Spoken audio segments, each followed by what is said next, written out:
Battle.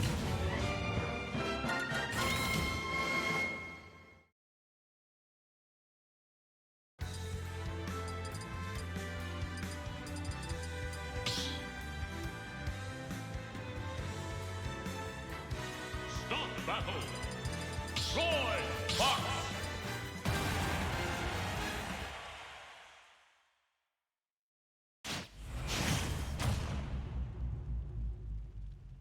3,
Go!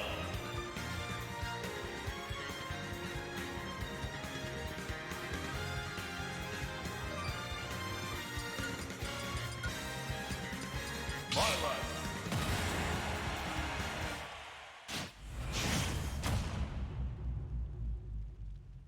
3, 2, 1, go!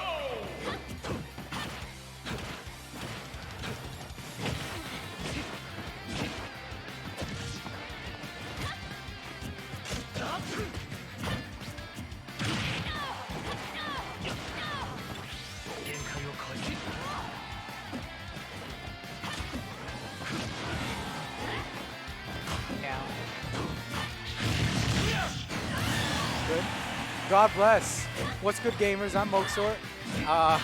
Commentating solo right now, watching Diet Sola and Cthulhu Carloa. Is that how you say it? Cariola? There's no... Oh, Cariola. I'm a little goofball, sorry.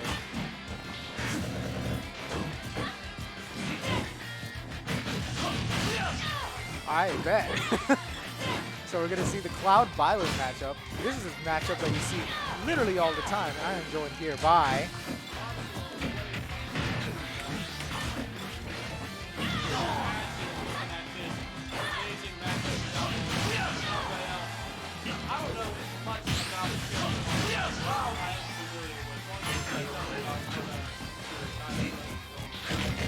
Diet Soda's the Cloud, I'm pretty sure. But Cthulhu. Yeah, that's Cthulhu. That's what I'm saying. Yeah, Diet Soda's Cloud, you little goofball. What's good, gamers? Yeah, Diet Soda is a pretty prevalent player in North Carolina. I'm pretty sure he's tier listed. But Cthulhu, we don't really know much about her, or him, or them. Yeah, pretty outstanding work from Diet Soda thus far. We'll see if Cthulhu can pull something out of here, but that spike, wow. That's good. Yeah, but that was only game 1, so we'll see if Cthulhu can pull something out. I believe so. The most important part of Smash, correct me if I'm wrong, is the match. Everyone knows that. That is not the most important part of the match, actually. Yeah, I'd say it's the characters. Everyone knows that the second most important. Blast away! Ah, it didn't go blast away. Gumi Ship is awesome. Stop battle!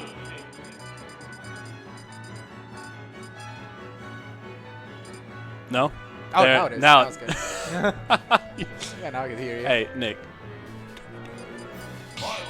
All right, gonna have another match of the Byleth Cloud. Yeah. Everyone can hear me now on the stream. I was muted, sadly. Maybe you heard me. Yeah, through- you were talking about how the map or the stage is the most important part of the game, which I thoroughly disagree on. But still, won't let that get Can away a man between our dream, friendship. Raphael? Why you gotta ruin it? Anyways, Diet Soda and Cthulhu going into match number 2. Diet Soda with the 1-0 match advantage. Yeah. Oh my And God! pick going it for up the early right kill. where he left off. Wow, getting that forward pretty early on. Really good limit cross slash. The other one. Uh-oh. Oh. The Elgato has died once again. We do hear sound. There it is back. Yes. Once Back more. again. Oh, Good cross slash. Getting him to 68 already. Like Diet Soda taking a pretty commanding lead here. Another cross slash. Get him off stage. oh, Ooh, there Elgato goes the once Elgato again. once I more. think they are moving the table in there. Yeah, they're Gotta getting- love this NA production, folks. Ooh, try to go for an up smash there. Unfortunately, not even the back hit connected. And Oh, no! yeah, that was the argument that people use in Smash 4, that Cloud has a bad recovery, so he's not the best character, but he still has bad recovery, and he's also not the best character in this game, which is very unfortunate. But Cthulhu with a pretty good change there. I don't think Cthulhu has taken any damage since Diet Soda respawned right there. Almost going to get it off. Yeah, Oh, a does zero get to this! death. Oh, my Oh, gosh! wow, 0 death from Cthulhu. Cthulhu trying his best to get back into this series. 0% to the 154, and The I can back air only heard around the world. I can only imagine. Yep, that we see the 0%. We all know what happened. We didn't see it, but we know what happened. Diet Soda and Cthulhu Yeah, trying these two their are best. neck and neck, I'd say. Ooh, good up out of shield, but good DI away from Diet Soda. Carriola. We're going to try and make sure that they don't continue doing that, but it's a very intense game. Yeah. As everyone knows, Diet Soda getting some pretty commanding damage. 80% Cthulhu could be in trouble. Hit with one side smash. He could be down. Slammed back into the stage. We don't know what's happening. Does have the full limit bar charged, and that could be it, but it does get parried. Oh my goodness. Limit bar being charged. Oh, trying to take it early with an up smash. Oh my gosh, the Catches perfect. the spot dodge. Goodness. Everything just keeps happening. So tragic. Cthulhu gets the parry once again. Diet Soda could be in trouble. We don't know what's happening. It's not going anywhere. Cthulhu almost gets the elim. The up tilt almost killed him. Oh no, the unfortunate Elgato keeps DDoSing us. Stop teasing us, Elgato. Oh, and that up air definitely takes it. Good job. There from Cthulhu. it is. Cthulhu gets back into the series 1-1. Yeah, 1-1. Oh, okay, yeah. All right, Raphael is dipping out of here. Hey, Nick, why don't we go tell them to stop being rowdy in there so the Elgato stops dying? It's going to be me on the solo cast. Podslim, if you didn't hear me earlier, are going to select the next match. The Elgato keeps DDoSing us, not wanting us to enjoy this amazing night of esports.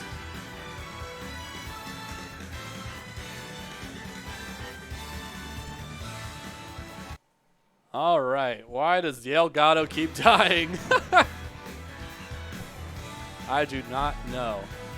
But, ladies and gentlemen, if you are currently watching and you are not already following the UNC Esports channel, feel free to do that right now. We will be having competitive streams in the next coming weeks whenever NACE and other competitive leagues do start. We will also be having UNC events as well as intramural stuff going on, hopefully throughout the year.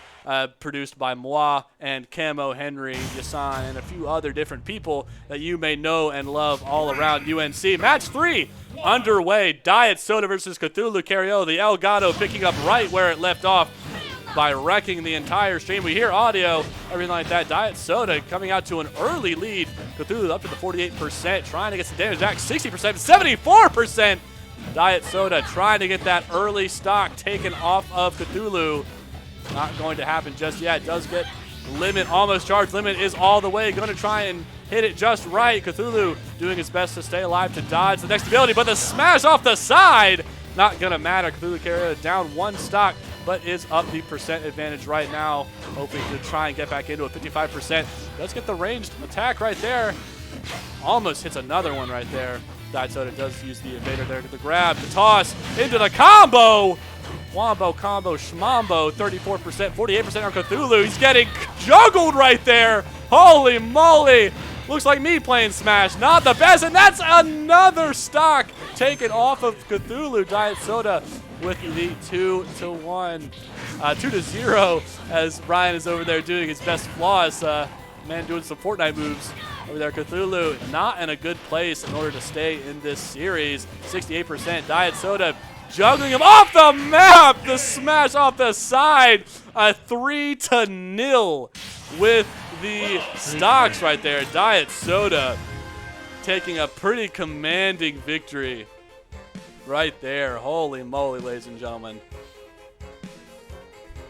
I believe they are shaking hands right now. I'm not too sure. I can only imagine what happens with the sportsmanlike conduct that we have around here. Ay, ay, ay. What's going on, Ryan? You're just touching things? Uh-oh. Did you see what we did to the camera? Or not the camera, but the light? Oh, is Ryan coming on the cast? So, hello, this is caster Ryan McDad. El Presidente. El Presidente, here to talk about the state of things. In our beautiful, high-tech, $10 million stadium that we have in here, our setup for streaming, we have a light. It's supposed to be like one of those really hype lights, like to shoot the lasers around the room. And someone gets the final stock and you start swinging the laser, and it's so cool. And yeah, so it just keeps kind of swinging, and we don't know why it's swinging. And it's it's connected to our monitor as it's swinging, and the light is on, so it is just directly and constantly beaming into the caster's eyes at a random interval. So as we're going, we've got a beautiful beautiful sticky note covering up the light and taking down that value from $10 million closer to what it actually is. But we've got new casters in the studio. I'll allow them to introduce themselves right here. So this is Ryan McDad signing out. Oh yeah. Hey, I'm Sparks. Nice Yo, to meet what's you good? guys. It's Prismo. Finna get this started. We got Cyan and Frappe. Yeah, Cyan and Frappe playing. Nice. Interesting thing about this matchup is that Pikachu really doesn't do good against Zelda. Oh yeah, for sure. Yeah, so Cyan's gonna have to stop playing defensive this set and actually approach and find a way to get around Phantom. Yeah, the one thing is that you don't really have lightning kick too. Yeah, Your no. fingers, you don't have anything really hitbox to put in front. Yeah, definitely has that manipulation.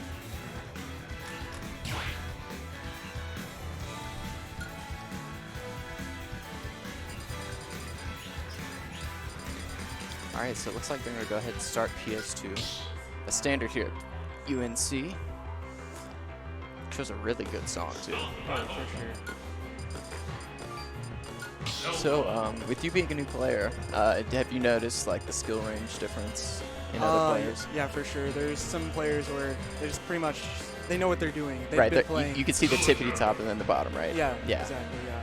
The inputs, they're not missing any movements. They're For not sure. missing any inputs. They're hitting it. All choreographed, and here we go. Oh, Cyan's pulling out the Villager against the Zelda here. Interesting choice. Has a chance to play neutral more. Frappe, definitely accustomed to this matchup. They have a player out Moon called Crystal Jams. He's a Villager player. Cyan seems to be holding his own in neutral here. Just a bunch of neutral being played.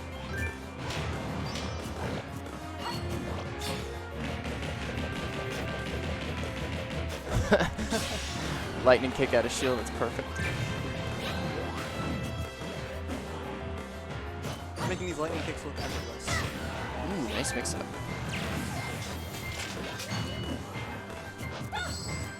One thing I did notice about this matchup is Villager constantly has to keep the Zelda in disadvantage to Oh, yeah. avoid any form of damage here. She can set up as much as she wants to. Oh yeah. Ooh, bowling ball Oh, hits. wow.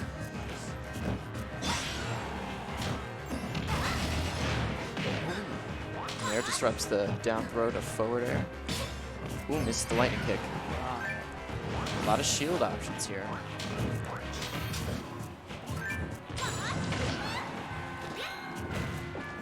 Ooh, bowling ball's gonna catch off the side of the ledge there.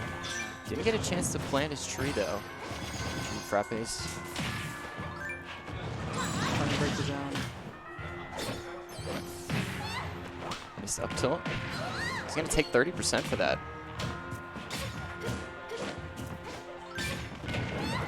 Jabbing side B. Makes it. Ooh, good DI. Side B's gonna do it. Yeah, for sure. Side B stall wasn't enough there. Oh, Wait, just pocketed pocket the Phantom. Phantom. How much damage do you think it's gonna do? Oh, for Oh, sure. up tilt. I'm curious to see what he's gonna do with this. I could tell Frappe's scared. He's panic air dodge. Oh, down throw. Misses. Looks like he's looking for it. Cyan doesn't want to hold on to this Phantom too long. Oh. Gets caught by that up at ledge. Ah. Up, yep, Ah, up up out of is shield's good. definitely gonna do it. I would I- kind of want to see that Phantom come out though. Yeah, that would have been dope. pretty cool. Kind of just picked it up and never used it. Yeah. I think there was one opportunity for him to do it when he's in the corner on the left, Yeah, but I think he might have been a little bit of panicking a little bit. yeah. Every time he landed, I saw side B come out. Yeah. which is like a staple as a villager. But if you got Phantom in your pocket, come on, man. Yeah. Push yeah. the advantage.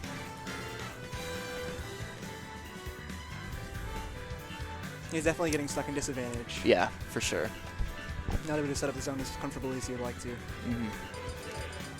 I've noticed like it's like a developing neutral for both of them. They're just stacking up their B moves and then one approaches. Yeah. It's interesting watching two zoners play against each other. Especially when they know like their limitations. Yeah, exactly. No, like there's not really any overcommitting or anything. Yeah, like that. for sure. Yeah.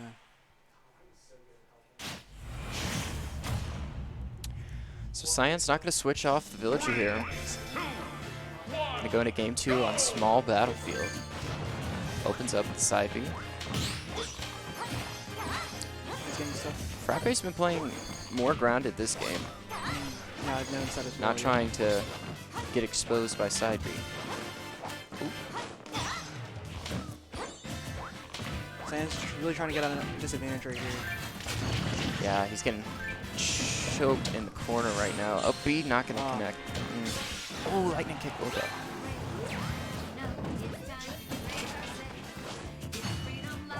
There's actually a former Isabel player called Quality Q. I actually played a few friendlies with. Definitely not a favorable matchup for Villager here, but it's not terrible. Yeah, side B taking up so much space, or down B taking up so much space, Phantom. Yeah, Rod's just holding down stage advantage, and Cyan's kind of just throwing slingshot out. Uh-oh. It doesn't really have anywhere near as much priority either. Ooh, good read. It up smash. Back Back throw? throw? Up throw seems good there. Okay. Little dash chance on him. Okay. Shimmy, shimmy. I think Rod's finally catching on to his neutral. Just side B, side B, side B. Ooh, down into lightning kick. Almost takes this on. Snare? I don't know. I think a Pikachu counter pick would have maybe been a a more, lot more favorable. yeah, for sure. Being able to try to keep Zelda in disadvantage, yeah, I think it's definitely really important.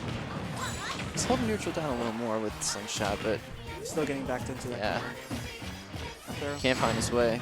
Oh, up throw almost taking it again. Ooh. A player on UNC PR, Brad, actually doesn't play Zelda anymore. Has played a lot against Cyan. Oh, he pockets Phantom. Again. He used it this time, but At least he used it this time. yeah. But yeah, Brad dropping Zelda for Steve. Interesting. Steve is I mean, he's definitely- thinking meta prevalent, but I will say his Zelda was nice. His Zelda was nice. Yeah, it's sad to see lower tier characters not being played as much. Yeah, I know, right? When I saw Chunky Kong and Smash Con being played so high, the DK main inside, you know? Or like Diddy too, back when they had the Infinite. Yeah, for sure. In Smash 4? Yeah. Ooh. Ooh, up B almost taking it. Lightning kick through platform. That's definitely going to do it. And Frappe's going to take a 2-0 in resounding fashion. Very one-sided.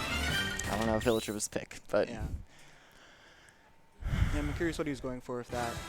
Choosing the Villager over the Pikachu. yeah, not progressing is neutral either. Kind of just throwing out the same options. And getting stuck back in the corner. Yeah. But playing against a PR player and, you know, having the summer off from Smash will definitely do that definitely to you. a lot of pressure too. Yeah, for sure. Arguably one of the best Zeldas in the state, but not entirely sure about that. Yeah, I've heard a lot about that, yeah. Heard a lot about that.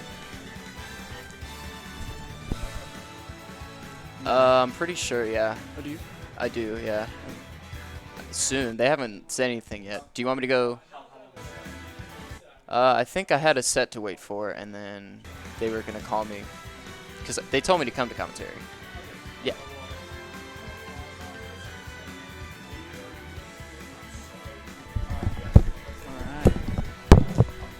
Alright, cool. Yeah. Us, Ethan. Sparks. Yeah. What's your name? My name is Harrison. My gamer tag is Cthulhu Carioa. Nice. We live right now? What's up, guys? I'm now on the stream. My name is Cthulhu Carioa, and let us get into the next round. Who is playing next? Do we know? Are we aware? Yeah, that's the problem. I don't know their names. I think I played him earlier, actually. I recognize them. One of them, the guy with the ponytail, his Rob absolutely thrashed me last I played him. Yeah, crazy. Then Rob's not my best matchup by a long shot, but his Rob is kooky. What do you mean? I main Byleth. Byleth. Oh. So Oh, it's yeah, a very for like, sure. it's very fundamentals. You have to have really good fundies, Yeah. or the character kind of just falls on its butt. Yeah, for sure.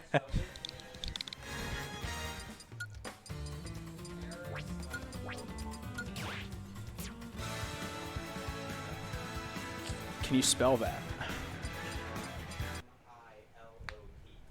Mimulop.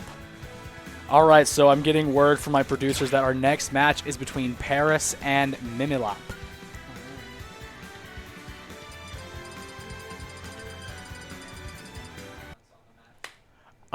Well, I did just get done saying that I don't know who has the ponytail, but the guy with the ponytail's got a pretty banger Rob, and I have no idea what the other guy plays. But he is wearing a McDonald's BTS shirt, and fun fact, I did in fact have to watch that ad for a class yesterday.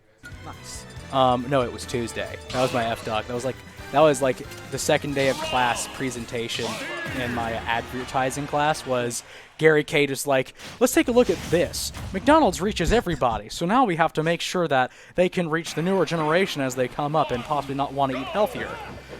Anyways, it looks like from what I can tell, the game has started, and I was wrong on both counts. There's not a Rob on the screen. We got Zombie and Byleth! All right. I'm down for Byleth, though. I rock with Byleth. For sure. It's always a fun set to watch. Alrighty. Looks like Mimulop is already SD. Okay, unfortunate. And he, at the same time, Paris is absolutely learning what it means to press up B on the ledge.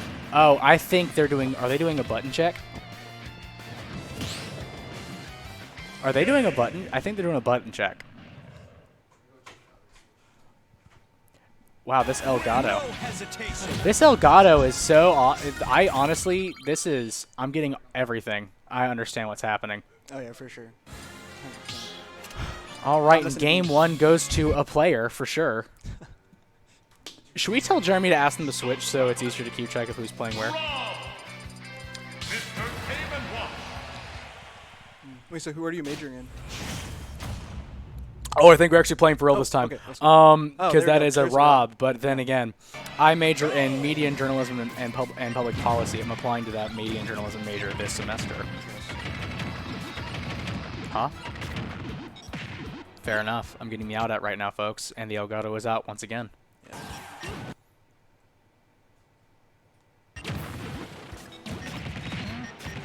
All right, and it looks like Mimulop is already at about 96% against Paris. He's really got...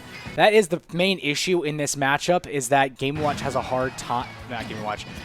Rob has a hard time keeping track of Game & Watch since it's such a floaty, hard character, and Rob very much is a combo-oriented character in this game, despite his previous appearances. However, it does seem like Mimulop has kind of brought it back a little bit. I was actually scared that Paris had died in the in-between.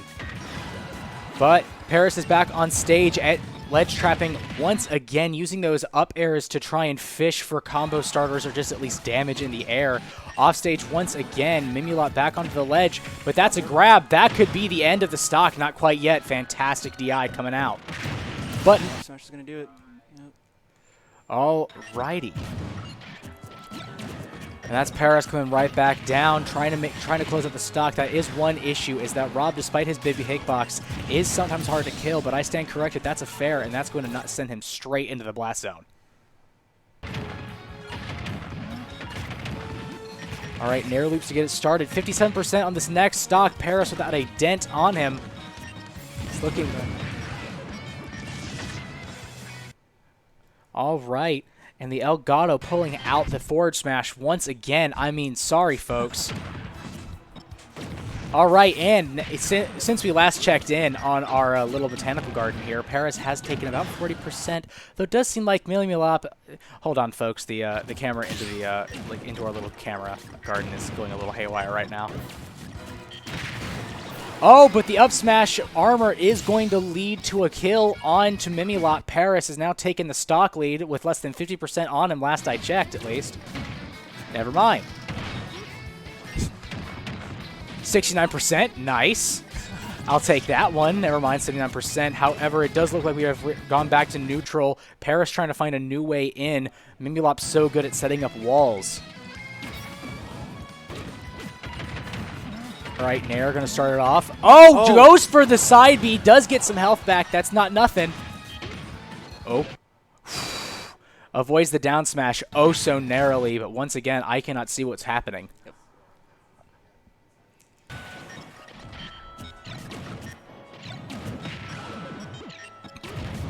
All right, and it looks like at some point Paris did lose his second stock. Oh, that could be the game! Mimilop bringing it back at the last second! Oh my god! That's actually crazy. All right.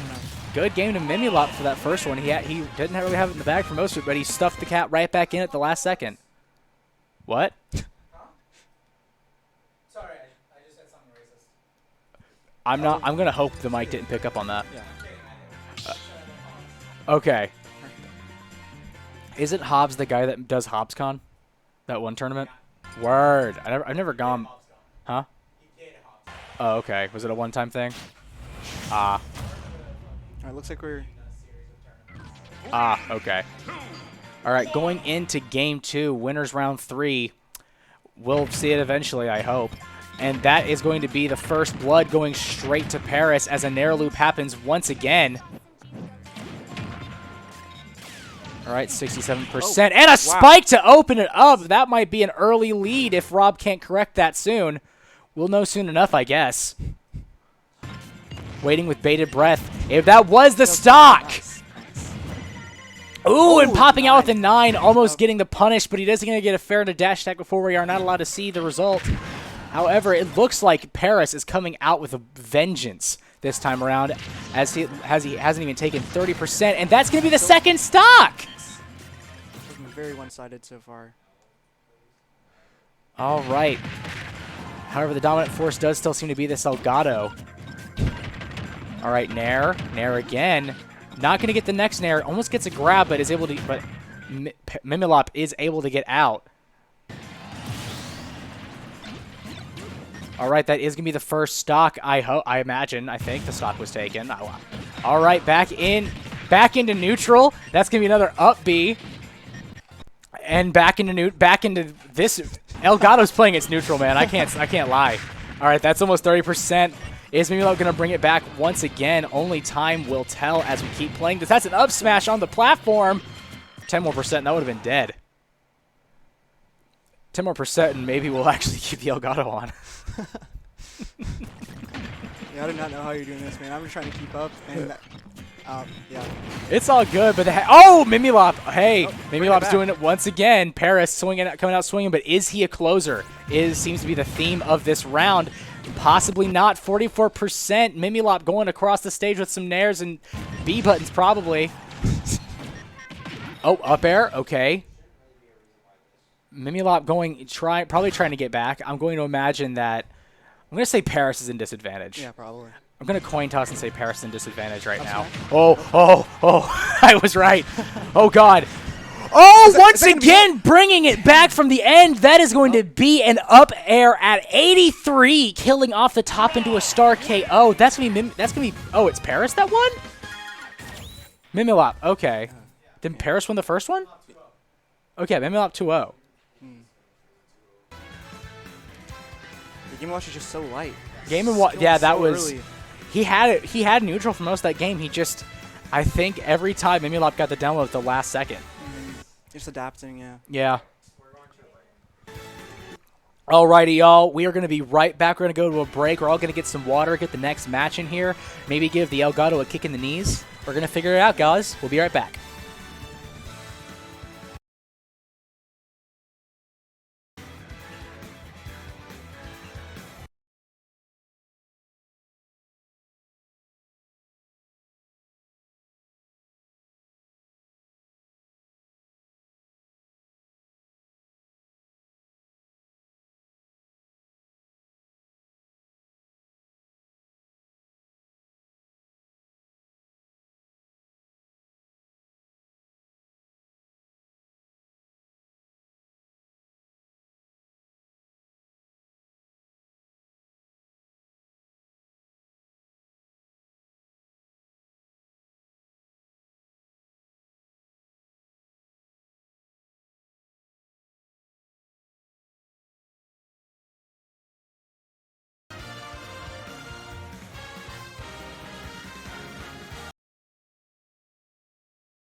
starter stage. We're not? No. Okay. Okay. There we go. There we are. Awesome. It's all good. All right, so Zelda, Min Min. I don't think I've ever seen this matchup ever. I don't think I've seen it either. This is going to be very interesting. Very Here we interesting, go. for sure. Wow. I was playing some friendlies with Ultra, and I noticed that he doesn't really play neutral. He kind of just throws his arms out. So Interesting. maybe Frappe will catch on to that.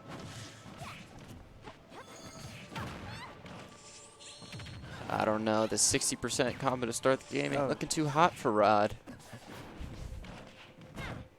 Yeah, starting off pretty strong here. Min Min having no safe options really Yeah, up close, other than maybe up tilt or up smash. Ah, Wow. Arm just teared right through Phantom there. it just got pulled right out of advantage. Yeah. Rob trying to develop neutral against the Min Min here. Not quite finding an in and capitalizing Yeah, only off of it. 25% on Ultra right now. Max Rage Zelda might go crazy though. Oh, back throw, F smash. Ah, more of a patient Min Min, I see. Okay. Interesting. Ah, falling fair is definitely gonna catch him. Yeah.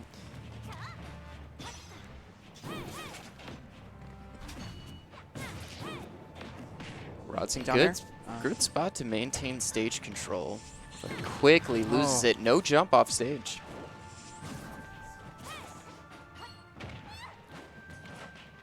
Playing a slow game here.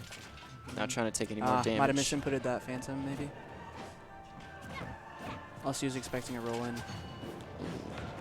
Not quite getting that drag down forward air. Ooh.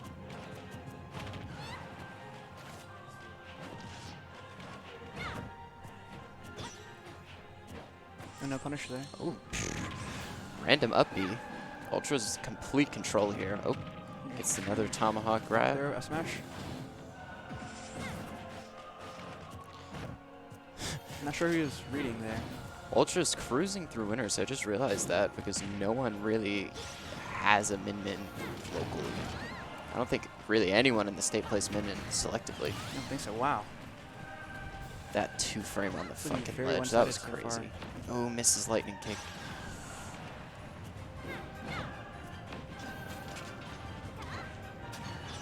I will say, one thing Frappe does pride himself on is maintaining advantage state. He is getting exposed first game. 100%. So he's trying to find an opening in. Oh, Up there we go. The smash. up smash is going to do it. Nice. Nice. Oh, looking for that lightning kick. You think you can go to full cam? Full screen?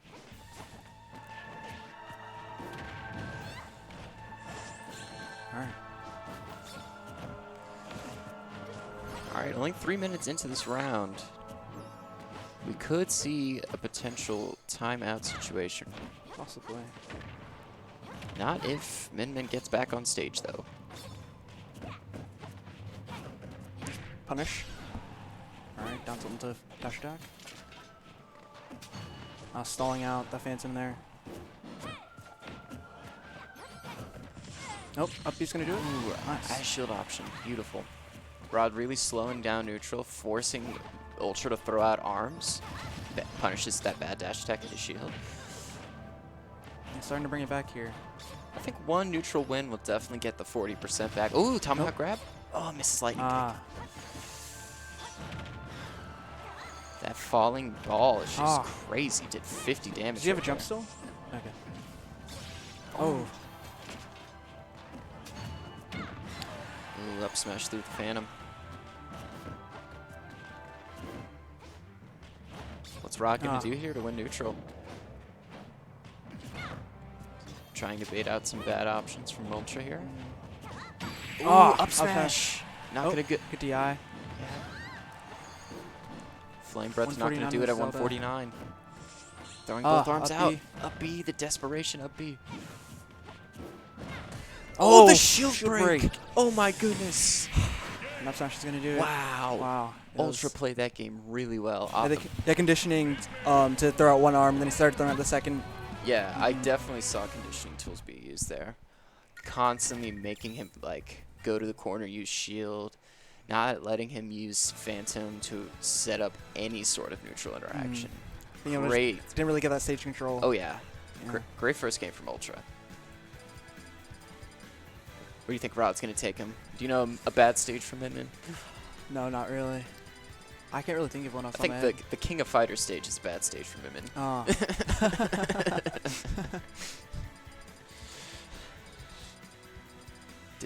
Decisions. What's Rod gonna choose here?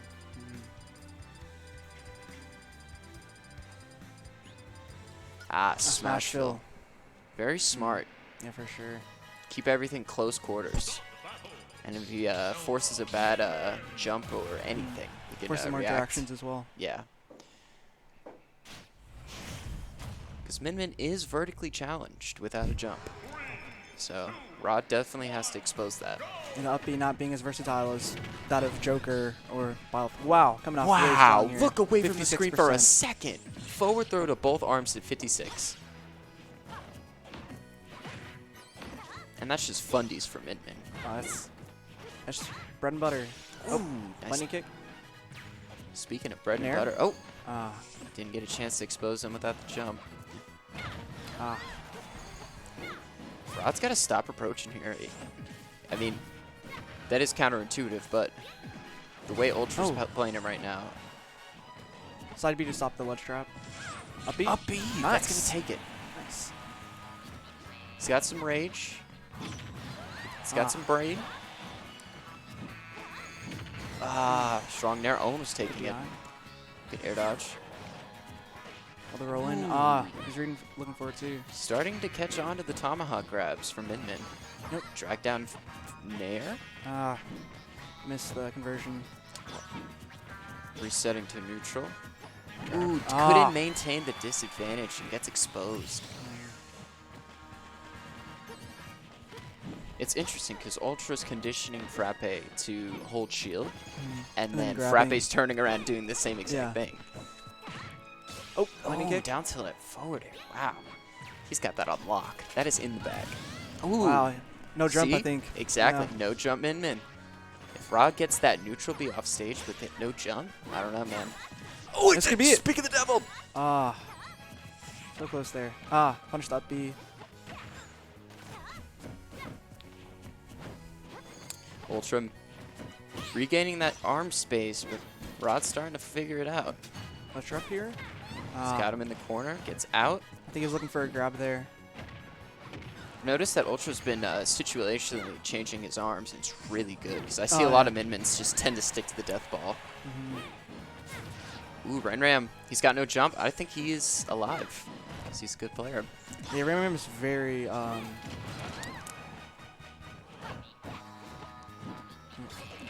Back throw, that's Back throw. definitely going to do it. yeah. Oh, wow. The good DI. He's taking his time approaching Dragon's his gonna do Min-Min. it. Okay. That time got exposed for the bad Phantom, but he's definitely taking his time. D24% going. I actually asked Ultra before the set. I was like, so what's your thoughts going into this? And he's like, Min-Min. I play Min-Min. And definitely being a great counter pick for zoners. Oh, Wow. Raw up smash gets him at a disadvantage. oh. Megawatt. Ultra P could get his first really big win of his young Smash career. Oh, Oh, unless Rod's got something to say. Destroys Phantom. Phantom block the arm right there. Did you see that? Yeah, no, it clashes Ah, that's what I figured. until Phantom falls. Oh, up B on stage almost gets it. This is neck and neck. Oh Down my smash. god! Ultra beat Wow, that's Rod. crazy. That was insane. That was a very entertaining set. That was the biggest matchup check ever. And we're worried about Steve. And we're worried about Steve. Wow. Ultra's moving on to winner's quarters. All right. Wow, yeah. Now, I think that is his highest placement so far. For real? Yeah, I think he went 3-2 at the Arcadian last year, beating I don't know who he beat exactly, but yeah, I think that was his last tournament. He just said since school started, this is going to be like probably one of his first tournaments first of big many. tournaments, yeah. So we're going to be used to commentating that min-min. For sure.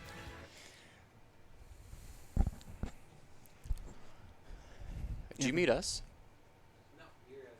Oh, Oh, okay. Music, Gotcha, yeah. gotcha, gotcha. There you go. Alrighty. It's a pretty big win for Ultra, yeah, for sure. I don't think Rod played that bad at all. Yeah, he was playing really well. It's just arms just taking up so much space, not really being able to set up Phantom, getting stuck in disadvantage. Yeah. Didn't really push advantage well as he could, but with the arms, you know, he can't really do much, Yeah. especially with the, I mean, maybe just throw out a random kick, maybe he'd air dodge or something. Yeah. Who knows? But Honestly, yeah. And he's doing a good job of conditioning too. Just couldn't really find anything. finding opportunities to where Ultra would shield or do a poor landing option. A lot of laggy stuff on Min, especially landing. Yeah. So At least with like Byleth, you have other options at least, but if, you only really have Lightning Kick, yes. So. Right, but That's with Byleth, you got that landing nair. Yeah, And it has a exactly. hitbox, so that's definitely huge. For sure. Jeremy, who's next? All So we right. got Wario Rob. Oh, interesting. Wow, That's a very this is going to be a interesting set. very good matchup. You feel like this favors Wario? I don't think it favors Wario. I think it's even. See, even Because they both have 0 to death potential, but Rob is big. Who won your set versus DJ Smooth? He won 2-0. DJ Smooth won 2-0. But, yeah. Are you DJ Smooth? no. Okay.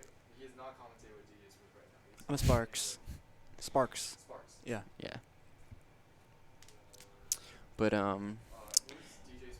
he's the Pac-Man player. He's like, I don't know, dude. Pac-Man with dreads. Pac-Man with dreads. Not Pac-Man with dreads. Yep. That's great. Nice. Alrighty. Yeah. I think we're gonna dip. All right. Alrighty. Our block is over. Y'all enjoy the rest of the All stream. right. See ya.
All right, is Cam on? Bet. What's good, gamers? I'm Moksort. We're going to get into this fresh, hot, awesome gameplay right now against Crystal PG and Mimilop. Mimilop the Rob from, I think, Raleigh, I believe. And Crystal PG, the Wario from, I assume, Chapel Hill, but I don't know for sure. So, getting into it pretty fast and quick. Oh, there's the Wario combos in the 38%. Oh my god, that grab! I don't see Wario's going for things much, so this is all very new to him. Oh my god, up tilt in a chomp. I've never seen that one before. But then again, I barely ever see Wario, so. But Mimilop responding with combos of their own. Rob is rather huge, one might say, so it might be light work for Wario here, but it's I stand corrected here because Mimilop making Rob look like Pichu compared to Rob or Wario. Shoot.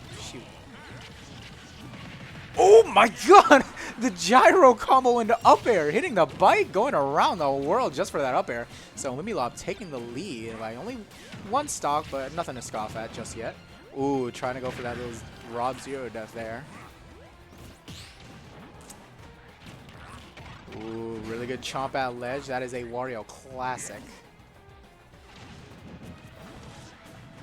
Mimilop making their way back. That side B must have been misinput, but pretty good percent on Crystal here from Mimi. 66, especially when you haven't taken a stock yet, is detrimental. Ooh, good down smash at ledge. Surprised I didn't kill solely because it's Rob, and he's kind of broken. Oh, but the dash attack not going to take it even at 160. Man, don't want to be day one commentator, but, you know, Rob is a beefy boy. Ooh, trying to catch it with the up air, but unfortunately not able to, and paid for it. Mimilop and Crystal. 2 stocks to 2. Ooh! Unfortunately not able to make it back. Probably tried to get the bike back, but unfortunately was not able to get it back in time. Good near in the forward air. Waft, or part of Waft on deck. So Crystal's probably going to be looking for those confirms here. He's in there trying to get something. These chomps are helping him out so much. Ooh, try to go for down tilt grab. Unfortunately, not true right there. Mimi knows Waft is threatening. Up air and a forward air, yep. Rob classic. Both of them playing somewhat defensive, more of a hit and run style. Until then, it's just incorrected once more. I love that laugh. Ooh, trying to go for another chomp there.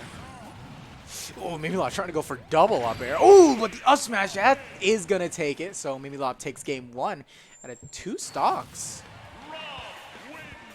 Pretty good for game 1. Wow, there's an open spot to Canada. Swag. Blast away, Gumi ship. Aw. Aw. Wait, what song? What Kingdom Hearts? Hollow Bastion. I wish it was Gumi ship. Scherzo di Notte. You're weird. I love Scherzo di Notte. Going back to the Wario Rob. All right, back on the cans. It's Cthulhu Karaoa here to watch. Is this game 2? Yes. We're already in top 8? Hell yeah. Wait, okay. Oh. All right, winners quarters, Crystal PG versus Mimilop. We are fresh off seeing, I mean, last time I watched him play, he was fresh off reverse 3-stocking Paris twice. So kudos to him. Them. Ooh, that might be it. Okay, now with the bike, he is able to get back safely. Ooh. Just barely, though. No, yeah. Any other character might have just been dead there. Yeah. Like Byleth? Oof. I don't want to think about what happened to my character. I might have just been dead there, actually. Knowing my DI. But that's a back air, almost going to kill immediately, using the bike to get back to stage once again. That might be a stock, and that is a stock right off the top. Bro, why am I still 13? Anyways. Sorry, I was checking the standings, where I'm at. Oh, it's all good. You still in bracket? Yeah. What round you at? I don't know. Okay, I'm not in top 8, but I need to win 2 more to make it, so. I'm already out. I just got knocked out. L. Oh, well. Couldn't be me. All hitting right, out and that's going to be a down throw of Barry. Not going to my get God. quite the follow-up, though. Crystal PG with what I imagine must have been an absolute hell of a mash. Really good extra credit coming out here from Mimilop. No, yeah, he's almost got a whole other. He's almost got him into kill percent. However, This is that might. kill- That's, Oh! oh, that could have been something special. Yeah. Probably just wasn't aware of that gyro there, unfortunately. Using that item aware of play, the but that is going to be a gyro. back air. Not quite. Tried to parry it, did not do it. Try to go for a down tilt to dash attack to get the kill. Can't quite get it just yet. Maybe he's probably trying to look for the 0 death, but unfortunately not able to. We're not in the range anymore. But any range is kill percent for Rob, so. Oh, that almost much. killed across the stage. That's how high. That's how high Mimulap is right now. He's just not going down just yet. Crystal PG's got quite the mountain ahead of him if he wants to take this game back, but it's not looking too good. Barry once again gets out of the combo. Dash attack not going to kill across the stage. Has to expend the bike to get back safely without being in a bad Reflecting the bike. situation. Oh.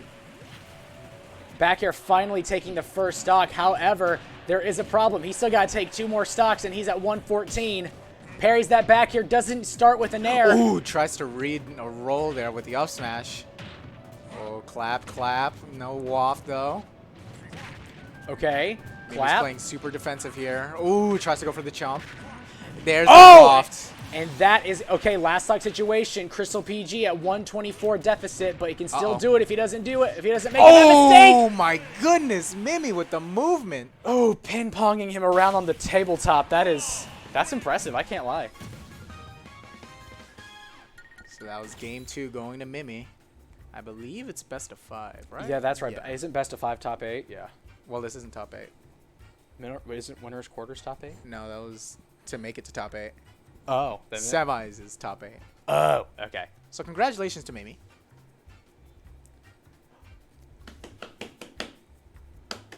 Alrighty, who we got next, dog? I hope it's me. I hope it's you. I hope it's me. All right. So what do you think? So I didn't watch the first game. Was the second game kind of like a repeat of the first? No, not really, because he didn't expend waft at all. Oh, there wasn't even a waft pop. He didn't toot. Okay. Well, there was a waft that he could have used, but he just didn't. He just didn't have. He just didn't confirm it. Mimi, they had 2 stocks at the end there. So Okay, so he did. So one more game might have let Crystal PG get the download, but who knows? yeah. Well, who knows? Meow. Oh, dude, hold up. Oh, he's got the flip. Oh, he's got this. He's got the It's the Android flip. fold. Oh, that's what it's called. Oh, he's showing it. Squingus. Okay. We love Squingus in this house.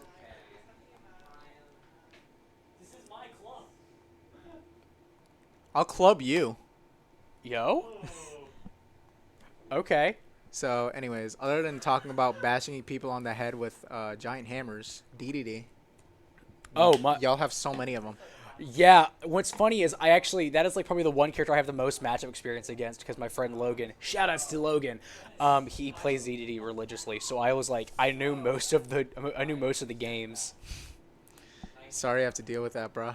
No, it's fine. It's honestly fine. DDD very fun to play against, in free for alls or in 1v1s. I never thought I'd hear those words, DDD and fun to play against. Unless his DDD is not fun to play against. Now, granted, if I play Young Link, then it's not fun because both of us spend the entire game camping. I mean, that makes sense, yeah. That's why I don't play Young Link anymore. I like having fun. Okay. I've well. been. Yeah, your opponent does too, so you definitely did a great service to the community. Oh, yeah.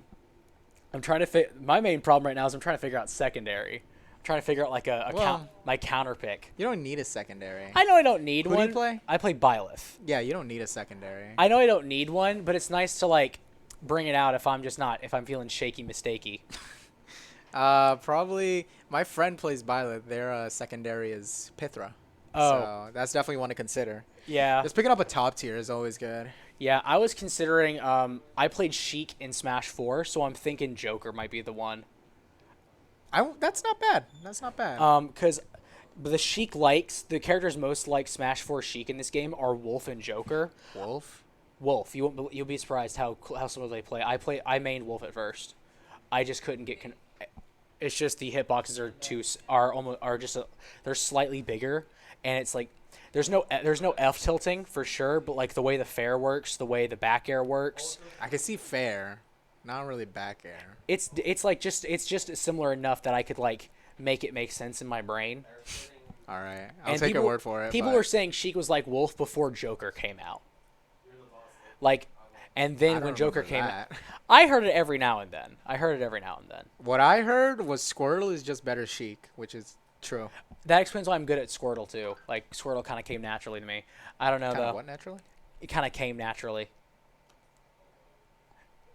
Don't take those words out of context, dog. This is a PG stream. I didn't say anything, bro. I didn't say anything. You didn't say anything, but you You implied did. something. You Okay, sure. Says the guy wearing the Terry necklace. It's not a necklace. It's a pendant. Okay. It's a huge difference. Huge. And plus, you're the Massive. one. You're the one without the Terry necklace. So I mean, yeah, but I'm also like I have Dragon's Blood Jasper. What do you got, bro? a Terry pendant. So. All right, fair enough. All right, wait. And a folding phone. And with a fo- Squingus on it. All right, so. folded phone with Squingus is pretty hot, but I have just a regular 21. But do you have the Peanut Rock? Do you? Do you have the Peanut Rock, sir?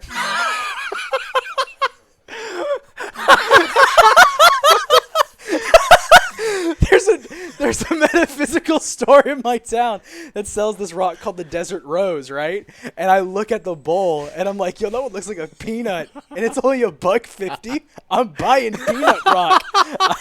And that was like the only instinct on my mind was buy Peanut Rock. Oh my God! Speaking of that, there was this one time I went to breakfast at my college, right? Yeah. And it was like one of the first times I went to breakfast. One of two times because I don't wake up that early. Oh, swag! But they had a hard-boiled egg, and I just took it home and kept it for the rest of the year. That's horrifying. It was just there. Does but it- anyway, please tell me you froze it. Yeah, I was just hanging out in my Okay. freezer. If it was refrigerated, I was gonna be worried that No, how your well, dorm smelled. It might have. All right, been, enough of Stinky Eggs and Peanut Rocks. We're gonna get Let's into get on to Spandex this- versus Ultra, Yeah, this aka the Min Min most horrid Rob. thing I've ever looked at in terms of matchup. What the hell? Dude, they literally rather see this than Steve Terry. What has this world come to? I would honestly, I'd rather watch Don't- Terry versus anything but Steve. That killed? Okay, and Spandex had an early deficit against Ultra's Min Min. Oh, but hey, Jesus Spandex Christ, maybe was this is clapping hype. back. All right, never mind. Maybe this could be hype. Who knows? Both of them are cooking with grease. But the blaster did go in the wrong direction, so maybe they're out of grease now. Who knows? Spandex is also feeling a little funny right now. He's a little sick. That's So- that's a little unnerving. Not like that kind of sick. Okay, he's been tested. He's just feeling a little sick. Okay. Oh, good recovery from Okay. Spandex. Getting around that. I forget what it's called. Is it the wrecking? I think it's just called Wrecking Ball. No, it's called Ram Ram. No, I meant like the electric spike ball. Oh yeah, that Ram- one is No, Ram Ram is the circular one. Yeah. That one's Gigawatt or something. Gigawatt. That's the name. Ooh. However, that is a nasty edge guard, almost killing with the laser shot from the dragon mouth. Whatever. I think that's what it's called. Dragon. It's Dragon Head. Ooh, And that reaching is a ledge kill. apparently. Wow. That's Min Min for you, man. I suppose. Min Min's got reach. See? 7% for free. No punish on 7%. that down smash. However, that is going to be a 27% punish. Now going for the Elite Smash combo with back throw and the Dragon. And he punished with that up tilt, not quite using down air to get down, but that up air almost killing. Ooh, Ooh, catching the down air. Oh, And there's point a blank. gyro. That's a point blank gyro. Spandex looking really good with these gyros. Ooh. These Z drops from Spandex also looking pretty nice. Just making sure that gyro doesn't despawn or anything. Yeah, that's the thing with this matchup. You kind of have to just take up as much space as possible, and gyro is a fantastic way to do that. The matchup is suddenly seeming a lot more even now that he's able to take up space. And he's getting these wonderful tilt combos out. Stuffing out the Ram Ram with a forward air. Not a bad idea from Spandex. That is one thing that people don't know about Min Min, that you could just stuff out. Oh! And an edge trap into a point blank forward smash. That is a raw kill to close out the first match of Winner's Quarters. Yeah, it was pretty nice. Well, I don't know about the first match of Winner's Quarters, but Winner's Quarters is in this Winner's Quarters. okay. Well, never mind. But as I was saying, one thing that people don't know about Min Min is if you have a pretty good disjoint, then you could just stuff out like almost everything she does. No, when Min first came out, I drove a few people to tears because they're like, why can't I stuff you out? I'm playing Byleth. We have the exact same game plan. I just have I use weapons instead of arms. Well, you could call her arms weapons. I mean, technically, yeah. Also, apparently, Rob Nair gets rid of a Pikachu T-Jolt, so that's a pretty good tool to...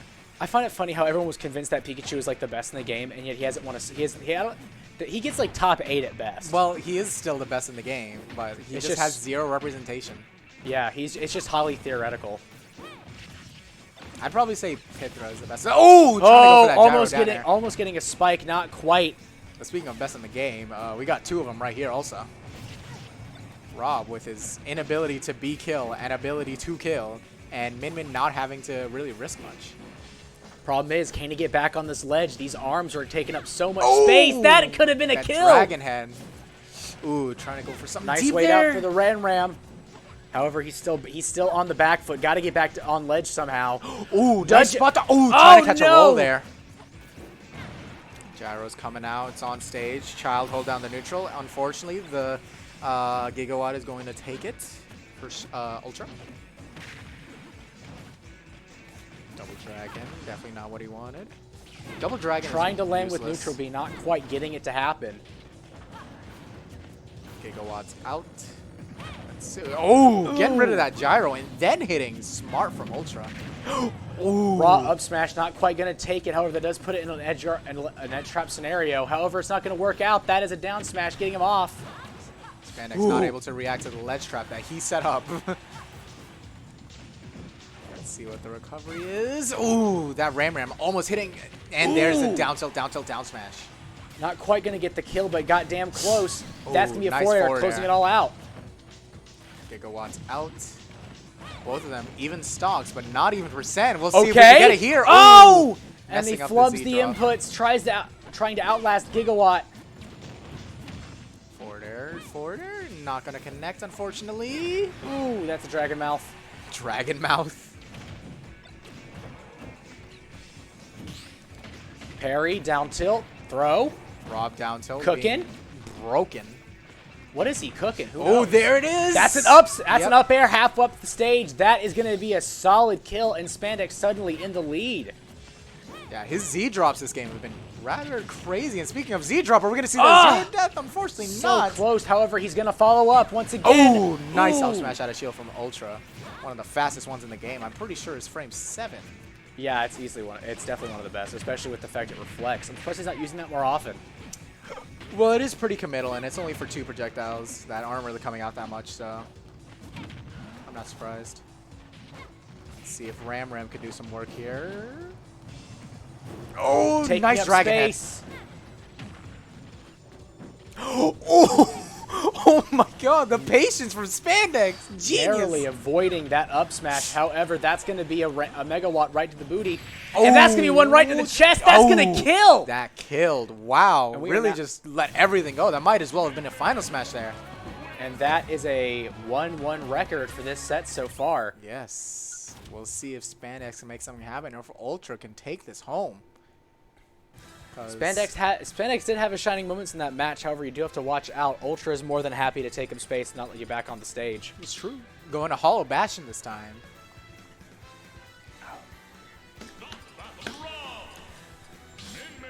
All right. My vote is Scherzo de Notte. I'm praying. Meow.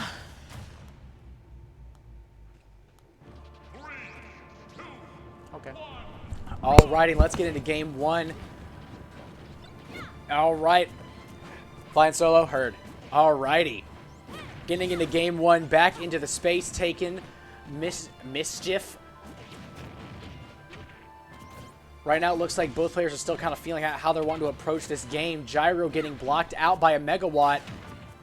All right, Neutral B, that's good damage. However, that Megawatt is still taking up so much space and is such a threat for even Rob despite his weight.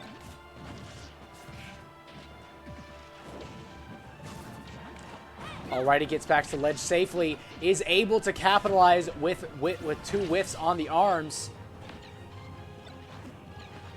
Setting the gyro down, tries to get that ledge trap, can't quite get it, gets jabbed instead.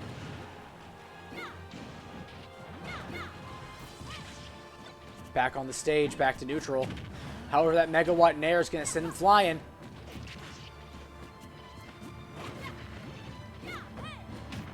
Fair to get him off the ledge. Back to ledge trapping. However, it looks like he's just going to punch that gyro away. Ooh, and that's a Megawatt just going to kill Raw. I can't tell if that was bad DI or just straight up the raw power of the Megawatt. All right, down tilt, down smash. Is that going to kill? Yes, it will. Back to 2 stocks each, 0%. Misses the gyro, however, he does get the combo started.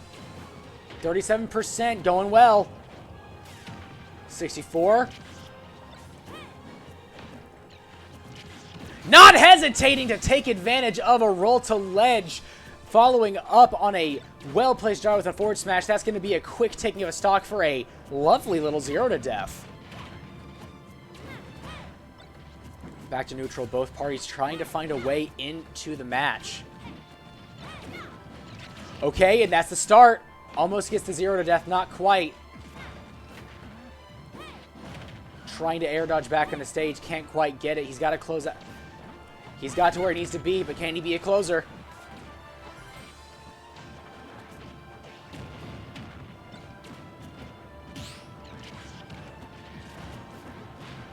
All right, throwing it onto the back edge.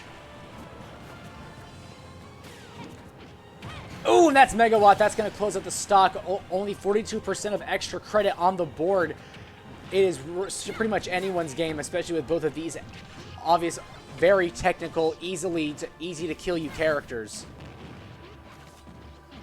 Doesn't quite get the follow-up on the Nair, however. He does get the up air. It's not going to kill just quite yet, but watch out, Ultra. You just got hit with the neutral B. That's a back air. That could be it with the gyro reverse. That's going to close out the last stock. Ultra falls to Spandex 2-1 in winner's quarters. Spandex moves on to winner's semis, I believe, against... What's his name again? Minonop? Diet Soda. Ooh, fun. Okay. Alrighty. Going back to live desk. Word. What's up, y'all? It's just me. I'm alone. I'm going to give a presentation on, I don't know. I'm just going to talk. Talk about Kazuya and how great Kazuya is. Kazuya is the best. He's so smart. My partner is trying to convince me to spread propaganda about Kazuya, and I refuse.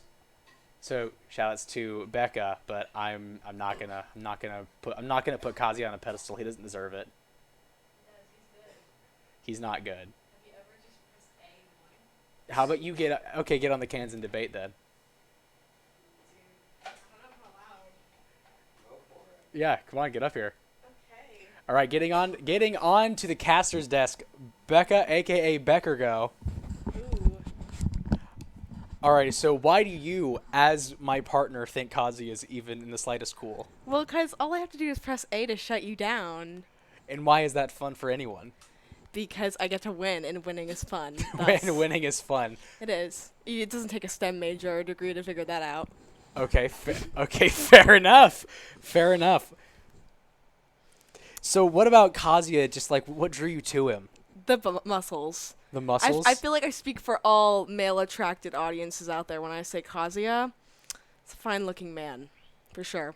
Much finer than Joker. Joker, tiny, twink, small, not enjoyable. Which Joker? Persona, boring. All Jokers, actually. I am talking about the what am I allowed to say on stream? The incels and the personas. Yes. Okay. Hot takes here on the caster's desk at UNC. Of course. Now, I could not give you any pure commentary, but I could tell you how great Corrin is. Okay, I'll Side agree. B. Corrin's pretty cool. Corrin's pretty hot. Corrin is fun. All you have to do is press side B, and then, like, no one's going to expect it. I'm, like, giving away all my tricks of the trade because I'm such a well-known person in the Smash community. Also, you know? up a shield, always. Always, yes. Yeah. Should have been Azura. That's all I'm saying. You were right, and I never considered that. It should have been Azura, yes. Honestly, That would have meant that Byleth in Smash 4, and I would have played the Schnikes out of that. The Schnikes? The Schnikes, yeah, that's what I was Yes. gonna say the entire time. This is a PG broadcast. Despite the fact I've said a few words that I shouldn't. Well, so UNC Smash scene. It's popping right now. Okay, we have Furf versus Furf. Okay. Taking my first hand. Mimilop. Word. Okay. Anyone watching in the coffee lounge, fun fact, I am the dick eater that is seen on the Switch when they change the names. It's inspired by Gabby Lassard. She's in our state right now. I forget it's my Switch sometimes. yeah. Have they been seeing all the nicknames? Sometimes, yeah. Awesome. Someone in like the room was like, "Dick eater, what's that?" And I was like, "Got you, gotcha." Joke so much for that PG stream. No, it's DIC space KE. Right. Yeah. Okay. Yeah. You're clear. You're clear. I am. Put it. Make sure that's in the chat spelled properly. We should have closed captioning so on stream for those of us who That'd are. be so cool, though. Yeah, because I can't hear, and I'm not good at keeping up with voices. I'm wondering when the next.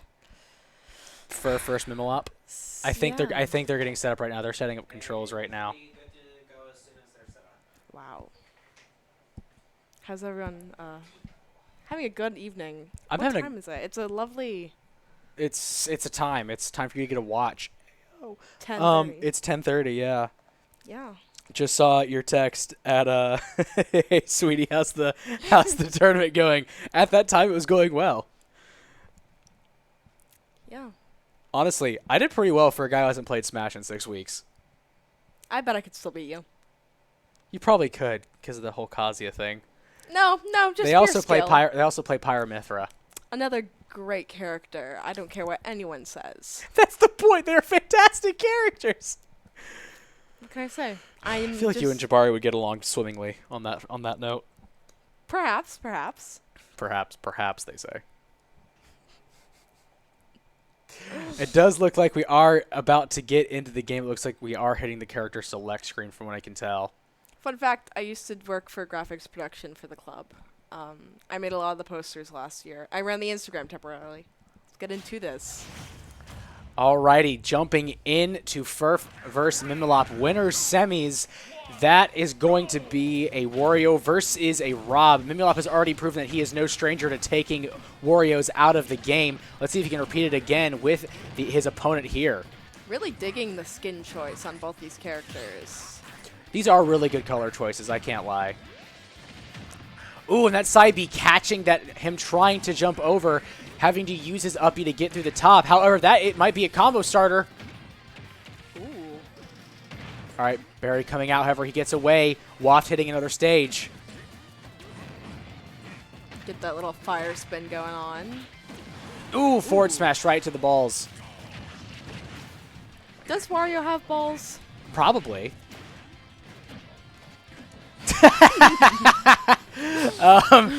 Landing with Nair, going to send Furf back to the sky. Nair not quite getting that second hit, which is oh so important for starting a combo. However, that is going to be a clap, then a chomp. Ooh, fair to try and get him further off stage. Hard to gimp Rob, but it's possible. But that back air is going to nail anyone and kill them. Mimilop playing the dreidel game with that little move. Trying to go for a chomp, trying to get some more command grab going. However, it's not really going that well. Lands with a back air, getting him back off the stage. Doesn't quite get the 2 from he wanted. Does get the chomp this time.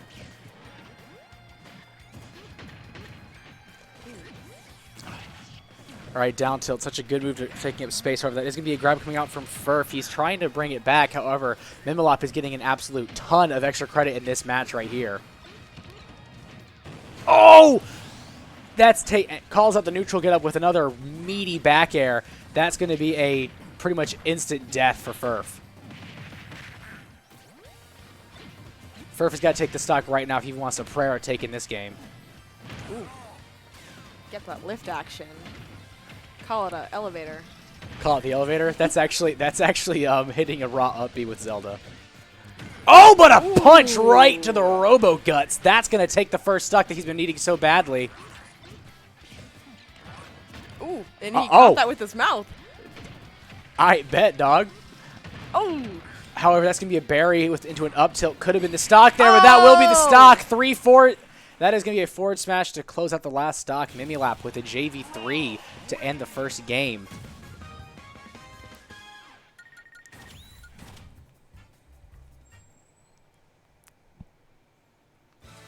What are your thoughts on that matchup? Wario versus Rob. That is so... I just don't think that'll be fun for Wario in the slightest. From what I can tell, it's a whole lot of just testing the waters. All right, Becca goes hopping off the cans.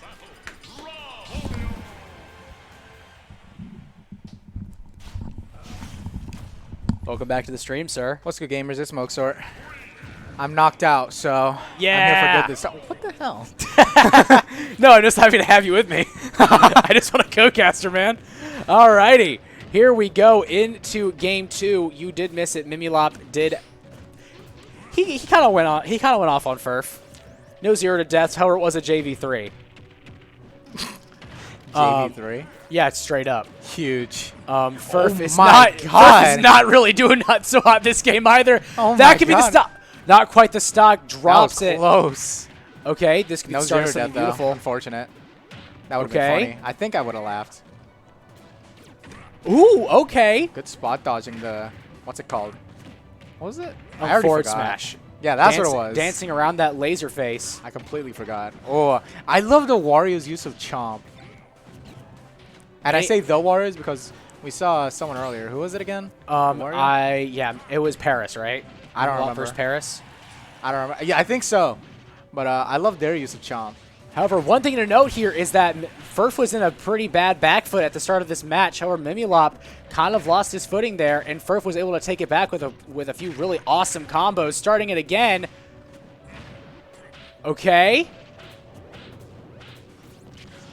Sharking with that up air. Love to see Ooh, it. eating the Yeah, gyro. he's done that before. He's really good at that, actually. Okay. God. Okay. Furf making it look like... Wow. Everybody clap your hands, says Furf. He's here to show you what it does. However, that down throw is going to close out that first stock. Man. What? Man, it's hot in here. It is very hot. It's hotter in the coffee lounge, though. A lot of lead trapping going on. That back air calling out a rough landing from Mimilap. Alrighty, that is going to... Mimilap Ooh, kind of trying on to the go back for an early foot. kill with that back throw side B. Not quite getting it, though. Getting touched once again by that fair. Nair, up air again. Up There's a tilt. waft. Waft, that could be it. Not quite. Ooh. That would have been such a hot retort, though, to last game. Throwing the bike, but to no avail. But Bat down throw into the bike, almost Not gonna killing kill. Furf. Come on, man. Come on, Save man. some sauce for next game. There's the back air, taking it. 2 stock advantage. Ooh. Huge day for the gamers. And dripping in the sauce at Furf at that last stock, man. Dripping in the sauce, he says. All right. An absolute masterclass on how to retort to getting a JV3'd in the first game. Furf showing that maybe the Wario-Rob matchup isn't as bad as I initially thought. I still think it's Rob favor. It probably is, yeah. Yeah, definitely. Yes, sir. Mimilap going for Oh, the never mind. going for a music counter pick. That's how you know he's Music serious. counter pick. Day. Just going straight into it.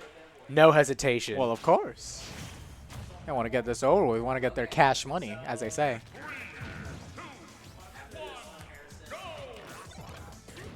What?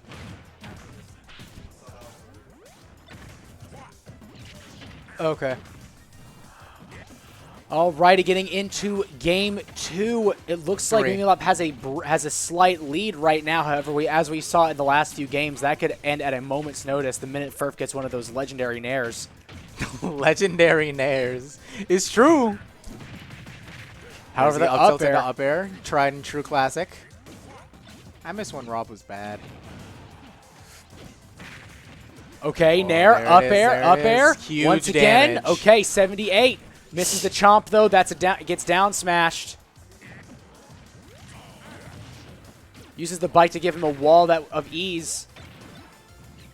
Okay. Okay. Using that bike to take up all that space in a way that only Rob really could rival. I am Good loving nair to land. I am loving the Unfortunately, bike not play. gonna hit Up the up smash! Big noggins for real. Big noggins, he says. There's a Blocking forward the F smash. pressuring out ledge, and there's another combo with another up air to finish it off. 43%. Nothing to scoff at. Furf is hitting on the gas. Nitro in the gas tank. However, Mimilop still shows that he's got some sauce left. Ooh, good spot dodge from Furf to avoid that laser. And that was a big one, too. Trying to land with an up air, trying to get that combo started again. Up tilt there's the waft. a waft early. Half waft, not quite going to kill just yet, but he probably wants to try and solidify that lead. He's at 122, but Rob is a pretty hefty boy, so he's got to work pretty hard. Ooh, recovering high and landing with the nair. Really good from Mimilop. All right, tries it with the F There's tilt. a gets jab lock punished. into forward smash. Ooh.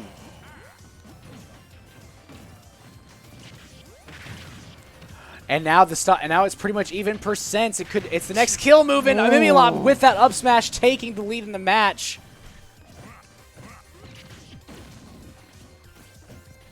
Furf is still in this though with that back air. Wario is a menace. Ooh! Tries to go for the spike, close it out early. Using that Ooh, nair, trying to go for something early with that gyro. Maybe gyro down air, but unfortunately not able to connect. not able to get that nair. However, there's the nair confirmed. That is going to be an up air. However, up to not connecting, causing an up smash to connect instead. Ooh, there's a chomp again. Healing just for a little bit. Oh, hey, that percent might matter. 69%, knows? nice. Going for more up airs.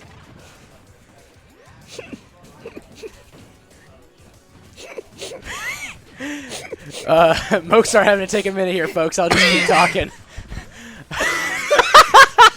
Okay, goes for the micro waft. The fart not working. How naturally you said that. 69%, nice. However, that back air coming out raw and meaty, that it could kill, not quite. The dash Down attack. tilt dash attack. A tried and true from Wario. Another stage of waft Ooh. could be a good kill move. Who knows? But Rolls Mimilop- away from Ooh, that. Trying to find something. Trying to find any whiff punish here from Furf. Going for a down air. Oh! Read on the roll off a ledge. We're going into a game 4. Game 4, everybody. Mimilop taking the lead once again as Furf once again on the back foot. Meow. I'm liking I do like the corrections from Mimilop. He's not getting so scared, but he wasn't getting as scared by the bike. I think he was a little afraid to like approach bike in case Wario used it to like delay a hitbox or something. That is one of Wario's specialties, especially with waft. Alrighty, going to Pokemon Stadium 2 for the next match. Unfortunate. You ain't like PS2? I despise PS2. Why? On my tournament, it's not legal. Okay, it's not legal at Mokesart. It's not Mokesart legal.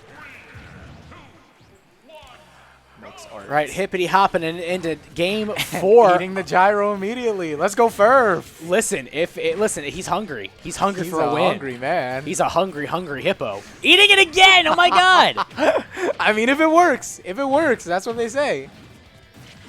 However, 51%, it's not looking great. He's already on the back foot. However, that could be the opening of the opening combo. And it was both of them, even already. Mimilop. Gets hit by that laser, though. Now he's at 90. Oh, That's there's the 100. up That air. could be a kill. Oh, fantastic DI, saving his buttocks. Yeah, people always saying Rob is a big boy. Yeah, okay, Wario though, so ratio. I do like the fact he had to drop shield, or else he's gonna get shield broken and had to take his chances at not dying. Ooh, there was a tech chase, catching the roll in. Both of them Okay. looking for any kill here with Mimilop off stage. Ooh, Not quite getting the grab. However, it is about even percents, give or take. Ooh! The up smash falling out. However, it is going to combo into an up air miraculously, and that's going to be the closeout of the first stock. Maybe Rob is a bad character if his we close the hitboxes door? work like that. Alrighty, that's a Oh, catch him chomper, with a chomp. McStomper. Here we go. Ledge guard situation once Furf is again. definitely going to be fishing for a kill here. Because He needs does to if he not wants want- to have a chance. Yeah, he does not want any more percent on him. But Mimilop there. However, he's already at 54%, trying to get in on the wall that is Furf at the moment. Oh, there's the up till up air. Ooh, with that, and the problem is right now this is a Rob with max rage. If he doesn't kill him soon, he might end up getting killed at less than 100. Pretty sure max rage is 175. Could be wrong. Okay, healing off the gyro, Ooh. calling out the roll in. But 92%, still a lot of damage that you're going to have to make up with the up smash read. Always rolling in. Mimilop able to catch that. Oh, these smash attacks are coming in clutch, and so is that Lenovo wallpaper.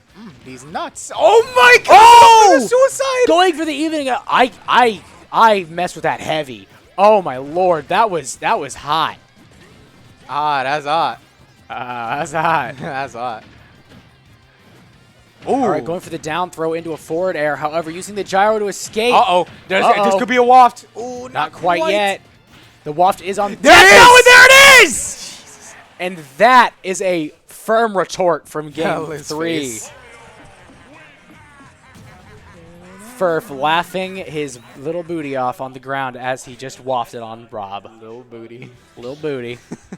2-2 all around the board. Yeah, Going to a game it's solid. 5. All right, going right into game 5. No character swaps here. Of course not. They're character specialists. Going with the blue Rob, though, because he's player 2, and the red Wario, because he's player 1. Or they're All player right, going straight back to PS2. What are we going to see that? Oh, Ooh, not the 0 to good death DI quite away. yet. The DI away from Furf definitely saved his skin. Gotta love that. All right. However, that could be bad news. He's already at 80. That's pretty much kill percent if you get one grab. Grab and down throw. But Furf is not one to take that lying down. He's already got him back to 66.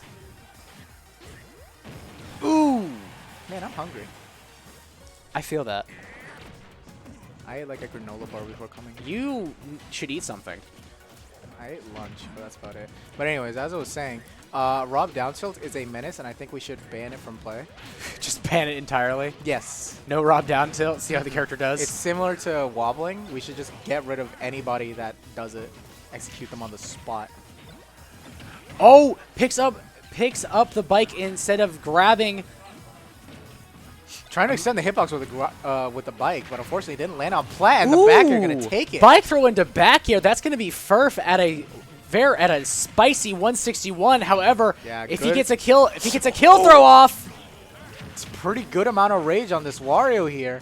Definitely still have to play scared, though, because, you know, you're still a little bit light. Not as heavy as Rob, I'll give you that much. Yep, that And could be there it. is. That's going to be it. Oh, my God! Oh, tries to mix up his That was mash close. out. Almost gets away with it, too, if it weren't for those meddling kids. It wasn't for those meddling kids. It wasn't for that meddling nair, or that meddling grab. All right, that's an up throw. Not quite going to get much out of it. This may as well be even percent. Never mind. Furf and Mimilop both scrapping here. Goes for the up tilt, doesn't quite get it.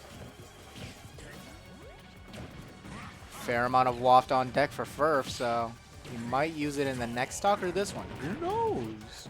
Or maybe he won't use it at all. That might be the mix-up. Yeah, true. Just having Waft on deck is terrifying. Yeah, You can just really get off me option, manipulate. Ooh, I'm throw it- loving really?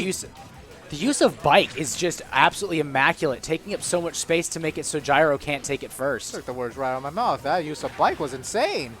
It's immaculate. Immaculate, rather divine, exquisite, one might say.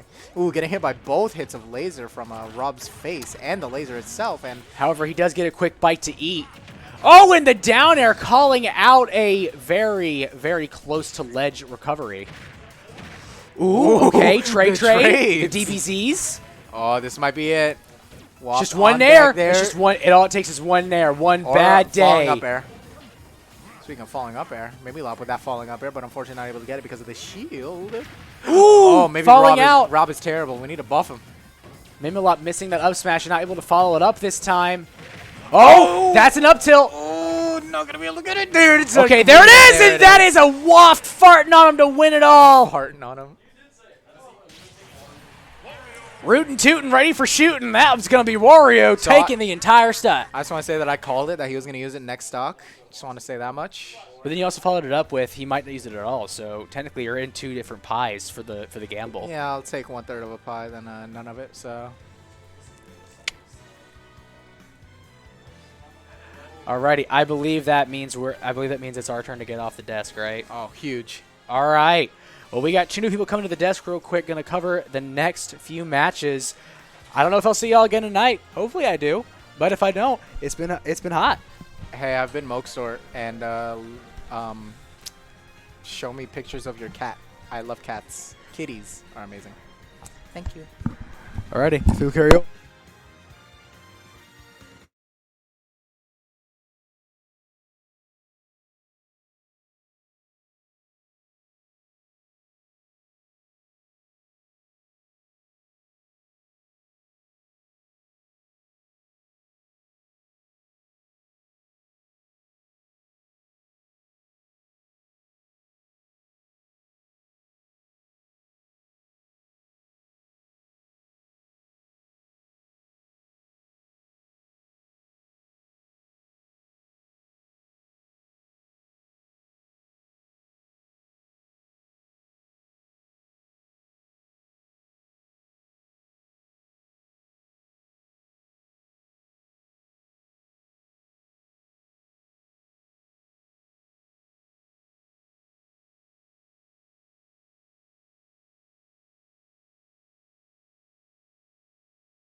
Live and unmuted. Awesome.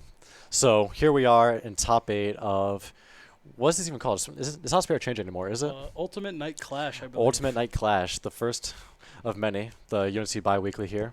Here we have my co-commentator, Mikey. Yeah, my tech is Budwar, if you aren't familiar. And I'm Patrick Seastream, and I think up next we have our next winner semis match, Diet Soda versus Spandex. If we get to the scene transition real quick, they've already gone into Game 1. Starting on Pokemon Stadium 2, pretty standard stage starter. And right now, Daiso holding down with back airs with stage control. This is a matchup we get to see quite a bit of, both in Spandex versus Diet Soda and Rob versus Cloud in general. Yeah, absolutely. You know, when we have great players such as Diet Soda, Mentos, and I think those are the 2 big Cloud names. And then we have players such as Mimolop, which you saw in the last set, and Spandex. You know, we have a lot of talent with these 2 characters. Yeah, exactly. And wow, just right away you're going to see that up smash out of shield. You got to be careful around Cloud shield like that. Yeah, and something interesting that I want to see in this matchup is how Spandex will deal with Diet Soda pressuring his shield, because Cloud has a lot of mix-ups like from those aerials, right? Is he going to space back air? Is he going to like landing fair? Like when fair lands on your shield, it's a mix-up because you can't really punish it. Like you have to like basically parry it to punish it. Right, it's deceptive. So yeah, at that point you're playing like a spot dodge game. Is he gonna Is Curtis going to go for cross slash afterwards to get the stagger pressure? Like, there's a lot of options Cloud has. Right, That and look at that, a lap in percent already. Diet Soda's looking extremely dominant. Spandex is just trapped in the corner. Yeah, definitely. All right, we're going to see the classic back air ledge traps here. And what was it? Spandex thankfully getting out of it, but if you stay there for a little bit longer, cross slash is very well known for shield poking, especially the limit version. Oh, yeah, absolutely. If you can't roll out of that, you're probably in for a bad time. And when your character is as big as Rob too, shield poking probably a more common occurrence than other yeah. parts of the roster. That was a great up smash. Another up smash. I think I saw the shield go up for a second there, so we'll see if we can see any more of those this set. And yeah, that was a great reaction from Diet Soda. Again, the up smash on the back air, but Spandex closing it out on the left side. Good stuff. Ooh, and there goes Curtis, going for the back air into up tilt, trying to push his advantage, right? With that platform there, that's a great juggle situation. And with the stock lead like this, there's no chance of a crazy reversal happening. So great risk-reward assessment there. And Diet Soda has just looked so dominant this whole game. So much damage racked up already. I mean, you're looking at probably the game closing really soon if Spandex can't answer this pressure. All right, this could be a situation. Yep, not covering the roll in. All right, down tilt grab. Good to confirm. That was a really safe back air, but he ended up losing positioning for that, actually. Diet Soda going low in that case. All right, just wait it out. Good stuff. All right, now Spandex back at ledge. Not where you want to be against Cloud. Notice Diet Soda spot dodging there. Now that Nick Spandex is at higher percent. Probably looking out for a reversal option, Right, Rob having a lot of those. Solid fair, yeah. 150. It's a little scary. Rob has all that rage now. You can take stocks even faster, but when you're just stuck in the corner nonstop, you don't have too much opportunity to use that. Absolutely. Yeah, right now, Nick's win condition here is to get some kind of like up tilt up air or a tech chase situation with maybe a forward air or a down tilt. And just back air is going to just take it from center stage. Wow. Yeah, a move that is not known for killing simply because of how stale it often gets. Right, it's like Fox Bear, for example. I think I made a tweet about it actually after Light was complaining about how it doesn't never kills, and it's like when you press it 20 times in a row, is your combo starter safe on shield? It's your everything really. That eventually it doesn't kill, but at 160, and Diet Soda using a plethora of other moves in those situations. Right, exactly. So. Lots of up airs. There's a lot of juggle situations there, sending Spandex up above and juggling with up air. Right. And I think one positive to Diet Soda's play here is that we see him going for these grabs and other types of up tilt and stuff. And that even though it might not be a conscious decision, it does partially unstale back air, making it more consistent in those killing situations. Right. Pummeling is really good for unstaling those moves, and just every grab you get, especially at those high percents, you're not mashing out of that without getting 1 or 2 pummels out. Right. And right now, back to PS2. Oh, great up out shield. Spandex falling out though. Yeah. Okay. Yeah, I'm noticing that Spandex is waiting a lot in these situations, but just not quite covering the right option. Right. Diet Soda going low a lot more often than not. And that tends to be the safer option, right? If you jump against Rob, he might catch you with the forward air, which combos into itself. They might get down aired off stage, or even a back air. And that's what Nick's been opting for as his primary kill option in those situations. Well, Nick knew that the air dodge was coming. And one thing that I've noticed for sure is Diet Soda has just, Diet Soda's gone. But Diet Soda has just been kind of shielding, and Spandex has just kind of been hitting it just like that there. Exactly, yep. But it looks like once Spandex got the advantage, it was pretty dominant. Took that stock right away. Yeah, in those situations, Curtis was actually jumping into those pressure sequences. We saw Curtis land on top of the platform right into the up tilt. Right. And I think that's a big thing when playing against Curtis, where you have to be aware of, okay, I really had to nail down his aerial movement, which Cloud loves to go for. Right. Because if I don't, then he'll just keep getting away with it. Unfortunate side being this input. But if you don't punish him super hard, then that's when you're like, okay, I'm not getting a lot of punishes. Maybe I should go for the lower one. Right. And then you're left guessing between the high-low game. And another thing that's really hard to deal with this Cloud is once that limit is fully charged, now that they're a completely different speed, their timings are completely different as well. It's really hard to deal with, especially a good player like Diet Soda. Yeah, absolutely. that was unfortunate. That was a good punish though. The awareness to just you're not getting any sort of response after that side B. You take your kill option. Yeah, this is really unfortunate for Nick because I think he lost his first stock to the side B, if I'm not mistaken, off stage, right? Well, he did that SD, right? Yes. So, yeah, and then that finishing touch took the stock. I don't know what percent, but I think it was around 100 or so. Yeah, it was pretty high, but it's still fantastic edge guard. Great really stuff from Spandex. Yeah, Nick has been getting a lot more of these tech stage situations, which forces Cloud to be on the ground, right? If you try to jump out of those, that's when you get hit for down tilt, you lose your jump, and it's even worse for you. So it's one of those things where if you're not at that percent, you have to take the tech, and Nick capitalizing off of that. And you can just see how small Rob's shield is. Half of his body's just sticking out. All right, forward air, good stuff. Yeah, Curtis not jumping there, so he had all his options there. Great weight, not bringing his resources. This game is a lot more even than game 1 is. Yeah, and one thing I want to point out is that you mentioned how Cloud has different air speed and ground speed in Limit. His pressure sequences just become safer too. Like limit moves do have some, I think it's intangibility or invincibility on startup. You'll see that with Climb Hazard, you'll see it with Cross Slash. So that makes his pressure sequences a lot more efficient on top of the timing mix-ups. And you just die if you mess up. Exactly. They will kill you. It's like we said in game 1, those back airs at ledge are no joke, especially with Limit. And even with that, we haven't seen it yet, but dash attack, a very strong kill option. And another and that back time air. it did not lie. Yeah, that's at 130%. Very reasonable percent for back air to kill. At ledge, not a lot of characters. Even Rob, a pretty heavy guy, is not going to be living that. Yeah, we haven't seen any dash attacks come out for Curtis yet, which is interesting. Yeah, we've seen them at lower percents, but not around the kill percents. I wonder if it's maybe just a little bit of fear, because if Rob shields it, that's a grab. Yeah, definitely. You don't want to be getting grabbed at Rob pretty much at any percent. Yeah, definitely not, right? At low percent, he has up throw into forward air, Right. which can set up a tech situation eventually. And if not tech situation, it might even catch your jump if you're not pressing the right buttons. So Rob, very potent with many of his options to get early kills. And Normally you think of gyro, but grab is also something his you have. grab is extremely deadly. And we're going back 3 games on Pokemon Stadium 2 Carolina Classic. Yeah, I don't know.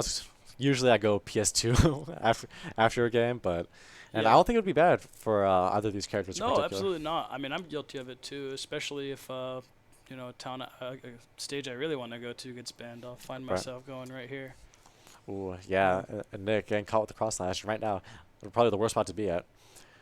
And Nick going for the regrab there, or like slightly above it, that would have been a great time for Diet Soda to probably not use limit, but maybe even the dash attacks we were talking about. Full stage cross slash, great stuff. Yeah, the DI looked pretty good too. Almost went to the corner, but just still tying off the top. That move is really strong. Absolutely, yeah. Yeah, what was it? Cross slash reminds me of like a dash attack in the sense that you're almost better off not DIing it sometimes. It's not true in the case of cross slash, but for dash attack it is. Ooh, is that gonna do it? Not quite. Was that forward air into cross slash? I didn't catch what led to it, but it was yeah, really close to killing. Because I know nair cross slash is true, and forward air is probably similar. if you hold in on the first forward air, it combos into another forward air. Right. I didn't know if it was a situation like that. Yeah, and I really don't like that up B there, because even if it had worked out, Curtis was at 49. Yeah. You're killing Rob at 100. You have stage control. You just use your really good, your fairs, your bears. Eventually you'll grab that stock and you'll still be at 49. Yeah, definitely. Right? Yeah, this is where Curtis either just wins anyway, or it's the start of a massive throw. Right. And you know what? The last game looked a lot closer than that first one. Yeah. Looks like Curtis is kind of reeling it in, but I would never be the one to count out Spandex. Right. Especially playing Rob. Right. Yeah, and Nick trying to punish that forward air on shield. Notice how Daiso spot dodge that time. Right. I think that's I've actually noticed that quite a bit. Instead of going for the tilt attack after Curtis is hitting the shield, they're going for a spot dodge. And it's been working out a lot. And if Spandex catches onto it, we'll start seeing those grabs. Yeah, I think the last time I played, well, not the last time, but the time before that, I remember it was a last hit situation, and I remember trying to punish his spot dodge after forward air, and I got a roll by accident. It was a pretty unfortunate thing, but yeah, always look out for the roll, because if he matches, you're still shielding anyway, and if you take the grab against Cloud, it's not the best thing, but at least you're not getting cross slash or combo. Ooh. A rough back air. A great drift from Cloud's up B there. Really good advantage there from Spandex. Just one hit did 92. All right, well, now you're in disadvantage, but... fantastic grab. Great stuff from Kratos. All right. This game went from looking very one-sided to extremely close. I mean, Spandex in the corner needs to fight the out, but... Yeah. Oh! Great charge on the up smash. I didn't think it was going to work, honestly. Yeah, I was expecting a down tilt. Diasoda just charged limit in his face, and Spandex wasn't having that. So great stuff from really Nick. Good way to close out that game. And we'll see how this goes. I mean, these games have just slowly been getting closer and closer. Now that game goes in Spandex's favor. Who knows what that can mean for the set? I was going to say, I don't think they go not small battlefield, PS2 again. Right. You know, it being next counter pick, Curtis is like, okay, let's change things up a little bit. Right. And the stage pick being small battlefield, which with lower platforms, I think helps out Cloud a lot, right? Yeah. Also, another thing to note is that Diasoda gets to pick the stage if they happen to lose again. Exactly. So there's the advantage where if this doesn't work out, maybe they just end up going back to PS2. But fantastic way on Nick getting the spot dodge after forward air. Curtis, I think next time he'll mix it up. Being at low percent, he might go for a mash option. Right. Or maybe a pivot option, right? Maybe turn around into cross slash for stagger pressure. That's the strong. Oh, spot dodge again, and Nick just ready for it. Great stuff. See the no mix up. Great weight. Ooh, ready just for that roll in. Oh, Nick trying to cover the low with the gyro, which was the right idea, but getting sniped out with the forward air, looked like. And now back at ledge. Pretty even percents, all things considered, but this is one tech chase away from Spandex or one juggle situation from Diasoda. Both these characters can find their kills pretty early if they get a good read. Absolutely. And we've kind of seen this. This has been consistent throughout this entire set. Is they kind of go blow for blow, and then someone just kind of runs away with it. Right. So whoever gets this first stock, fantastic stall under the stage. Yeah, and knowing Curtis, if Nate tried to go up sooner, he probably would have got hit by the descending up B. Right. Curtis, we saw it may have cost him the last game. Right, but not quite making it back. Yep. And there's that lead that we're talking about. Let's see if Spandex can kind of run away with this, or if Curtis will tie it right back up. Ooh, great weight with the grab. Oof. Ooh, probably misinput, may have been an up tilt, but either way, ooh, that was a rough air dodge. Full hop especially, not a lot of lag, but that's sort of catching the defensive option away. Right, and so again, back kind of to this even. Oh, I thought maybe that could have just been a Rob combo. Yeah, that's the dichotomy of this matchup, where if Cloud has advantage, is very strong, and he has a lot of mix-up potential. But if Rob touches you once, he not only could kill you, but he also has those same things that Cloud does. Right. Not as strong as Juggles, but he does have those tech chase situations that we've been emphasizing throughout the set. Ooh, I like the weight.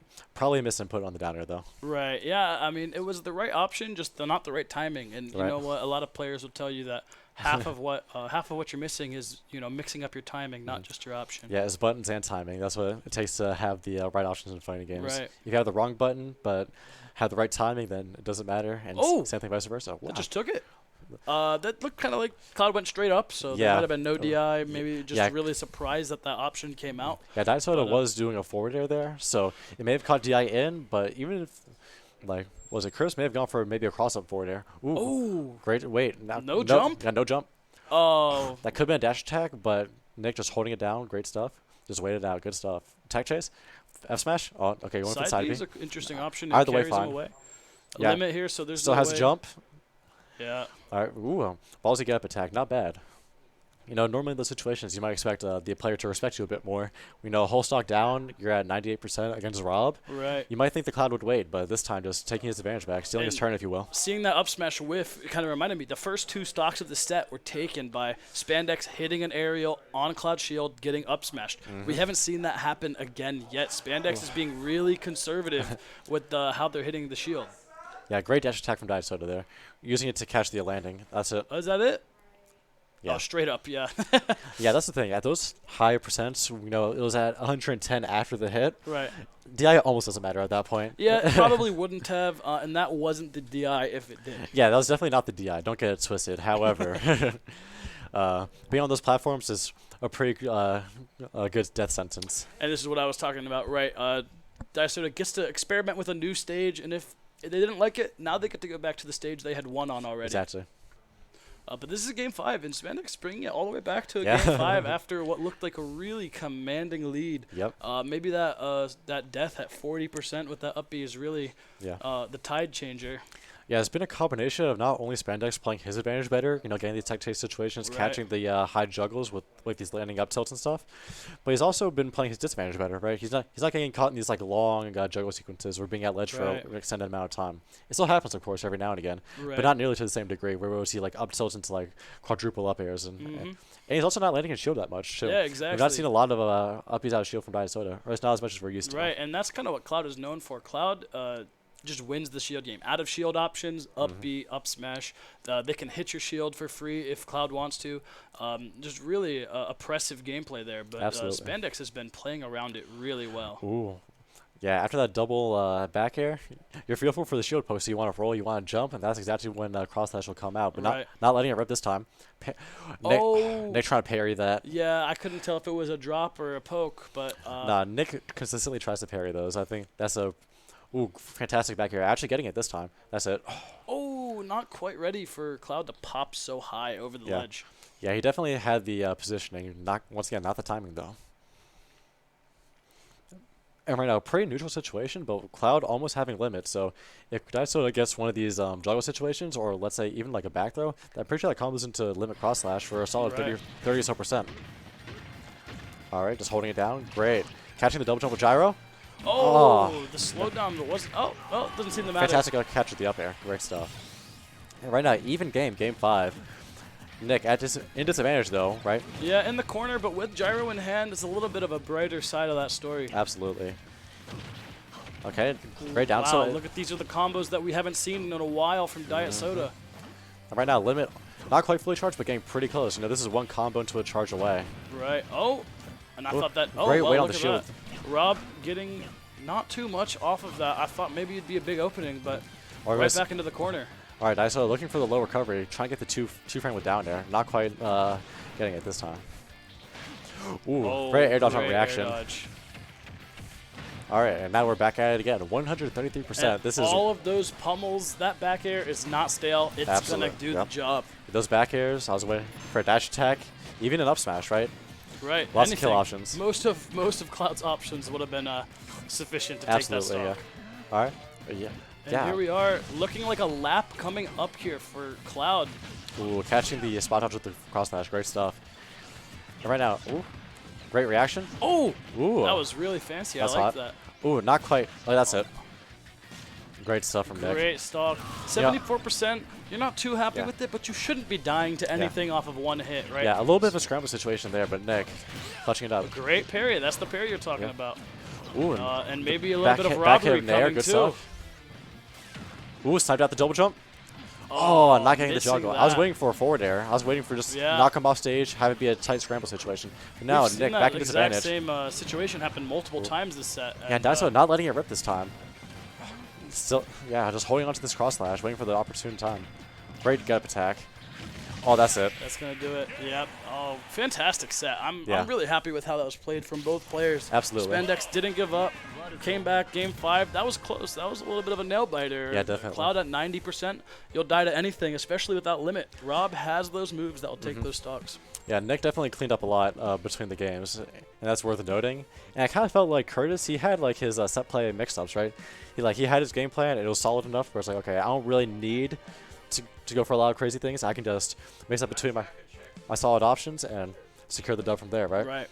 Yeah, and again, really happy to see, Spandex fought it out. Going down 2 games, that's really demoralizing, especially against Diet Soda, the 1 seed of the tournament. Yep. Just Cloud, you get in the corner, you're going to be stuck in that corner for a while, as we saw. Absolutely. Turned it up a lot at the end of that game, and that's kind of how Diet Soda ran off with the win. Yep. And right now I'm checking bracket to see how the loser side of things is going. Okay, so, oh man, I just reset the page, and it was actually already loaded. Okay. Let's see. From what I saw, it looked like Sugarland beat Paris in the first match of losers top 8. Okay. Let's see. Yeah, Sugarland 3-0 over Paris. And right now, Frappe versus Fancy is happening. Okay. Well, Fancy going on a little bit of a tear. I believe. Yeah, taking out Sugarland in winner's side, actually. That's a pretty good win right there. And besides that, it's been a pretty tame run. I think he beat Carson. Yeah, beat Carson, lost to Landon, beat Cafecito in the top 8 qualifier. And now he's in top 8. So there you go. Again, the one upset and securing the top 8. Good stuff. And let's see. So right now in losers, we have Mimolop versus Sugarland, which should be coming up soon. All right. And then the other side will be the winner of Frappe and Fancy versus the loser of the loser of the last set, which is Nick. All right, we got some hot sets coming up. I'm excited to see. All the Robs and losers now. Yeah. Both of them on the other side of the quarters. And Mimolop has always been a really strong player in Raleigh, but never quite has made it to that PR level. And we've seen quite a few really big performances recently this summer. Yeah, absolutely. So maybe this could be another one of those tournaments to add to their resume. I hope so. Yeah, from what we saw in the winner's side, Mikey and I weren't here, but we were in the commentary room watching it happen.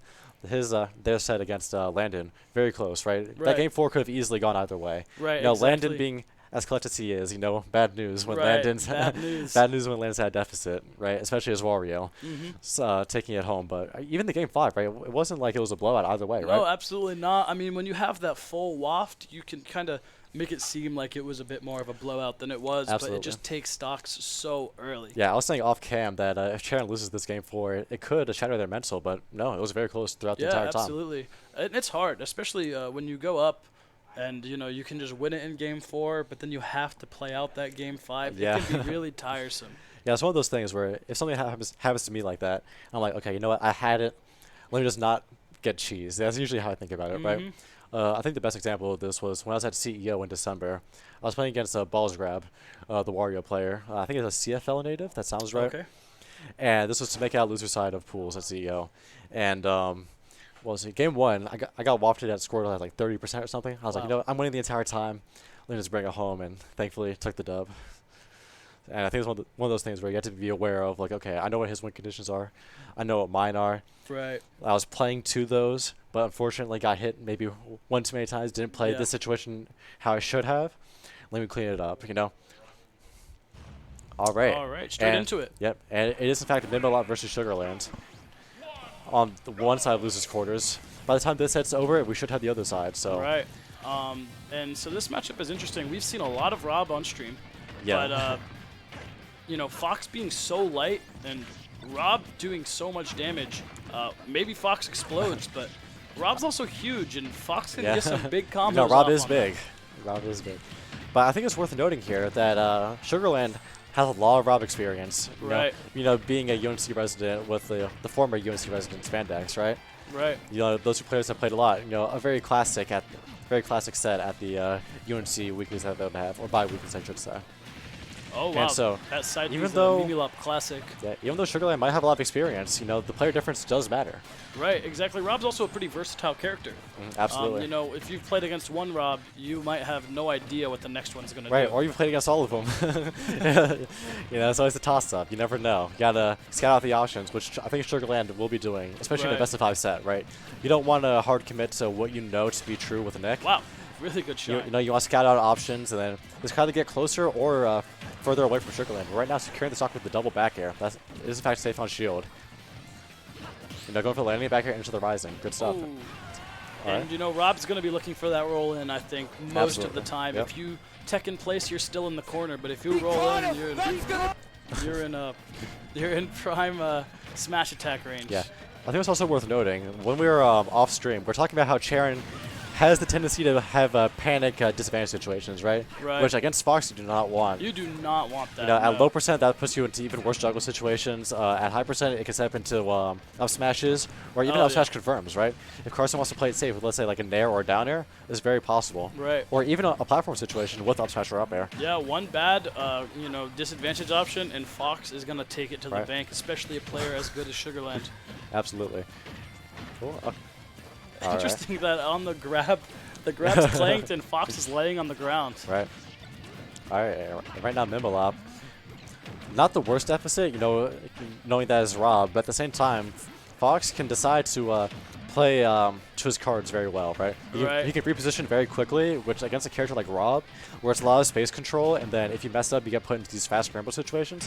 Ooh, Wow. fantastic up smash. That was really good, just staying in place, you know. Yeah, Fox's up smash, I want to say it's like frame 8 or 9. It has a tangibility on the legs. Yeah, I think it is So 8. it's a very good reaction option, and it has that ability to just beat out other moves. Yeah, and again, I mean, Carson's just sitting there. Sugarland just waiting. He's like, you know Right. what? Rob's going to land right in front of me. I don't even have to move.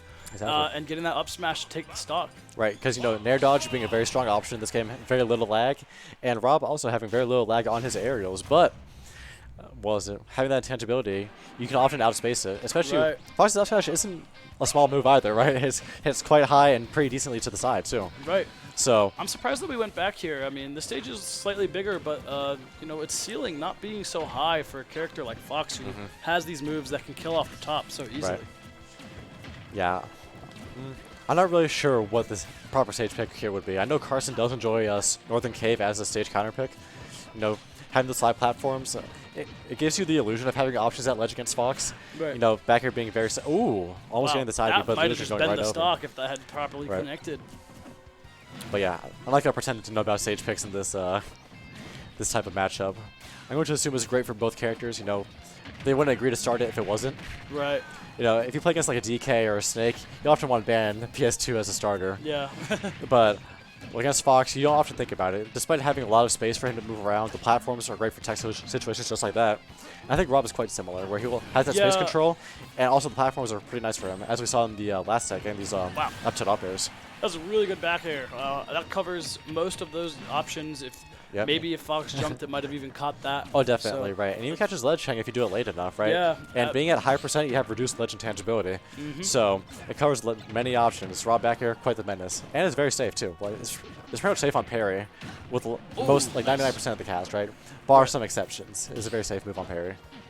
It's just the fact that Rob blasts away so much space is just created. Yeah. It's one of those moves where I imagine it's technically like however minus, but because it auto spaces itself, it takes away from how unsafe it might actually be. Wow, that was a lot of damage just from up tilts right there. Exactly, right. And it could have been even worse, right? Charon not mashing out disadvantage. You know, keeping composed. We've just seen Sugarland just kind of jumping over, either shining back that laser or just hopping right over it and getting in.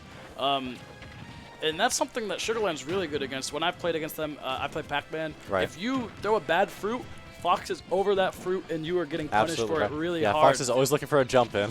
Yeah. All right, great reaction on the up air. And right now, Charon trying to box for space with these forwards and down tilts and dash attacks. Sugarland just disengaging. Waiting for his opportunity to up smash out of shield. Great reaction. Up smash out of shield, you know, Fox, Cloud, Rob even. These options are extremely deadly and powerful. Ooh, that was the it hit the back of Charon's shield. Not able to punish that. You know, Rob, not known for his great out of shield options, especially from the back. You know, many characters have great back airs out of shield, which can kind of mitigate that. But, you know, Rob's back air, his strength is covering like 20 options and killing at 30, not as an out of shield option. Yeah. And we've seen Fox going for so many jabs here. I mean, when you have that stock lead, Fox's jab is really quick. It does a decent amount of damage. You can just take that safe percent, and eventually you'll be able to look for your kill. And the up smash traded there. Nair up smash, not quite getting the kill. There. You know, next move may kill here. You know, Fox, very strong kill options, and Sugarland's been putting that on display. But, you know, not always getting the strong options. You know, Fox. Right. You know, it's often that you'll see him at the opponent at like 140. Just praying back air will eventually kill. But that's not an issue for Sugarland, right? Yeah, eventually those confirms stop appearing, and you just got to go for a raw hit, up smash out of shield, put them in the corner, get a back air when they're trying to escape. Absolutely. But you don't really get to get any sort of combos into it. It can get quite difficult for Fox to kill. This is quite the predicament because Rob, as we said before, known for his zone control, and then once he puts you into these positions to move around those, then he can put you into fast scramble options, right? Down to forward air. But Fox, very quick, so he's able to move around those zoning options. But then he also has great frame data with nair, jabs, up tilt, dash attack. Yeah, exactly. So once Fox gets it in, not only does he have good tools to move around the zoning, but he can also box just as well as Rob, if not better. Wow. That was just a really good, quick advantage right there from Rob. Read the roll away, got that grab, but getting punished for the double air dodge away. Looking like just about even Sugarland is percent. answering back. Yeah, all these air dodges. Thankfully, the gyro being present, but Gyro the savior. Oh, really good laser. We haven't seen a lot of big things from laser. Sugarland has just been jumping over them, reflecting them, all sorts of. In game one, we saw a lot of tools. reflectors hit Charon.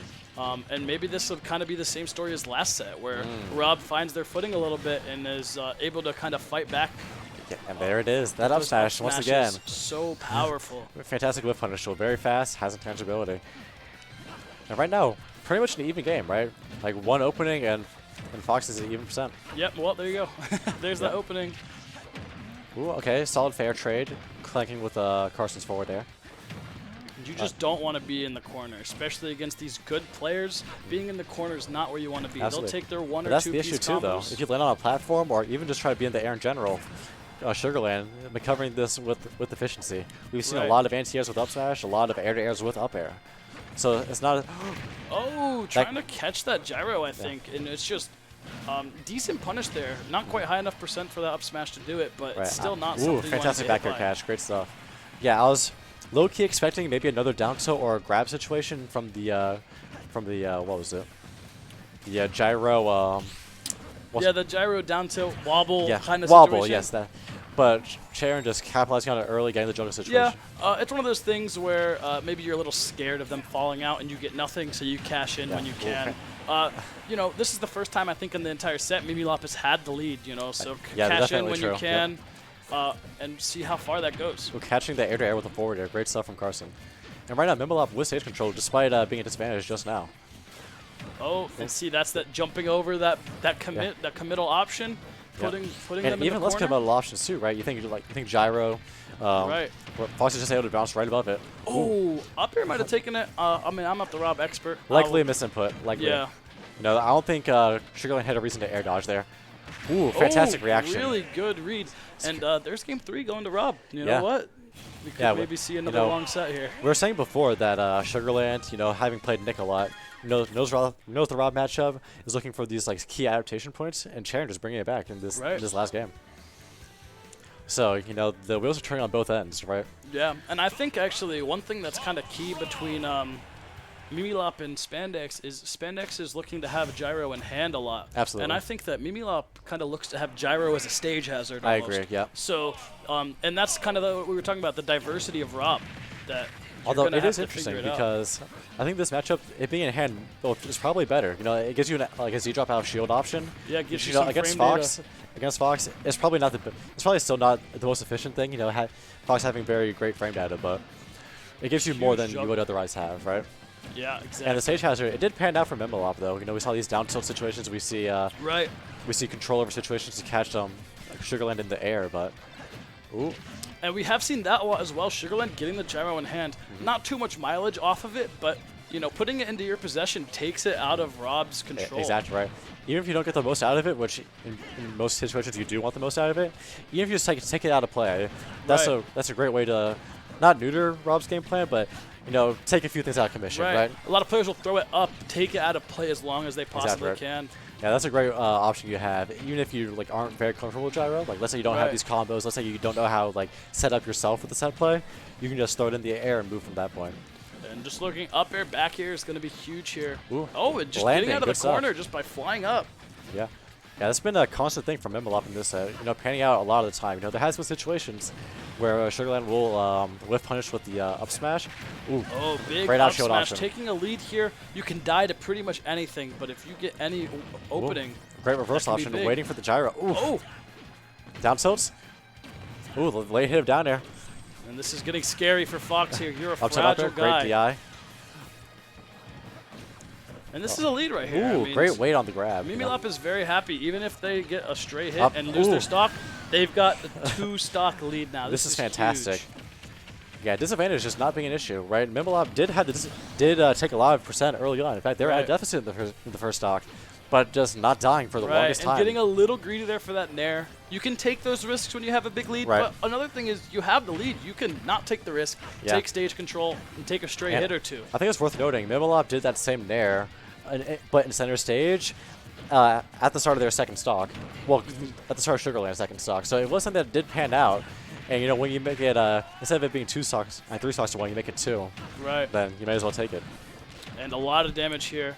I mean, you're still at 62. Even if you find a way to close this stock, Rob is another attempted up smash. Yep, great spacing, but not with Sharon. This time spacing around it. Catching the double jump with the up air. That was really That's classic. good up air. Yeah, Carson had no reason to wait there. You know, Mimilop has been going for these delayed landings, so going for the up air. Right. Great option. And it's looking really dominant here from Sugarland. All of a sudden, the game's almost even, and that matters. I mean, you had these 2 stocks to play with, and Sugarland was the one that ended up actually taking control. Yeah, and now lapping him in percent. Lapping percent. We're looking like you're in the corner, but that was not the right DI. That was rough.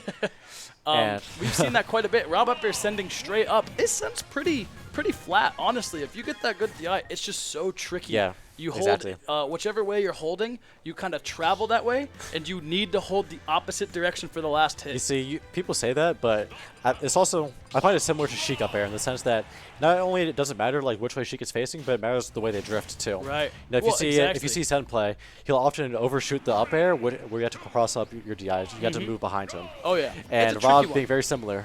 Very similar. You're kind of better off not DIing it until the last hit anyway. But at the same time, Sheik having a lot more drift, so it's usually a lot more noticeable. Right. Whereas with Rob, like Sheik up air won't kill as early with bad DI as Rob absolutely not. does. So you can almost afford not to DI Sheik up air. Like you want to, of course. You know, Right. there are situations where it can mess you up. But against Rob, if you don't DI it, it kills a lot. It will earlier. still kill you, but if you DI it wrong, it will definitely Right. take that stock a lot earlier. And here we are, Game 5, straight into PS2. Ooh, almost 5 getting the games. gyro there. If the gyro was a little bit more fresh, that could have been a pretty devastating grab reset. Right now, just jumping away, great stuff, but on the platform, getting caught with the air dodge down, just double up it. And, you know, this is looking like a lot like the last set. We've seen dominant games, 1 and 2, go Right. in favor of the non-Rob player, and then the Rob player just getting ready to adapt, bring it back to Game 5. And that's the thing, too, where it's like, having that type of space control, Fox is rather limited in the way he can approach to get those win conditions. Oof. Right. Fantastic up smash, And though. you see it going for that down smash there, or down throw there. I think that Mimilop has picked up, okay, my up air has been sending really straight up. Maybe I can Yeah. get a nice early kill off if I can get one of those. Right. Yeah, this is a rough spot right here. Nair. Oh my goodness, that's a lot of damage just from those up tilts. Exactly. Oh, Oof. Bit That's a of a good wild up call out, smash, but but taking didn't it. quite take the stock. Okay. All right, and now Mimilop holding center stage, but at quite the percent deficit. If that was free spot, that probably would have killed. Oh, Ooh. I'm not sure what. Maybe that was just supposed to go to the right, but A lot of scramble situations. Oh, Carson somehow narrowly evading it. yeah, that back air would have 100% taken that stock. Absolutely, and the forward smash stage on Sharon too. But here we're looking a whole stock Ooh, with the deficit. grab out of That shield, should that was, take it. that was crazy. And just settle for the up air. You don't have to commit to the up smash. Yeah. That's an interesting spot too, because you know Rob being at that high percent, like even though Fox is safe on shield, you know with the nair into jabs, you know Mimilop being aware of like, okay, he's probably not gonna go for damage here. He has no reason to, right? He Right. wants to like go for a reset situation and just taking the up smash out shield. Ooh. Oh, Maybe there's that another dash dash attack on attack. shield. Rough. And we have a whole stock deficit. Both players at Yeah. 0, but Another dash attack. Rough Sugarland stuff. has been dominating this game for sure. But Yeah, you absolutely. never want to count Rob out, especially against someone that's a glass cannon like Fox. Absolutely. That character Ooh. can just explode, and Rob is the Yeah. character to make that happen. And even if Sugarland doesn't explode, right? We have seen Mimilop just live to absurdly high percents. Not so much Right. this game, but especially in the last one, where they had Right. a 3-stock-to-1 lead. Even for a brief moment, right? And if someone is going to do the Rob set play that takes your Oh my straight god. up, I am shocked that they didn't die there. That's painful. That could have been the start of a comeback, but right now, still making it. No, that's Oh. it. Yep.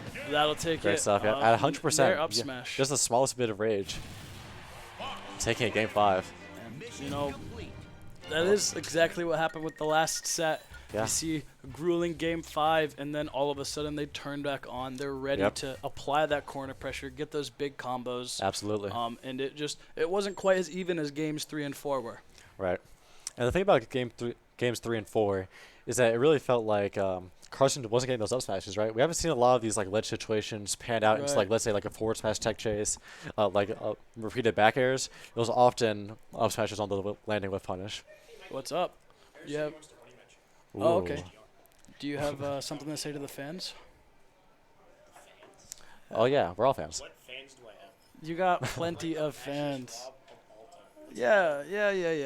Oh, you had a good game 5 set. That was awesome. Yeah. Game 5 was Landon and Larson. Yeah.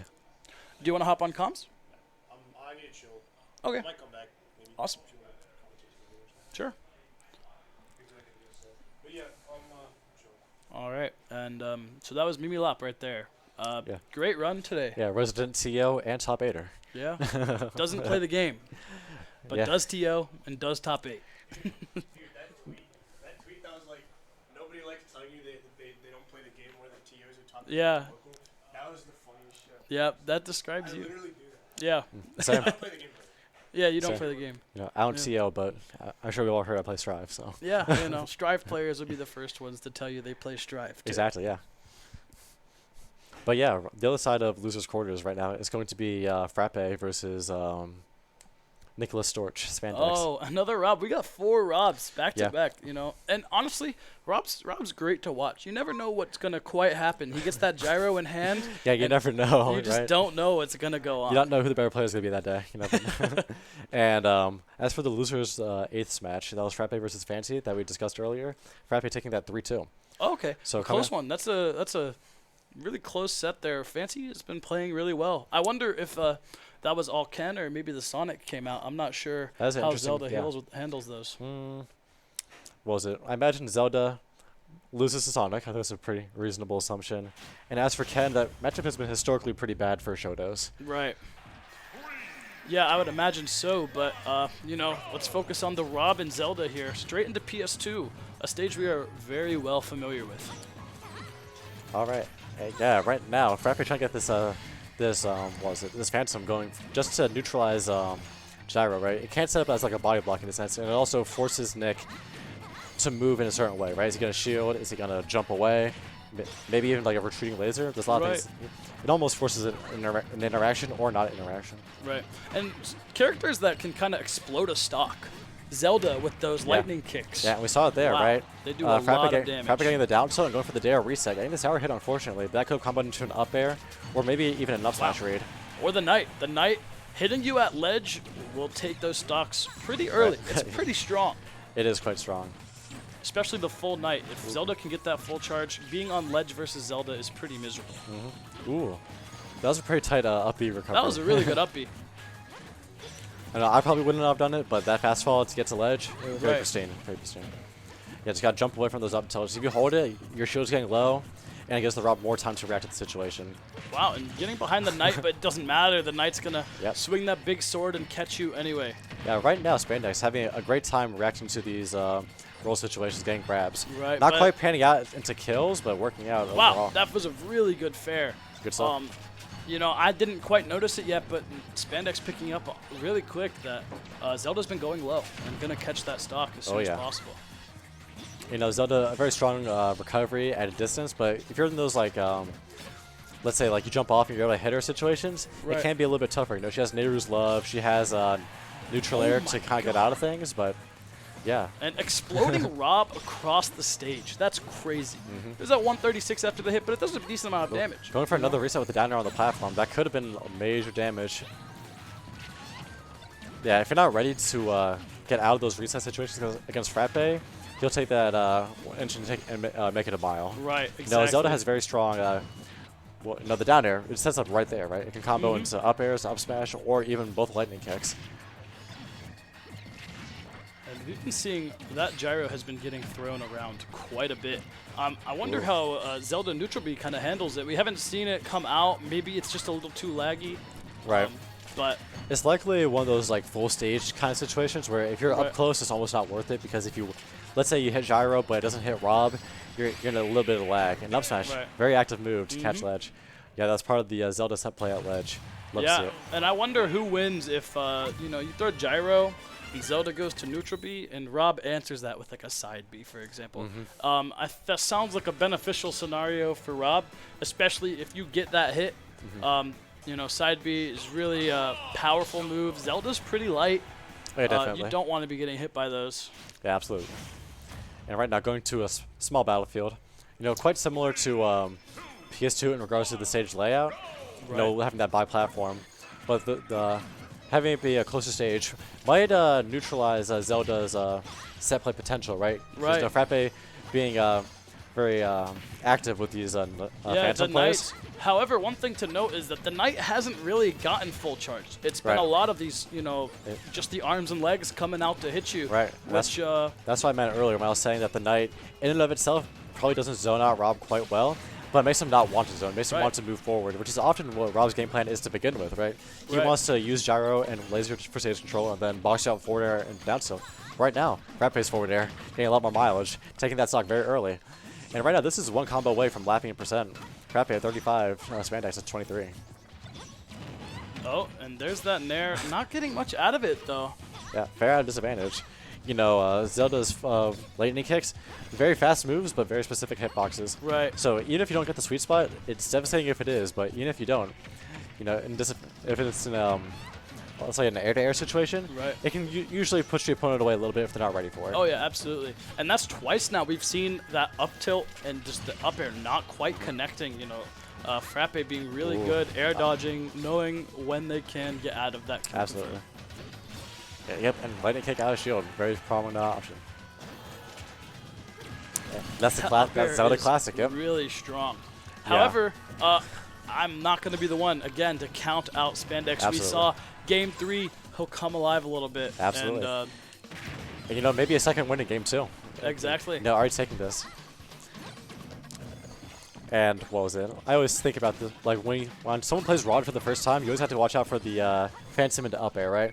You know, Rod does tend to prefer the down tilt and like up smash grab situations at ledge when he has phantom there. But as a default, very safe thing. Goes wait for the jump above phantom and catch with the up air, right? Right. So that's kind of like his default in the sense, right? And Nick getting caught by that won't kill. I really liked that B reverse neutral B was a little fancy, but it just didn't quite pan out how Spandex wanted it Right. to. Loving these space F tilts from Frappe, just holding it down. He doesn't have to commit to these down tilts or reset situations. You know, just gets the space moves and play with his lead, if you will. Wow, that lightning Not kick quite killing it, really interesting. strong. Not quite taking it, but we've seen quite a few Zelda uppies coming out and getting stuffed. It's looking like Frappe really wants to kill with that option. Ooh. All right, up tilt. Not mashing out of it in time, unfortunately. That's But the the air third dodge time, afterwards. fourth time, and Frappe just not getting hit by that. Back air. Ooh. Uh-oh. You don't want to Ooh. neutral get up into that gyro. Tough stuff, yeah. And thankfully not getting hit by the back air there, right? Right, yeah. You know, is that going to take it? Yeah, wow, that was not even a question. Yeah. Yeah, Nick waiting to react, seeing that the mistech happened, and the down smash covering it perfectly. All right. And again, you know, Zelda's pretty light. Rob has a little bit of rage. You're stuck in the corner. Oh, no. Oh, that was a the crazy up beat, but dropping the gyro going pressure right there. above it. Unfortunate. That could have been another Texas Chase situation. Wow. You know, Spandex dropped it, but right away just put Zelda right back in the corner. Yep. Ooh, fantastic grab. Up air. Oh, but it connects that time? That seemed like decent DI. I'm not upset with that DI. I missed that DI. If I was playing, I would have missed that. You know, that was pretty good DI. That's just that rage coming in clutch. Zelda being light, not panning out for you. And you know what? There's that second win in game 2. Yeah. That, and making Spandex a two-stock comeback. Yeah. Good stuff. That was really good. Going to On FD. FD. I'm a Pretty little classic. surprised. I'm surprised this was left open. I'm not sure what stages Spandex would have banned to Yeah, so let FD the stage happen. list here, there's no Kalos, but I do know that you often ban Town. You probably want to ban Northern against Zelda. Right. You know, the close side blast zones make it very strong for her. In fact, I think one of the sets I lost against Frappe, I think it was a long time. I couldn't tell you when. It may have been at a it was at an NC State event. I couldn't tell you which one, but we did play on Northern, and he did get the dub there, I think. Oh, down tilt into forward air on side platforms, super strong on Northern. Yeah. Do not take Zelda to Northern, because those side platforms, if she gets those scramble situations, like, she's looking for it a lot more there.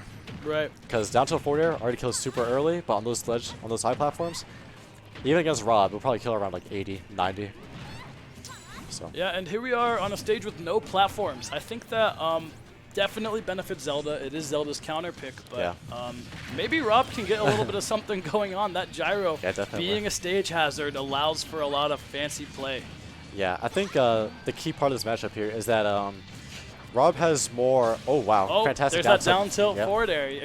Great stuff. 87 after the hit. Rob's a heavy guy. Yeah. Now imagine that on Northern with smaller blast zones and on the side platform. Yeah, you're even further out. Yeah, you're gonna be dying a little earlier than 87. I've definitely gotten cheesed before by a Frappe. And so, I think the key part about this matchup here is that even though Frappe does have the set play tools such as Phantom to kind of make Rob wait a bit, Laser goes through it. Gyro can kind of force tech chase situations. Gyro will slow down the Knight a little bit, and the Knight has to hit the gyro, gives a little bit more time to react to the swing. Right. And so it really is a matter of like whoever gets in those situations first, right? And both characters having very strong out shield options, right? Rob with the forward air, Zelda with lightning kicks.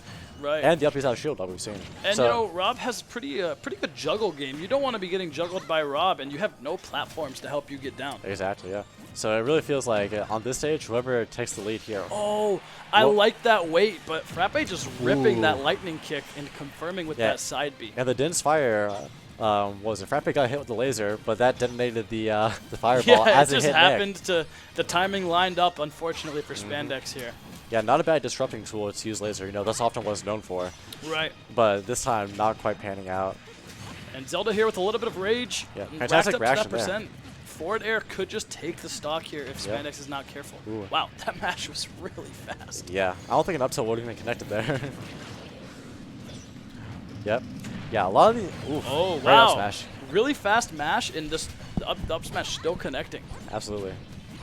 Yeah, right now. Last on game 3. Jumping in place, you know, Spandex wants Zelda to come forward, Yeah. commit to something, but Right. you know, Frappe's patient. They have the percent lead. They don't Right. have to make any committal options. Yeah, right now. when Zelda doesn't have to commit, that's when we've seen a lot of these like reset situations that Rob's been capitalizing off of. But if you're forcing Zelda to approach, you know, she has tools to kind of cover herself, right? We know with the Phantom, even Right. with the gyro if she steals it, but Right, and she can, especially, I guess a character like Rob, who might be looking to stuff your grounded approach with like a gyro or something, she can time that neutral B, time a dash attack Right. even, just something to catch that gyro. Right. It yeah, can but be, Zelda having significantly frustrating. less boxing options than Rob does. Yeah. So if Nick can force Frappe to approach and Oh, I'm not a huge fan of that up B. I'm not Oof. sure what that was. had the gyro charge, could have been a potential grabber up tilt reaction, but getting punished out of shield the up B, great There's stuff that from up B. Frappe. I don't know if we've seen that yet, but you know, Zelda's known for it. That up B kills off the top, you know, pretty handily, and Rod Yeah. finally finding it when Absolutely. they needed to. Yeah. Definitely a very strong move. Made better with poor DI, but, you know, Yeah. in that and case, not the Where did we just go? Was that Kalos? Yes, Kalos. It's actually not on And the Kalos stage is not list, legal. but you know Yeah. what? Looks like Yeah, no, if they agreed to it, I guess. no one's gonna stop him. I will. Yeah. I gotta Go run to ahead the and- other room and stop him.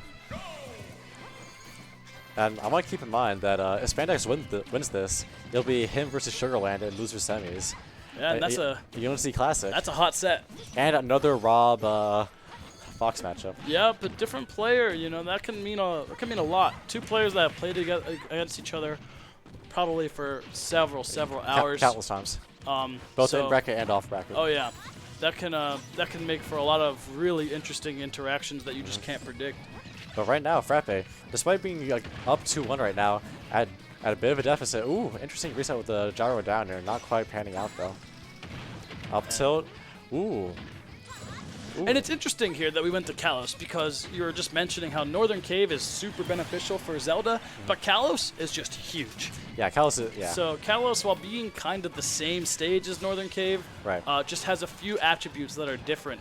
Yeah. That ended up being a good counterpick for Rob at the end. Yeah, the platforms on Northern, they hang off stage more, Oh, yeah. whereas on Kalos is more centered. And they're lower. I don't know if Knight will hit on these platforms. Those are pretty high platforms. I think it will. I think like the end sweep of it, Yeah. it would, yeah. Right now, the platform's not even mattering Spandex, just getting Wow. these down tilt tech chase situations. Spandex is playing really well. Lots of these really good weights, racking up 84. Ooh, and Unfortunately, crazy up dying B. to that up B, but you stacked up 84. You have a good lead. Not getting to use that invincibility, and I do Frappe wanna- actually taking over. I do want to say though, we said it before, and I don't think we've seen it too often, but Frappe very strong at getting resets. You know, Zelda, very strong damage output potential, but she needs those reset situations, those strong combo starters. Right, and right there, you know, not getting the up air off the air dodge and just covering where's Zelda gonna land, and I'm gonna up smash there. You know, Ooh. she's really light, she's gonna die. Yeah, Frappe missing the down tilt forward air off stage there, but going with a high up B, catching Spandex off guard, and taking back stage control, stealing his turn back. Snick going the high this time, burning the air dodge. Just wait. Ooh, Oh fantastic my God. reaction. That was a fantastic forward Yeah. air there. What I love there about Frappe's play is that he could have waited for an air-to-air situation with, let's say, an up air or a neutral air just to keep it going or kill with the up air.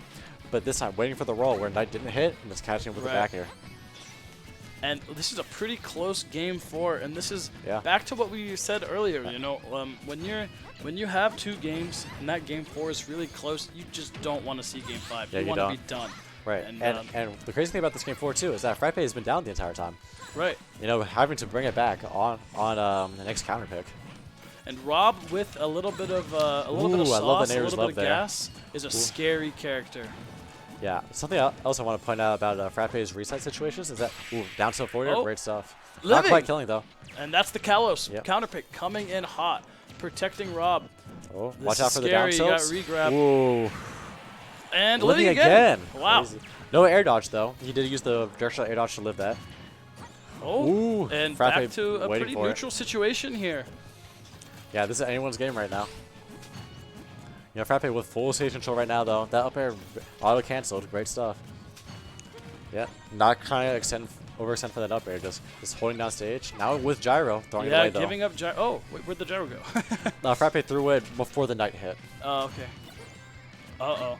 And Frappe is just catching every gyro here. Great Spandex is really struggling to get any sort of control here. Ooh, and It's there's the looking up like air, Zelda's game and the Yeah. set to I want to take. point out, Nick has been playing very well around the Phantom, and Right. even avoiding Frappe's scramble situation, right? We saw a lot of forward tilts come out, things of that nature, but getting caught by the up air in the end. Right, and you know what? It's been 4 games. It's really hard to play around that Phantom for so Yeah. long. Eventually, Zelda is going to see what are your options, how are you dealing with it, and right there, taking the set right when it finally mattered. And the hard part, too, is that at the percent Nick was at, around like 130% or so, that's a potential like up throw pummels into kill percent, right? Up throw does kill with Zelda eventually.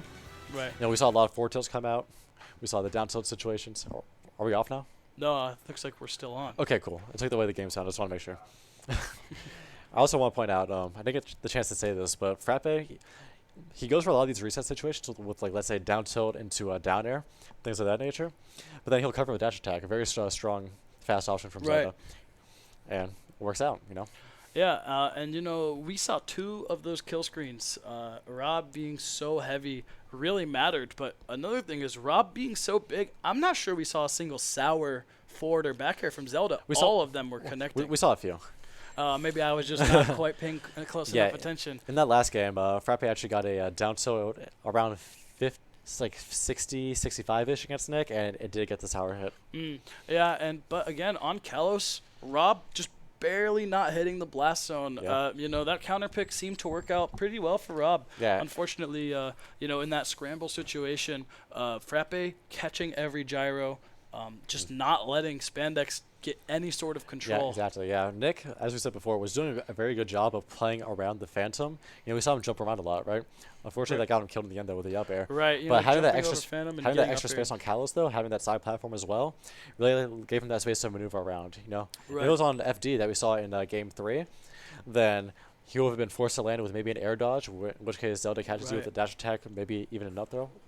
Anything like that, so. Another thing to note, on FD would not have lived either of those kill definitely screens. not, no. So Yeah, Kalos is very generous, Yeah, it was very, very generous.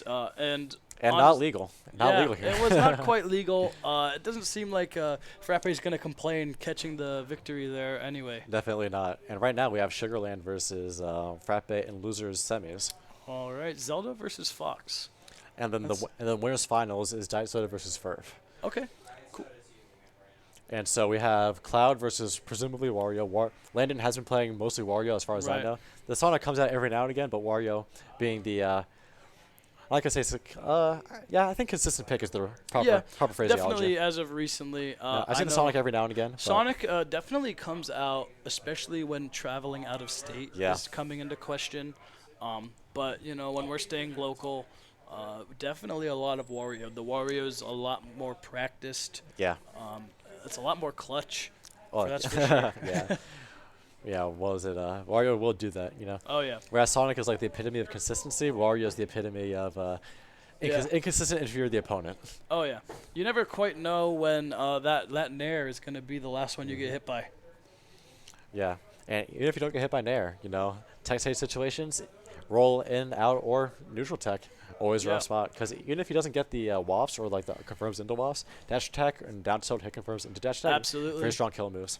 Forward tilt, back air, these really strong moves that can pressure you while you're in the corner. Right. You might be tempted to jump. You might be tempted to roll. And that's when Wario's going to really shine. Yeah, and Wario having a very strong air mobility, so he's able to position for those moves quite well, despite those moves having relatively short range. Notably down tilt, a very safe poke, even on shield, right? Right. And it's not safe in the sense that it'll like keep you in shield stun for a long time, but in the sense that it's a very low recovery move. Right. And another thing to note. All right, winners finals first. Awesome. Nice. So Diet Soda versus Furf. We're expecting to see Cloud versus Wario, maybe Sonic if instead of the Wario. Yeah, we have seen the Sonic take dubs in the past before. Right. These two being very seasoned players from the Smash 4 days. So I'm sure they've had not only Cloud Sonic sets, but in recent days the Wario Cloud. Yeah, it's like UNC something esports. Yeah. Oh, and Speaking of the channel, you know, Yeah. Landon asking for it, probably gonna be on his Twitter. Make sure to follow our local players here, our local stream.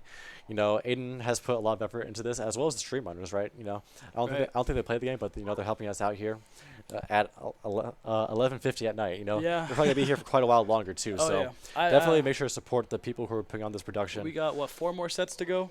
So we have winners finals, semis, losers finals. Yeah, at least 4, potential At least 5th. 4, maybe a 5th. Yep. If the Sonic comes out, that could drag the game out just a little bit. Landon, or Furf, is known a patient player, not scared Yeah. to play for the clock.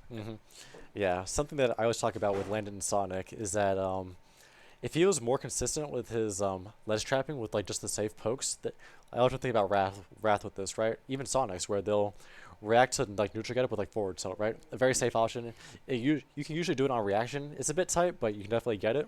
And if it doesn't, it's very safe. But Landon will often go for the bigger, more committal kill options at ledge, right? You'll see a lot of forward smashes, a lot of back airs, even an up smash to catch a landing. But I think if Landon was able to hold that ledge position a lot more, then he would be like, okay, this person, let's say I'm ledge trapping you with Sonic, right? Right. You neutral get ups multiple times. I catch you with forward tilt. You're like, okay, maybe I'll jump.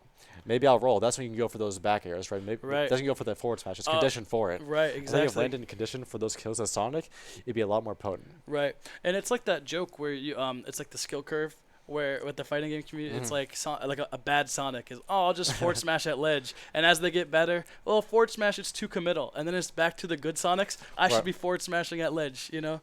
It'll just take those stocks. Exactly it's right. really, really good smash attack. And the key about and the key thing about Sonic ledge trapping is that he doesn't have to commit until he needs to. You know, Sonic, he's able to reposition very quickly, and he has the moves to do it, right? Right. You know, not the greatest range, but he's able to throw them out quite efficiently. And not all that it matters. Talk about Sonic, and here we have the Wario. Not that it matters, the Wario. Bad news for us. Yeah, bad news. Or maybe good news. A Furf classic. Ooh, fantastic JoJo situation, waiting for the air dodge. Getting the down tilts, not getting the grab afterwards, though. Yeah, and we have pretty big opposites here. You know, Cloud known for having huge range because of that sword, and Wario known for being just a little stubby. You know, Absolutely, not quite having range. And both characters have fantastic airspeed. You know, Right. Wario on the better end of that, you know, to Absolutely. compensate for his stubby moves, but Cloud no slouch in his own right. You know, it's very common to see these cross-up back Right. airs, these you know, Daiso will jump above the ledge, right? In part due to Cloud's airspeed. You know, if he had Where's Drift, that would be far less effective.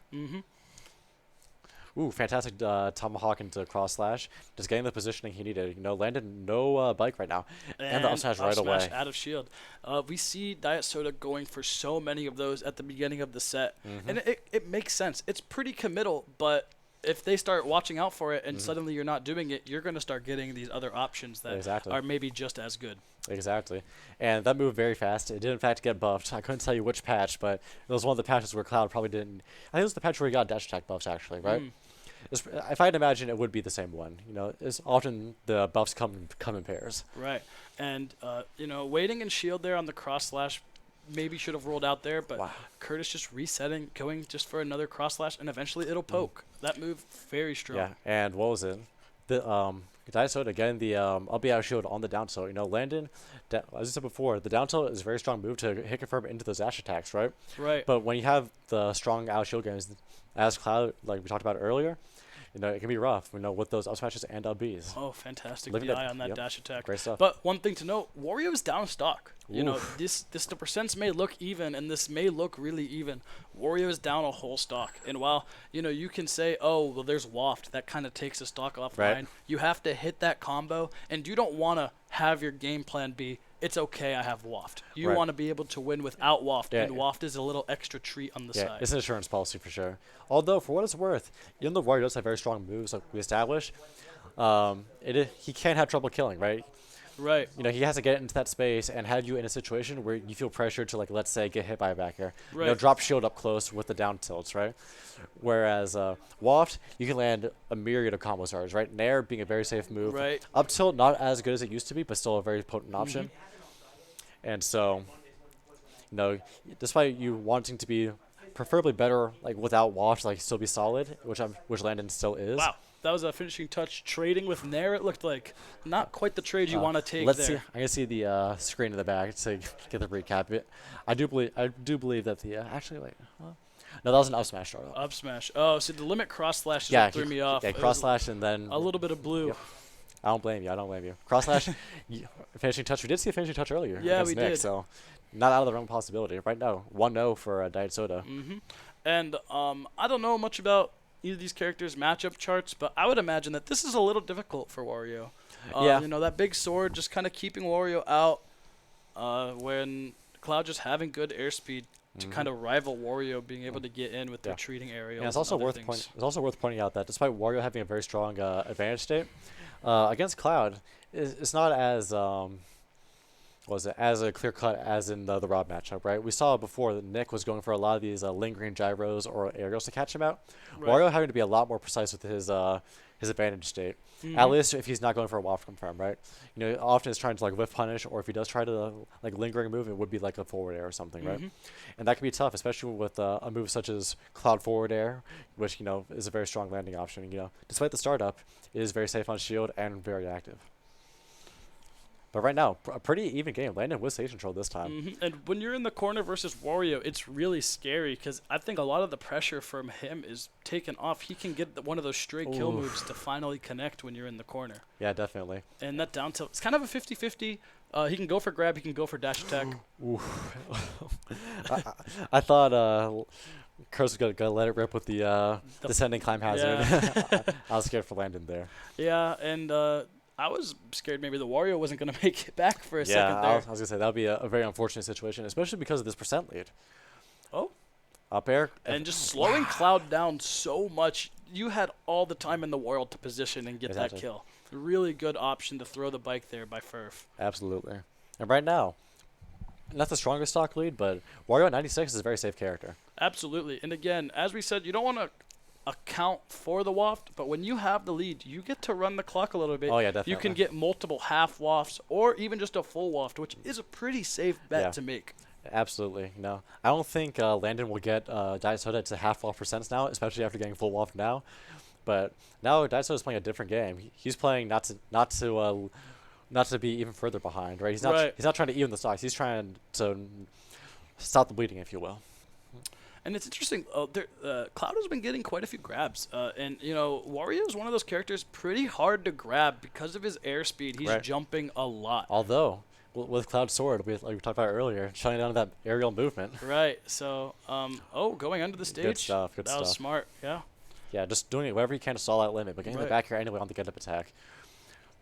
And once you respawn against Cloud, it is an interesting situation because similar to Arsene, you do have the idea of like, okay, let me wait it out, right? But in the case of Cloud, right, the longer you stay on the Angel platform, the less invincibility you have. Right, and you want to be able to get in, especially when you're stubby as Wario. Absolutely. You only have so much free invincibility to let you go through that sword. Yeah, you'll often see that Clouds will like let a blade beam rip, right? Full stage, just a very safe move.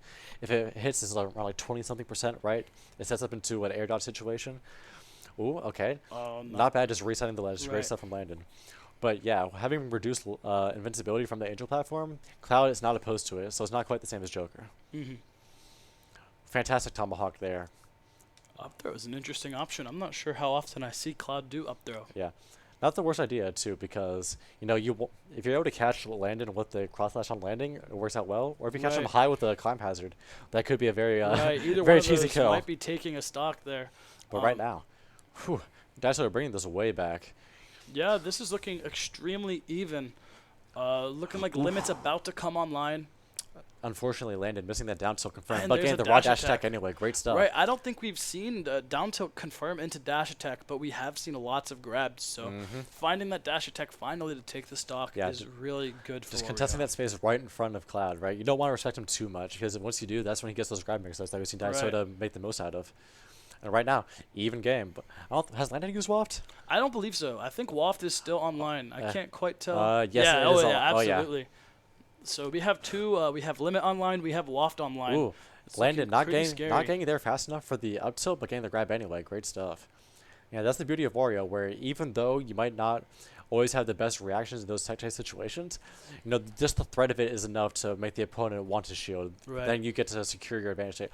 Oh my god. And that's what we were talking about earlier. my When God. someone picks up the bike, there's no need to be scared. You have that invincibility. You're so powerful. You can just take the stock right there.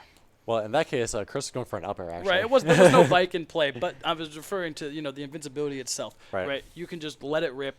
That sword is going to go through you. It's going to hit It would have been Cloud. ironic, though, right? Because Curse was saying, like, there's no reason not to waft him if they grab bike. Right. So it would have been funny if he did grab bike, but Yeah. Landon, I always say this, like, Landon, he can land waft confirms, as we saw with the set versus Mimolop, but I think he's a lot more well-known for getting these raw wafts. Right, it's just a little bit of a reversal there. The sword's going to go right through Wario, and right there, Cloud is going to explode from that waft.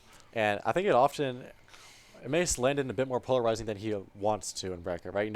Still being 1-1 in Winners Finals, still a very consistent player, but you don't want to be gambling on those raw wafts all the time. You definitely want to be more consistent with it.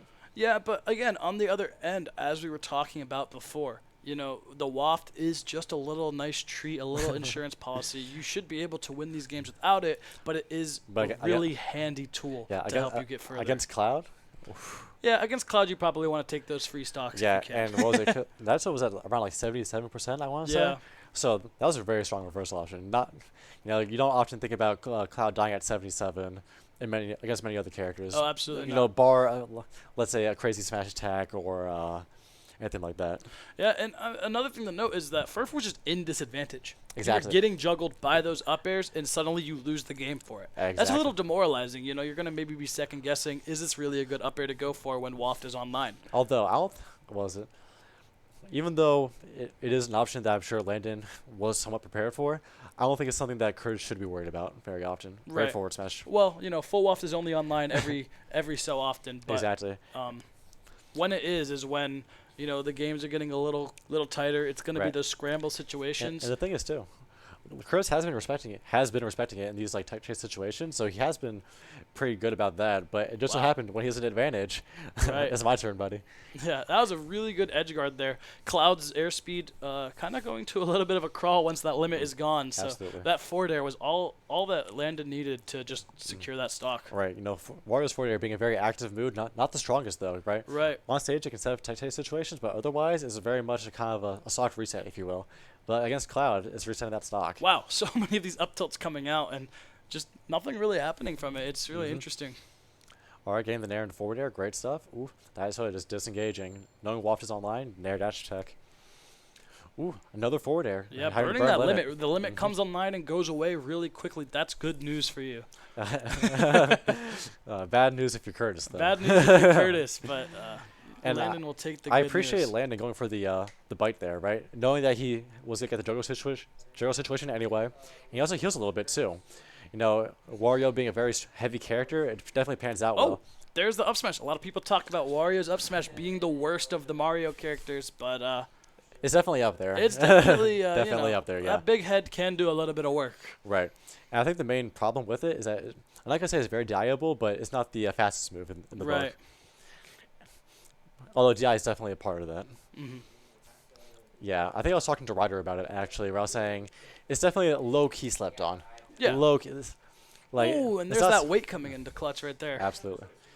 Yeah, I wouldn't call it a consistent option for Wario, but it's good. It's good to have in the wheelhouse. You never want to limit yourself when you have the opportunity. Exactly. And here, 32%. You have this waft. Waft hasn't been used. That's full waft online. Yeah. You're sitting pretty comfortable, but you also have all this rage to work with. That back air, that forward tilt. These are going to be big hitting moves. Absolutely. And right now, Curtis having no reason to commit, but getting forced into a technical situation. And Landon just letting it rip. Yeah, and he's followed, Curtis rolled away last time. That time back in the corner. Yeah, it's just gonna a constant. find the hit. It's a constant 50-50. Right. If you guess wrong, most players will, let's say most good players will roll away because they're expecting the opponent to expect to roll in. Right. And this time, Curtis actually doing it. Right. It's the eternal mix. Ooh, that's not the way you wanted to bite. Ooh. But look, 116. You're on your back foot. Wario has waft. Wario has an extra stock. It's a little worrisome here. I will say this: Landon is playing it very close to the chest right now, playing it very safe. Right. But at any moment, we can see another burst option dash attack like we saw in the last game. Right. Just to contest that space, That shield getting really small. Right. Oh, great roll. Trying to scout out the down tilts. Not quite panning out, though. Daisoda not quite getting limit. After that hit, almost here, though. Doing it. And, one thing that I really like from Furf here is going into the corner and just staying there. Because Absolutely. either Cloud has to approach you in the corner, and if you're not jumping out of the corner, they're not really at the advantage there. And that's why taking the land in second stock with the forward tilt, very silly forward tilt. I think that dare was kind of safe. Definitely not F tilt punish worthy. I think Landon was trying to jump away, maybe dash away. And right now, fantastic grab out. It'll be close. Not quite. That's really close. Bike's going to be set up at ledge. And there it a is. Big back air. You're going to put Landon in an advantage here going into game 4. Absolutely. And it was a great air dodge from Diasoda, getting around the bike and able to save limit, but jumping up right into the back air. Do you know whose counter pick that was? That was... I'm not sure whose counter pick it was, but we're not going back regardless. I think that was Curtis's counter pick. So that's 2 in a row there for Furf. That's a big deal, especially getting Diasoda to swap stages. You pick a stage on your counter pick, and suddenly you're not comfortable going back. That's a good sign for you. Yes, because landed one game 1, then they went to Hollow, and then landed. Right. All right, and going to Town City, a Cloud Classic. I don't mind the stage against Curtis personally, but if you're an out-stater and let's say you're not so familiar with him, I would probably say, just ban Town. A very consistent Cloud stage to ban. Yeah, and another thing is when someone really likes a stage, just not letting them go to a comfort pick is a big deal. I'm sure for those who remember in Smash 4, limit camping on the top platform, very strong strategy. You'll get limit early in the game. The opponent really couldn't touch you due to your air mobility and just your general options. Nair being a frame 5 move, massive, and huge. It was a big old windmill back Absolutely in there. Right. And so, definitely not able to contest Cloud as well as you can in this game, but not even needing the space. Right, and that was a great fair just in the middle of the cross slash. Wario just letting it rip. That's part of the battle is when is Cloud going to continue this side B? Exactly. Is half the battle in the matchup. And it is worth noting there is a timing where you can get it. If you roll, like the delay will, if he delays the cross slash, it won't hit you. Right. So there is a timing for it. Admittedly, it's probably a tight one, and let's say Cloud decides not to finish the cross slash, it probably works out well for him anyway, but regardless, getting the cross slash. Ooh, another up smash. Another up smash, but not quite taking it. Town has a pretty high ceiling, so not super surprising. But And the there back it air is. Yep. will be the one to take it. All right, and Landon just trying to play around center stage and then whiff punishing with his great air mobility. And that's something that you don't see too often when you have two really great players. Is Diasoda came down with invincibility, but Furf was the one that got 40 or 50 off of it, which is a really good reversal there. That half flop, not a good thing to see from Landon. Likely a misinput. I don't think it would have killed Cloud at 60. Right, and we're high percent second stock. Right. We might not see another waft come online at all here. Right. If I'm Landon at this point, I'm hoping just to, if you do want to go for a waft, even though it might not be ideal, just try to draw out the stock as long as possible, or even take it. Right. That way you can play the long game on your lead and move from that point. But right now, facing away from Curtis, Wario not having the strongest backwards facing out shield options. Right. But, Wario being really heavy, you are at 150. You're in the corner. It's a scary space to be in. But you can slow the game down. Up out shield, fantastic option, yep. Yeah, we haven't seen that too much. But as of recently, the Cloud meta has been using a lot of that limit climb hazard. Ooh, fantastic. Late forward air into the dash attack, just really catching that good. landing. Just evening up the stocks. Yeah. Right there. And like we said before, this is half-off territory potentially. Otherwise, but Landon has been doing well without it, as we've seen throughout the set. Absolutely. And, you have to. You miss a waft, that can't just be the end of the game. You have to be able to play it out all 3 stocks. Right. And right now, just getting all these parries on the back air and getting punished. That's a crazy thing. Space Cloud back air, safe on parry. Right. Yeah. And so getting these punishes that Landon has been getting, it just gets him closer and closer to that half-off win condition. Right. And look at this game is so even. And there's the grab. Fantastic. Ooh, trying to whip punch with the back air on the down air, but Cloud being very safe, with a lot of air drift and that being a very active hitbox. And auto cancels, too. Ooh, going for the down tilt this time, getting grabbed for it. The bike not quite extending it. Wow, going just to end the game right there, but not getting the hitbox that they wanted. Yeah, and Landon trying to go for the reversal there with his half waft. Oh, my God. Parry F smash. Great stuff. That is tight. Really good way to close out this set. Furf going on the Grand's winner's side. That's the good stuff. Diasoda losers finals. Right. Not someone to count out. Diasoda is not a player that crumbles in losers. If anything, I think that they play quite well. Yeah. And right now, our next set would be loser semis versus Frappe and Sugarland. Right. This should be an interesting set. I don't know if these two players have played before. I could not tell you. You know, the only thing that I can think of when I hear Fox Zelda is actually the last Arcadian that Sugarland won over. Yes, Just the Ice. Just the Ice, yes. I'm glad we're on the same page. So that's pretty much the only thing I can think of in terms of Fox Zelda, Right. at least in recent history. Right. And that was a while ago. That was last quite a while October. That was ago. last October. So not quite a year, but coming up on it. You know, Right. 10 months or so. I think that's the time frame we're talking about here. Maybe Sugarland is maybe a little rusty on the matchup, but It's very possible. And you know what? Maybe Frappe doesn't have much of the Fox experience either themselves. that's true. Yeah, it's a very different thing because let's say both these players do have experience, right? No Sugarland with Just the Ice and Rod with whoever. I don't know what Fox player he has around him. But let's say they do have experience, you know, probably a different caliber. You know, Frappe, you know, being NCPR consistently. Just the Ice, he was at the Arcadian, so. Right. And, you know, Sugarland also being a contender for PR, but not being in state when it's not college season. Right, and So- even when he is, he tends to just stay in his zone, you know, be at these types of biweeklies at UNC Chapel Hill. Speaking of which, make sure to follow the channel. Right. I'm sure a decent amount of you are already, but don't take away from these people putting on a great show, these players, commentators such as Mikey, and the stream staff. And hopefully these players will be coming up soon. It will be interesting though. We know that Sugarland does like Northern, and so does Frappe. Right. So that could be very explosive, and probably in Frappe's favor, honestly, if they do go to that stage. I think it'll be an exciting set. Both of these characters extremely light, but both of these characters also have extremely strong kill options. Right. So we might see some quick stocks taken, and you know that's pretty exciting. So we'll see what happens when this set gets underway. Right. I think the key point to be aware of here is that, Zelda has very strong reversal options. You know, Fox having very tight combos when he does want to do things with like up airs, nairs, up tilt. Zelda having very strong reversal options with like lightning kicks. Right. But at the same time, like we said, Zelda also very light, but she's floaty. And Fox being as strong as juggling as he is, that's what you want to see. Right.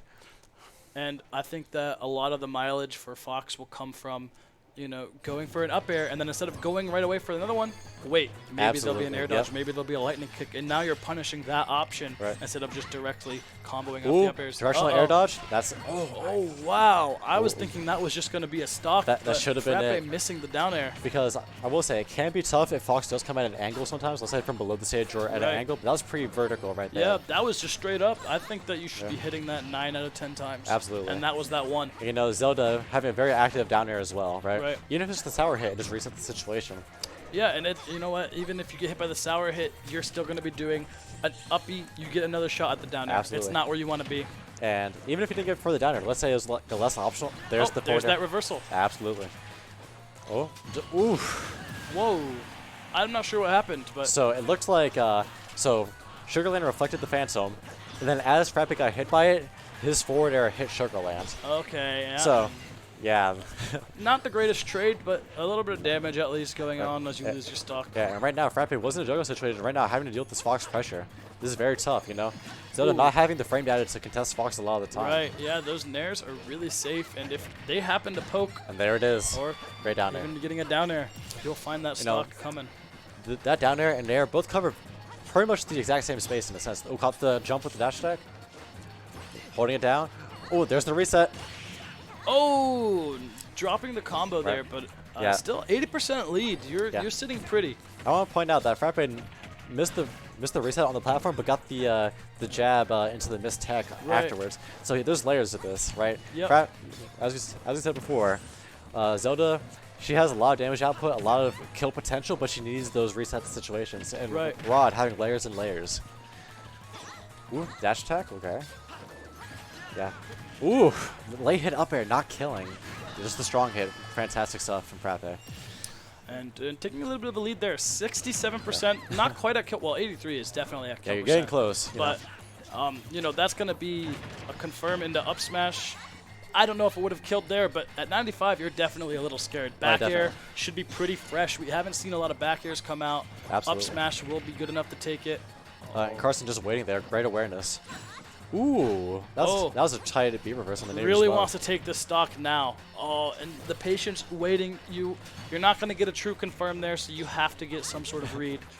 But twice, There's the Frappe up has smash. shown us. Great whip punish. Yeah, they're pretty good. They don't panic in disadvantage. They are ready to, tech when they have to tech. Absolutely. And mix up their options and timing.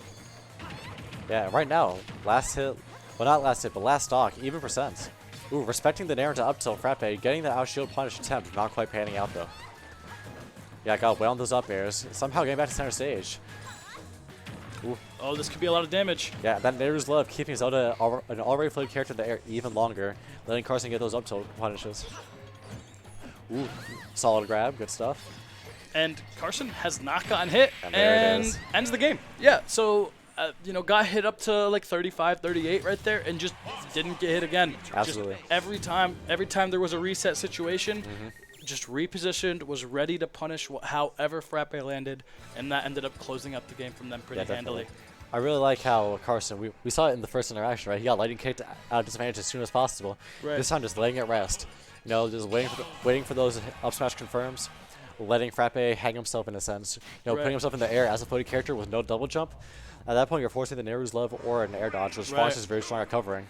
And here we are going to town, so this is actually pretty interesting. I like this stage. You'll die off the sides a little earlier, and off the top a little slower, which can be harmful to Fox and definitely beneficial to Zelda. Absolutely.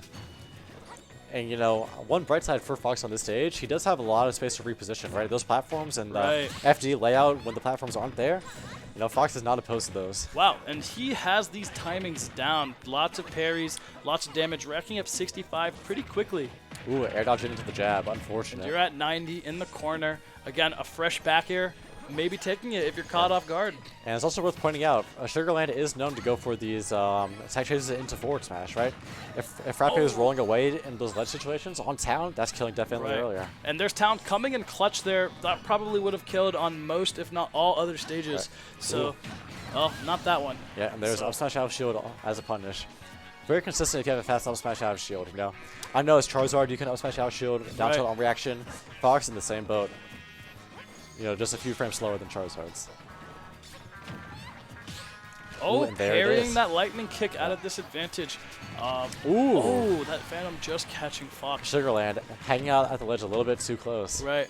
And this is actually a big deal. We've seen so many parries coming out from Fox. Right. That's kind of what we were talking about, is that Zelda, she wants these reversals. But if Fox is going to be parrying all of your reversals, you're kind of scared to go for them now. Absolutely. And at that point, you're still a floating character in disadvantage, right? Right. And now you're floating in disadvantage without any hitboxes coming out. Fox is having a field day. And it is worth noting that Fox does have very, what was it? I'm not going to say foolproof setups to set up for the parry, but, there are situations where it's like, okay, I get my move here. I can get the parry, like a little shield weight to get the parry. Right. If not, reactive dash attack, maybe a nair or a up tilt. So Fox definitely has some coverage moves to do that, but in this case, not needed. Going for the Drugger situation. Ooh. Ooh, okay. Frappe. Ooh. Throwing away that stage control with the up Bs. Yeah, and Fox just being so fast, all the way from the corner, just running the center stage, getting the up smash anyway. Yeah, just waiting on that reaction, right? If let's say Frappe did it away, Sugarland still would have had stage control, so he had nothing to lose really. Right. So long as you. Oh my God. Yeah, that's a combo. Fox is really, really feeling himself. As we saw, parrying another lightning kick out of disadvantage, trying to get a reversal. Sugarland is ready for it. Fantastic raw up tilt into up air. That's a very consistent combo with Zelda. And against a light character like Fox, could kill, but Town maybe hurting him a little bit. Right. Who knows? It was close, but the nair up smash securing game 2. And there's game 2 going to Sugarland, looking very dominant. Game 1 was pretty close, but game 2, Sugarland looked like he kind of figured it out. And it looks like we're going back. No stage switch up, which maybe is a good sign. We've seen a lot of times. Oh, Roy. Frappe does have a Roy, yes. Okay. So instead of a stage swap, we have a character swap. Town, notoriously amazing for Roy. And We'll see how this pans It is worth out. noting that Sugarland took out Jeremy, Archnox. I think it was as a. I don't think it was a top 8 qualifier. I think it was the round before that. So loser getting 13th. And I did see the stage, Sugarland taking the dub anyway, though, in this exact same matchup. So, but funny thing too, I was talking with Frappe earlier. And he was saying that his Roy does better against good players than bad players. Yeah. So, maybe this will pan out. Getting that tight jab reset into forward smash is taking the ledge. Right. Yeah. Yeah, I think it's. Ooh. Not quite getting that timing. Oh, going for something a little fancy. Right. Great forward smash. Calling it a little bit before it happened. Right. Yeah, I think it's worth noting too is that, what was it?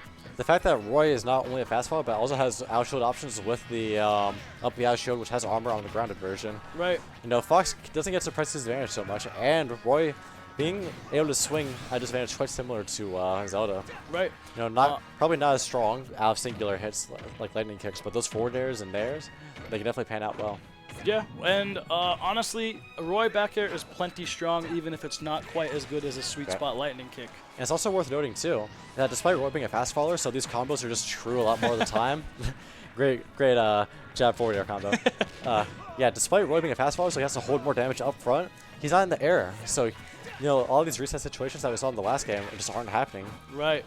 So it's more upfront damage, but it gives Frappe the opportunity to play the game after that a bit more. Right. But as we're seeing here, the combos are not connecting as strongly for Frappe. Yeah. Maybe that's just a little bit of inexperience with the character just compared to how comfortable he is with Zelda.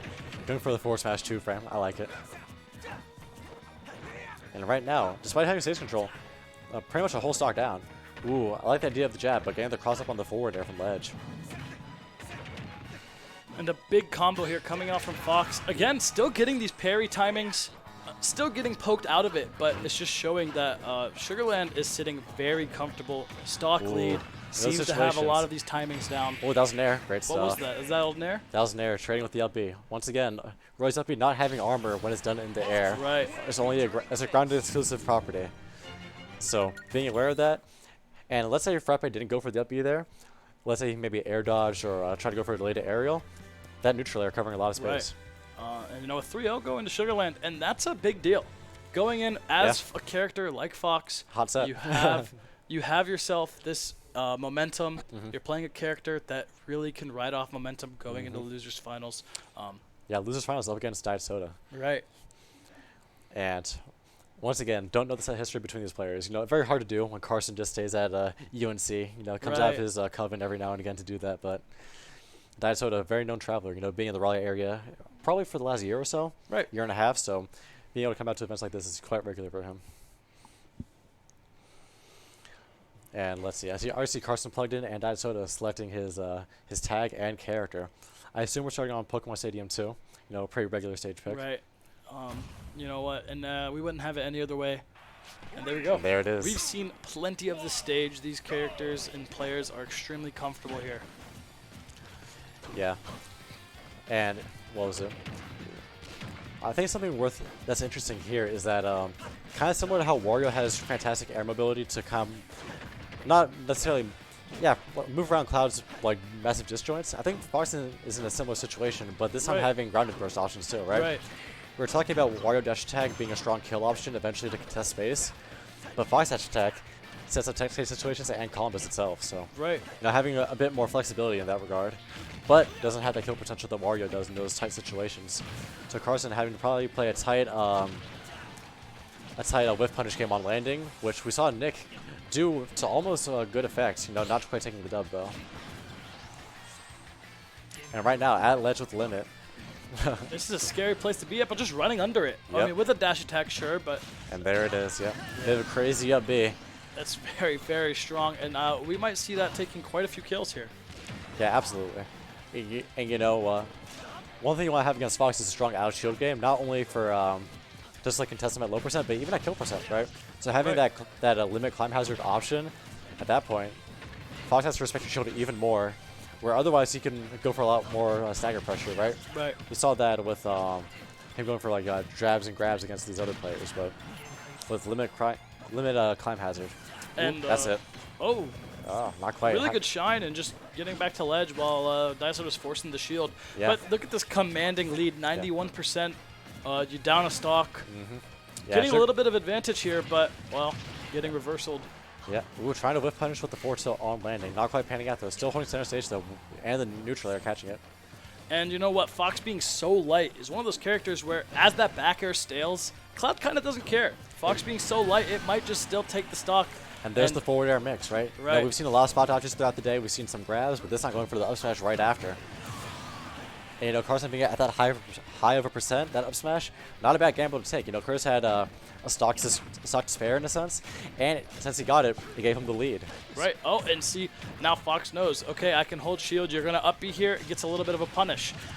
Maybe not as much as he would have wanted, but it was there. The idea is there, and he's shown it now. Yep. Ooh. Ooh, no. Oh, going for a gimp there and not quite finding it and giving up stage control. It's a little bit of a scary situation, but maybe when you have to take when you're down a whole stock versus definitely. Cloud. Yeah. And what was it? Fox, not so much in this game, but in the last one, known for his forward air drag downs. Right. And, you know, having an air as active as Fox is, and even having a shine, can knock Cloud away, assuming he doesn't have a double jump. Oh, and there's the hit nice confirm nair with an air. And just something that happened a second ago there was, I think I see Sugarland go for a lot of lasers, but haven't seen that so much today. And as he went for them, instantly got punished by a limit cross slash. So, not sure what's the story there, but maybe the pressure coming from Cloud is just not letting him get that free damage from the range. Yeah, and right now Carson is playing under the platforms, you know, and then once I saw moves from those points, usually without a double jump, that's when you see these dash attacks come in. Catching the double jump. 100. This is even game. Fox a little bit of rage. You can find yourself a kill. Oh, wow, that kills. Yeah. I'm surprised that the shield came up. But see, I was expecting a limit climb hazard after Carson went for the dare on shield. You know, as we discussed earlier, limit moves do tend to have invincibility and tangibility at startup. So that could have been a potential option, you know, just to secure the game there, but not mattering. Right. Securing it with a down smash center stage. Good stuff. Here we are, going back to PS2. No surprise here. No surprise. I wonder if we'll see a switch if Sugarland takes the game. Cloud likes town. We've seen Curtis really likes small battlefield as well. Absolutely. So we'll see how maybe the stage counterpick game develops throughout the set. Ooh, going for the upbeat just to try to break the pressure and not getting punished for it either. All right, standard up tilt sequences, and there it is. Even if you air dodge, you saw it in Sugarland set against Mimolop and Frappe. Fox having very strong whip punish options with dash attack, neutral air, even forward air sometimes. You know, Carson does go for these resets with the forward air. That can set up juggles or landing situations for tech chases. Ooh. All right, Curse going for the cross up, and both of them in a bit of a scramble situation, not quite being able to capitalize either way. Right now, Sugarland with center stage. Oh, not going to quite take it, but going for that up smash, looking for a kill here. Ooh, no double jump, side B high, great stuff. And once catching it with a cross slash, great stuff. Very active move. Both these percentages climbed so fast. You know, if either of them gets pinned in the corner, it's going to be not the best time for either of these characters. Yeah. A key point I want to note here is that whoever's on the platform is usually at a pretty notable disadvantage. Right. You know, when you're under Cloud, that's a bad spot. Under Fox, debatably worse, you know, depending on the resources available. Just killing so handily. It's so powerful.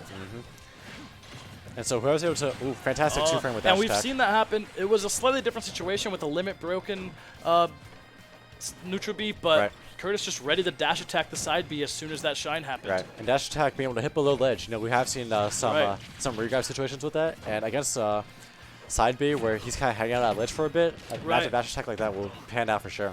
But Sugarland answering back with a huge up air string, lots of damage. Bit of a wild cross slash there, but either way, holding that stage control, getting these forward gears on the illusion. Great stage control from Diasoda. Yeah, the game's still really even percents. You know, we've seen that happen a few times. Cloud just kind of chasing Fox across the stage with limit, just trying to find maybe the side B as we saw. Yeah, catching the jump with the cross slash, great stuff. You know, that cross slash, obviously a very strong move for damage, but also just covers so much space from the initial first two hits. So if you think something that can jump in on you, like Fox with, like, let's say these short hop neutral airs or down airs, that just covers so much potential area where he wants to get his win condition at. And despite Cloud not being able to kill from a normal cross slash, it does give him that position that he wants. Great dash attack burst option. 95%. You know, this is one string into a I'll smash Right, away. you need a little bit more damage, maybe one more hit here, or a few lasers. But Fox can look for a kill really soon, maybe even now. I'm not 100%, Yeah, familiar I think with the character. I think a Nair will confirm here. He'll put him around like 115 or so. Right. Definitely a solid kill percent. Oh, looking for it there, Raw, but Just not going for the down just tilt getting for him. punished, put in the corner. Cloud getting limit, but kind of throwing it Yeah, out. Carson thinking about going deep there, but he's like, you know what? We've seen Daiso go for a lot of these Right. crazy descending climb hazards, and that would not be best for Carson. Having a stock to spare as Cloud is a good spot to be. I'm surprised we didn't see, just cutting him off before the up B even, finished charging. But That was a tight situation for what it's worth, right? right. And you have a stock lead. You're both at 100, but you have an extra stock to play with if you let him off ledge. Yeah, so you're not too upset. Definitely a missed opportunity, but no skin loss for Right, exactly. for not risking it. Ooh, tight back here. This could be it. And there's wow. Oh, I think if he didn't air dodge, he might have lived. Using that burn was really a creative way to live. Unfortunately, just kind of air dodging. Yeah, it looked like Daiso was going for a potential suicide play there with the up B. Yeah, maybe something like that. But not quite paying out. Just react with the neutral get up. Good stuff. Wow, so many pummels. Yeah. Eventually a throw will kill. Eventually.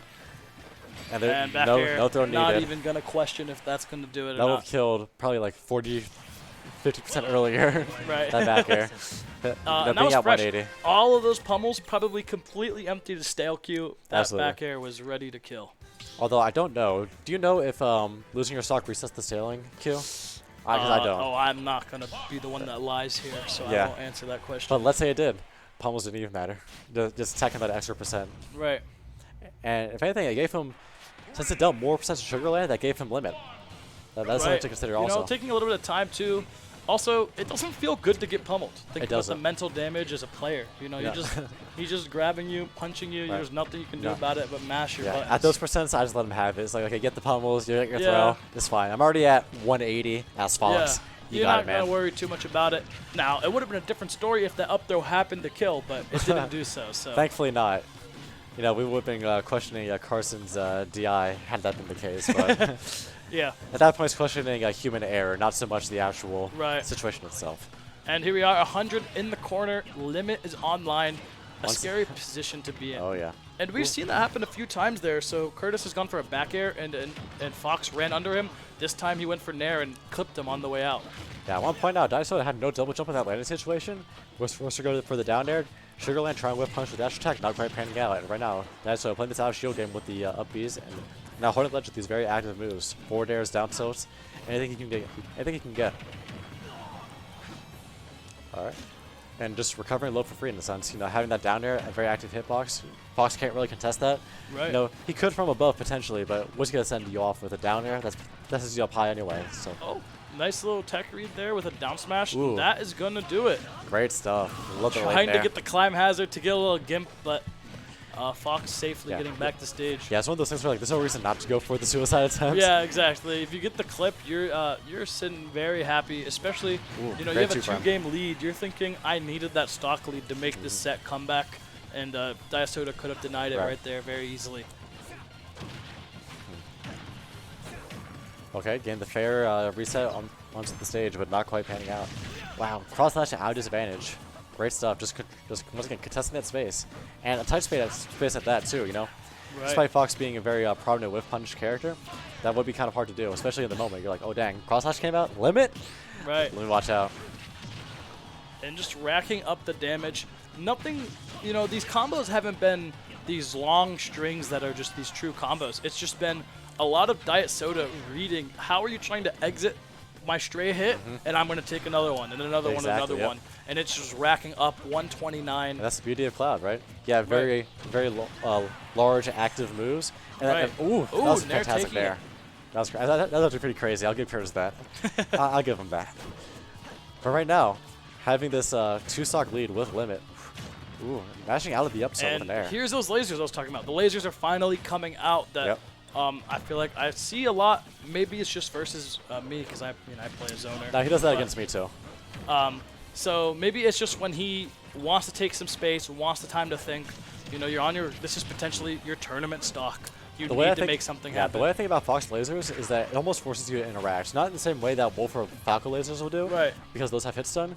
But if you're taking 5% damage just for jumping around or trying to get close to Fox, now he already has great mobility too, right? So Right. you're taking extra damage and then force to interact with him on his terms. He's whip punishing you. Right. Or even if he's not, he's very safe with those nairs and jabs. Right. Ooh, And- ooh, does not kill. Not gonna take it. Wow. Yeah. And you know what? Like, and staling doesn't come into the conversation too much until you're talking about characters like Fox. Or and Cloud. every laser that hits you, that's gonna save some of those really strong aerials that might not be killing because they're stale. But now that those lasers are filling the queue, It's worth they can noting. do We're the talking job. about stale back airs earlier. Fox and Cloud, both characters that we mentioned. Exactly. Both of them are Staling not flippers. mattering though at 166 pre-hit. Ooh, catching the roll and the jump with the cross slash. Even if Sugarland held shield there, that was already a mixed up situation. And back air Back and is high. gonna Good take stuff it. from Diet Soda. And that's 2 3-0s back to back. Hot stuff. So, Yeah. one for Sugarland, the next one going to Diet Soda. And winners Let's finals see. was 3-1, correct? I don't It sounds right. It sounds right. Let me double check. I think it was 3-1. Oh my god. Please load. Okay. Let's see. Yes, it was 3-1 first favor. And now getting the run back against Diet Soda. Yeah, so we have the run back here. Furf is in advantage with Yeah. being in winner's side, but Having 2 sets to play with, but against a player like Diet Soda, no stranger to being on the winner or loser side of grands, Yeah, and if he gets uncomfortable with the Wario, the Sonic can come out, and if you have to play 2 sets versus Sonic, That's rough. it's been a long tournament. It can be really hard to deal with that. Absolutely, So, right. Playing a little bit of a mental game on top of already being such a good player. And I think Wario and Sonic probably like similar stages, all things considered. Right. But let's say there is one niche stage that Sonic likes more than Wario and Curtis leaves it open. That's always an option, especially in 2 sets, right? You have to, Right. Like we said before, you have time to play around with these kind of things. Right. Although you might not want to. Landon does have a game plan that did work out quite well. Right, exactly, There were close games, of course. Yeah, and Diet Soda no slouch, but the games didn't. They weren't going too long. They were like 4 or 5 minute games. We weren't seeing the clock come too much into play. Absolutely not. We were not counting down the seconds. But maybe that will change in grand finals. Maybe Landon wants to play the long con. That is possible. It is 12:40 at night right now, so thank you to all the viewers who are still watching with us. I don't know how many of you are because I'm not at the excuse me? 24. Awesome. Shout out to the 24 people watching. What was it? Once again, I'm sure the 24 people watching were probably the same ones as earlier, but if you have not followed, be sure to do that. If you have a sub, let's throw that on there too. Use your Twitch Primes if you can. Yeah. I think I have mine. I'm not going to throw it here, but maybe somewhere else. Maybe somewhere else. All right. And I'm expecting them to, kind of be a little hasty, running almost to 1 o'clock, start getting the grand finals underway. Yeah, I'm willing to bet money that Curtis was asking to split. Willing to bet money. Because before the bracket, me and Curtis were saying that we actually made a side bet on if we were in grands, we put $20 on the line also. Yeah. And besides that, I think it was at the Sands I won actually a couple weeks ago. Curtis was saying if we meet in grands, because he had lost in Devon, right? Right. And at that time, I had not played him in the semis. He was like, Patrick, if we meet in grands, you want to split? I'm like, I'm down. Yeah. Curtis and I often split it if we meet in grands. And we're also making a road trip tomorrow, heading out to Greenville to play in Homewrecker. Yeah. That's happening out in Greenville. So I'm thinking about it. Yeah, if you are in the area, if you're a Greenville resident, maybe you can come Or out not. to that bracket, or not. If you're from Raleigh, maybe you can find a carpool. Show some love to the scene. The coastal region definitely has some smaller brackets. I think it's not as traveled to as Charlotte or Raleigh is. Yeah, definitely not. And the thing about Charlotte too, though, even though it's not as traveled to, they do have quite the number of competitors, so it almost doesn't matter, despite Charlotte being somewhat isolated. Right. But the coastal region can be a bit rough, with a smaller player base and being more distance between them. Right. But what was it? Yeah, that's in Greenville tomorrow. I want to say doubles is around noon, 1-ish, right? 1 o'clock, I believe, double Yeah. starts. That means singles probably starting around 3, 4, if I had to guess. Pretty reasonable time. And starting off with this game 1, grand finals, Diet Soda versus Furf. Starting off with the Wario. Right, so no split. No, yeah, no reason to go Sonic, He could play around with it, but why change it if it ain't broke, Right. He won pretty handily with the Wario. There's there's no need to swap there. But you know, it is a different set. It's grand finals. You can play a different game if you want to. And something worth noting here: Diasoda having to play another set of losers. You know, losers final set versus Carson. So, and Landon maybe resting on his laurels, maybe not. You know, making sure he was warmed up. Right now, I cannot hear you.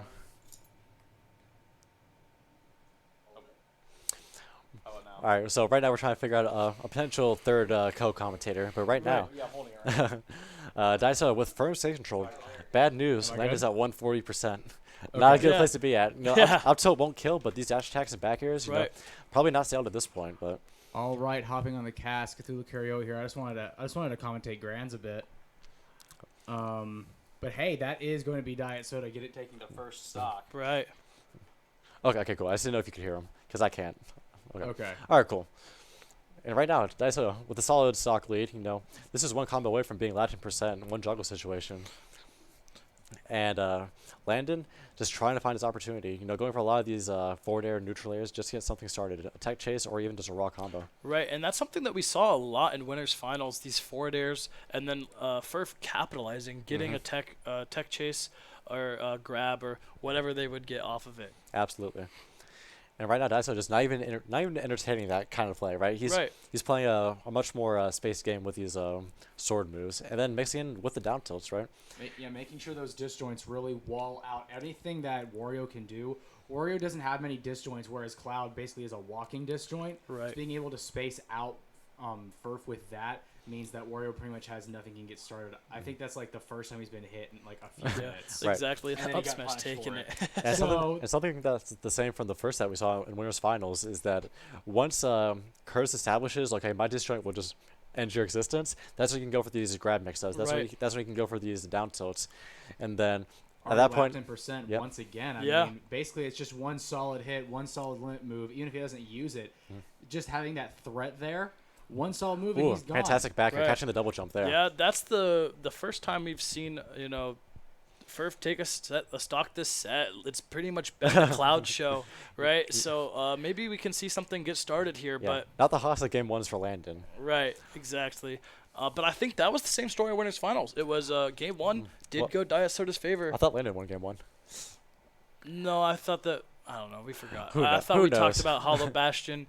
It's all right. Here, Landon is bringing it back, 81% racked on, but you're sitting at 140. It's a scary place to be. Yeah, and there's that down tilt situation, like I was saying earlier, right? Wario can cover the jump pretty scot-free, but like very safely if you go low, but giving Daiso the opportunity to recover low.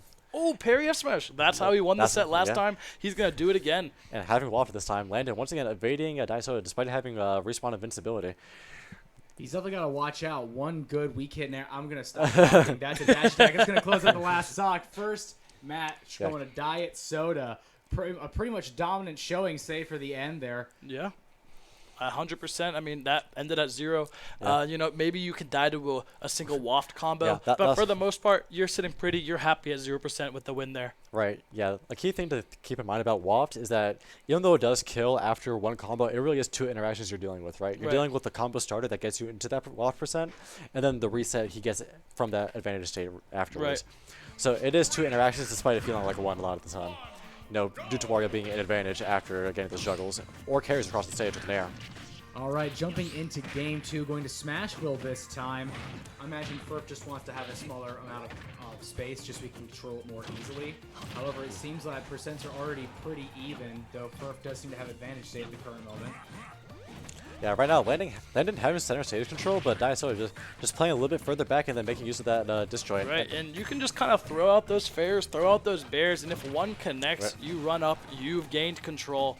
Wario off stage, not where you want to be. Ooh. Whoa! Oh, without that limit, he would have been dead right there. That was a scary spot to be in. That is one thing I want to point out about Diet Soda's play. He's very good at balancing when he does and doesn't have limit. Right. When I was playing against him earlier, I was like, it's like he always has limit. Yeah. Yeah, he picks when he wants to charge limit. You know, very well. Right. There, just a little bit of charge. It adds up quickly. A little bit of charge right there. And especially when you have stage control too. Let's say Landon's all stage recovering. You're not going to really do much against Wario as Cloud, right? You do have some situations where it may pan out. I'm trying to get the parry again before this forward smash there. Not quite working out. But if you have stage control as Cloud, like we're going to do to edgeguard Wario, right? You just hold center stage, let's trap with your disjoints, and then charge limit in between. Yeah, and Wario has a hard time, he's stubby. He's going to have a hard time getting out of the corner against a character like Cloud. He doesn't have to go into the corner. He doesn't have to go off stage. Wait for him to try and jump out or run out, and now you're going to just hit him back into the corner and reset the situation. Landon trying to go for a cheeky reset with the down tilt into a catch roll up smash. Like the idea, but not quite coming to fruition there. Bit of a greedy thing, I will say. Right. Back here to hit Diet Soda off stage. Oh, His wow. recovery with the bike and a downer, that is going to close up the stock. However, he is sitting at 78. He's got to start the engine again soon, or else he might just get ran back over. Right. And Landon playing around the cross slash there, moving in after the end lag there, but getting caught with the up out shield. That's the issue with Cloud, Once you get past all these moves, he does have great out shield options and scramble options. Right. And, but it is looking very, very Diet Soda dominant here on this stock. Oh, yeah. Back air not quite killing. Not quite taking it. But now limit that and the one back air. will That do back air it. is definitely going to take that one. You have limit. You have an entire stock. You're at 0. Diet Soda is very happy with this lead. Even if a waft happens, you get another stock to play with. Going for the climb hazard, not climb hazard, the blade beam into the down air. Pretty low commitment reset. If he got it, he probably would have won the game there. And since he didn't, he just got to reset and go from there. Goes for the spike to make it a JV3. It still could very well be one. I mean, Furf has been on the field for at least 30 seconds and is just now starting to get his first real hit. Wow, a big combo coming out. I love that. Good But, stuff. the limit is just going to put you right out of Wario's range. Now you're getting juggled. And, again, you have to take this stock and then another one. It's a tall task. Ooh, okay. But with small mistakes like that, Furf, who is very good at capitalizing on those small mistakes, might be able to just make it happen. And there it is. Commentators curse, that's a bad thing. Yeah, and that'll take it there. Another back air. That back air is doing a lot of work, especially versus a character And speaking like of back Wario. airs, we saw Landon get the down throw again, right? And this time instead of going for the double jump back air, he went for the delayed one, trying to catch maybe an air dodge in or a double jump to ledge. But Diet Soda just waiting it out again. I'd like to see maybe a meaty forward tilt. Now that's a very strong ledge trap option for Wario. Right. If it hits the air dodge, Diet Soda having to force a jump in a pretty. And the second I saw FD, I was pretty confident that the Sonic was coming out. Again, even if Furf only takes one game and they run, 6 minutes long, that's gonna be, burning Diet Soda's energy. Yeah. He only can go for so long. And hopefully not burning Landon either, right? Right. Hopefully No, that it is late for both of them. Right, Not just one. It does go both ways, but as you play a character like Wario, you play a character like Sonic, you might be a little more used to playing these long, drawn-out sets. This is the neutral. He almost gets hit by a dash attack. It's already a slight lead for Diet Soda when he tries to. He's very much widening right now. Yeah, I want to point out too, despite having all this space on FD, that Landon has been going for a lot of these peculiar double jumps that leave him in the air for a long time and let Cloud just go for the punish right after. We see a lot of cross slashes just covering space where Landon is air dodging. And having to respect that back air, yep. Sonic not having the strongest out shield options behind him. Quite similar to Wario in that sense, right? Back airs, both of them, quite strong, but having a bit of startup. Right, and honestly, I mean, this game looks like it was pretty dominated by Diet Soda at the beginning, but it's pretty even. Yeah. Furf is definitely giving Diet Soda a bit of a bigger run for his money this time. Right, around. absolutely. Diet Soda actually he's sweating on who's going to lose the first stock since Sonic can pretty much just run around him. Yeah, and right now, having center stage, but once again, even percents for the most part. If that was such a hit, probably would have killed, so not a bad risk reward, and not even getting punished that hard for it.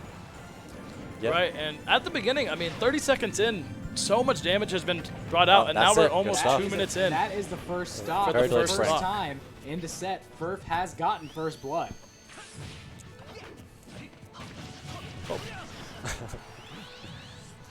All right, going for the Dare 2 frame, a pretty reliable thing, and even if he misses it, it's not a very laggy move, right? Right, so it's pretty safe. So Cloud he's has not everything to gain and nothing to lose in those types of spots. Oh, a little bit of damage here coming out from Sonic. Okay, 51 racked up. And, 2 minutes have gone by. I don't know if the clock is going to be played as we're seeing These stocks, I mean, Yeah. 73% on your second stock. And there it is, yep. I was going to say, watch out for either that sort of covering space with the cross slash or just playing a tight scramble situation with the cross slash, not cross slash, climb hazard out of shield. This time being at ledge, not out of shield. Ooh, another spring attempt, but this time clanking with the climb hazard upbeat. Great stuff. I do like using the springs here. I feel like when you're trying to play against Cloud, your main goal is kind of like, he's almost like pseudo Little Mac, because you want to get him off stage and then try to exploit his not so great recovery. Right. So having the ability just to toss a projectile right off the stage is an invaluable part of this matchup. Yeah, and a key part of something worth noting, like between Cloud and Little Mac, is that Cloud will often want to go high and then use his aerials to contest that space on the downward arc from high. Little Mac not having that same privilege. So Sonic, what he wants to do is he'll go high for a bit, kind of threaten that range, like let's say a forward air, even like a normal spring there, right? And then if Diet Soda goes low, that's when the spring can still hit. However, Diet Soda has taken the lead in this match. He is currently one stock up, despite the fact that, never mind. No limit. Oh! Not going to make it back regardless. Clem Hazard just barely not making it back. It's now even stocks. Match point for Diet Soda to reset the bracket. But Furf could very easily just time him out. But this time, Diet Soda, noticing that Landon was respecting his landing a lot, you know, going for a back air a lot of the time, going for the cross slash this time, getting the timing mix up. Not only on like the initial layer of like it being a cross slash, but also he also has like the 1-2 hit mix. Oh, just spacing right outside the up smash range, going for the spin dash. And the damage is racking up a little bit here. Tries to go on a down tilt, ends up getting punished instead. His limit is online, however, he's at triple-digit %. Yeah, hitting 100's pretty scary. Sonic has a really strong back air, really strong F smash. Now 72% with no jump. Okay, limit blade beam followed by a forward air. Could be good. Oh, and he resets the bracket with the slice of a back air. And that Sonic was looking pretty good. I wonder if that's going to stick through reset, or if maybe that Furf just wanted to get a little bit of confidence back, swap back to the Wario after. Going back to PS2, yep. Now let's begs the question, now that the Sonic is warmed up, let's say, will we see that or will we see the Wario? Right. And Diet Soda has been known to have secondaries from every now and again. You know, has played Joker, has played Sephiroth, but you know, the tried and true Cloud has never led him astray. And something to think about, this is another 3-0 for Diet Soda, 3-0 in Losers Finals, a 3-0 here in Grand Finals to reset. He's on a tear. He's on Diet a really Soda good is on a tear. You know, after losing Winners Finals 3-1, you know, it was a close 3-1 too, right? Right. That last game, Game 4, could have gone either way. Exactly. You know, Wario having that clutch factor where, you know, when those games get really close, you have to, that one game was stolen by that waft. Oh, yeah. Right? Getting up aired, but just, you know, getting the having the armor invincibility anyway, and just getting the waft, winning the game there. It looks like we're taking a little break here. Maybe some thinking is going on. Some deliberation. A water break, bathroom break, just trying to make sure that they're all ready for what could easily be another 8 games should things go awry.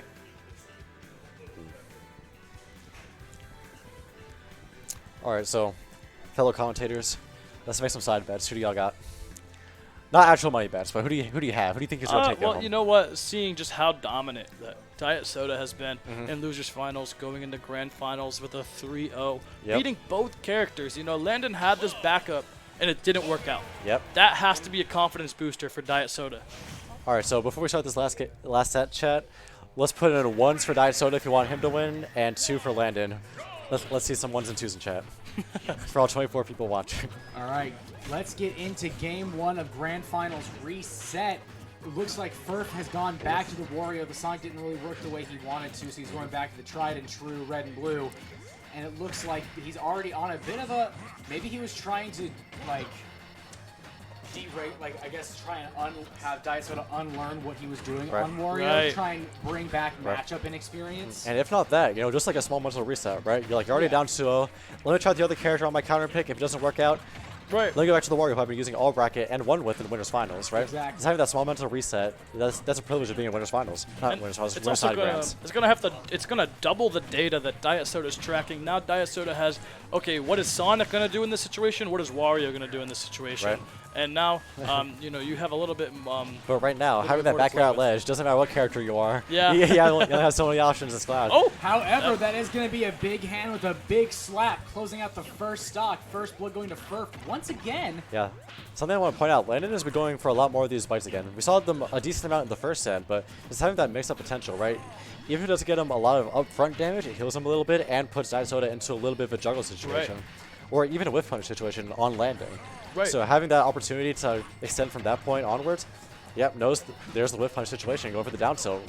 Fantastic. Right. And look at this. In the corner, you've taken 56. This is looking like a great showing here from Furf. Also, shout out to Landon doing what I said he was doing after I say it with the bites. Love to see it. Running in, guarding the cross slash, it looks like he's just trying to kind of fly all over Diet Soda, not really let him know what he's going to do. He's at 153, but he's not dying quite yet, despite the fact that Diet Soda is hitting him for plenty. Like, one thing to notice is that Furf is playing around the back air a lot better than he was in the previous set. And Waft is almost pretty much online at this point, even if the back air is dead. He basically has a stock to be taken right in the back. And that's the thing about Cloud back air too. It's not just the move itself, but it really is a reset in the, as far as like what you're gonna do out of shield. So I gotta hold shield to get grabbed, or you get shield poked by let's say a cross slash or a back air, or you're gonna get rolled and get up smashed. Cloud has so many options to do, and it really is a player-to-player interaction. Despite Cloud having the better end of it, you know, being the one pressing advantage. All right, and you know, again, Landon kind of losing a little bit of footing there, but putting Cloud back in the corner, and not a bad idea. We haven't seen. I don't think we've seen any of those forward air work. Right. But you know, just putting the fear got in him a little bit. Ooh, bit of a crazy dash grab, but Landon not quite positioned to punish it. And you know, Wario in that range, maybe a late hit dash attack would have been like the best case scenario. So just letting it go, reposition, not the worst call from Landon. Right, but as we saw last stock, Wario lived like 170. You know, this could only be about half of Wario's stock. Right. And let's say we see. Ooh. Never not mind. Not quite it. I was gonna say. Limit cross slash not quite killing. Fantastic DI coming out from Furf, letting him get back to stage pretty easily. And Diet Soda is just brought it back. I mean, you know. That caused double jump with the forward air. Oh, Landon had that. That was a free edge guard. The back air still not killing despite Cloud's rage. Must be a pretty stale move at this point. Yeah, trading kill sparks, both of these players. The second stock going a long way. The clock ticking down. Yep. 3.5 minutes left. This is a slower game than the one with Sonic in it. Absolutely. Once again, back air just not killing. It's kind of just going blow for blow with max rage. All right, and Landon giving up a lot of stage. With Wario, you almost kind of have to. We have seen Dinosaur go for these dash attacks to contest Wario landing in front of him. And that's not something you want to risk. And the late hit of an up tilt. So taking about 160 was that? However, trading Furf stocks. responding right immediately with a down tilt into dash attack. That's going to even up the stocks. However, Furf does have the waft online, which could very much mean the end of a stock burst instantaneously. And if that up air had hit, that could have been the waft combo right there. Oh. Okay, not quite. Yeah, once again, this is about an interaction and a half away from a waft confirm. You know, but right now, you don't get the chance to do that when you're landing against Diet Soda. Right, you know, and at 10, you're not scared of getting wafted. You're not going to die to that waft exactly. if you're scared of the combo that leads into it. Right. So, you know, not super scared to go for these hits here. But as the percent rises, maybe Diet Soda will be a little more scared to go for those up airs, as we saw in the last set. A very strong game start from Furf, but at this point, you know, this is anyone's game. Just reset with the bike, good stuff. No limit.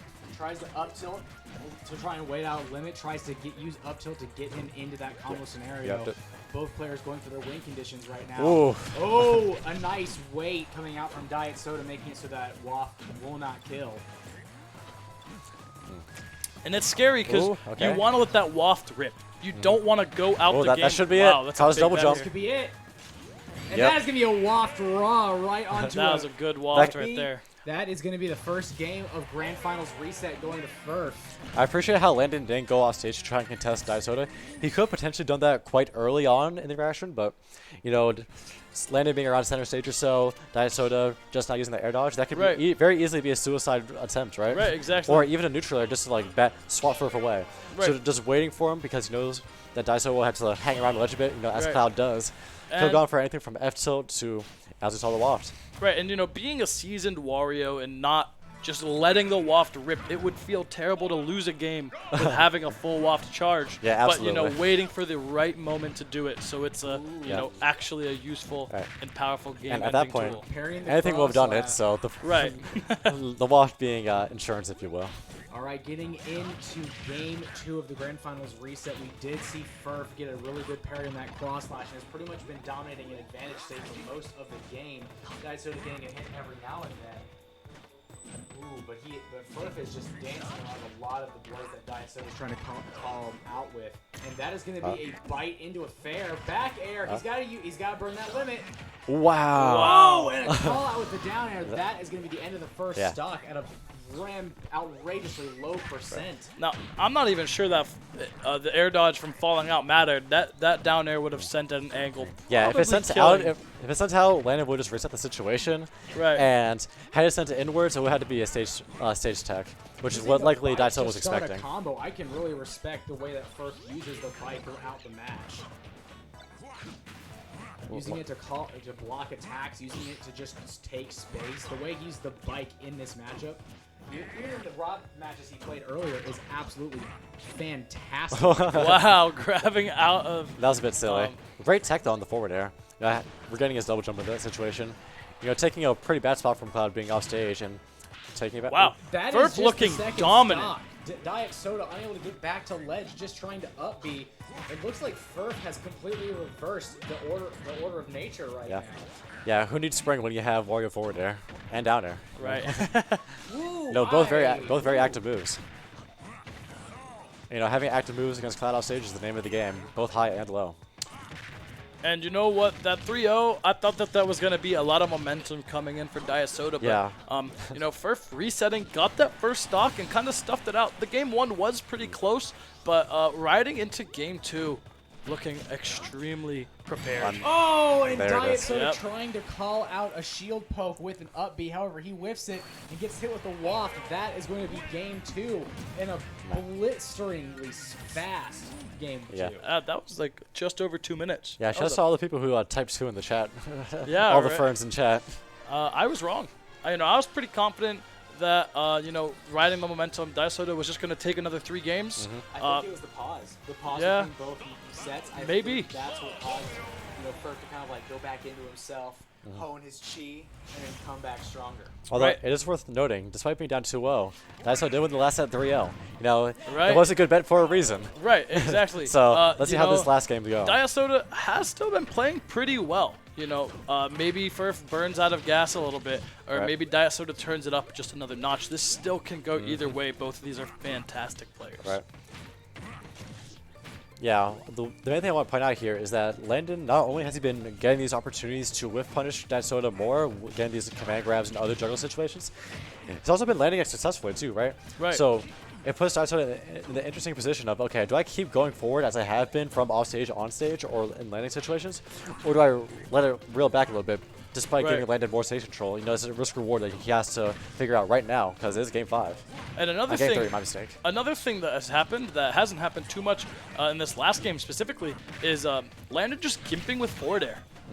You know, getting your recovery you doesn't even have to go for the kill anymore. You can just kill him at any percent, stuffing a double jump, you know, stopping him from recovering.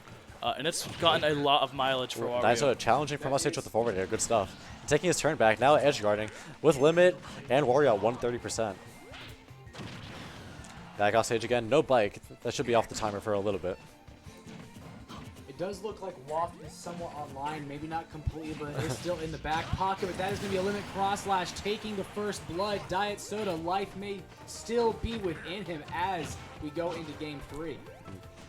Yeah, and I'm liking the fact that Diet Soda went for the climb hazard there, simply because on a stage like Smashville, Landon does want to close that space to get these down tilts, to get these grabs, these command grabs.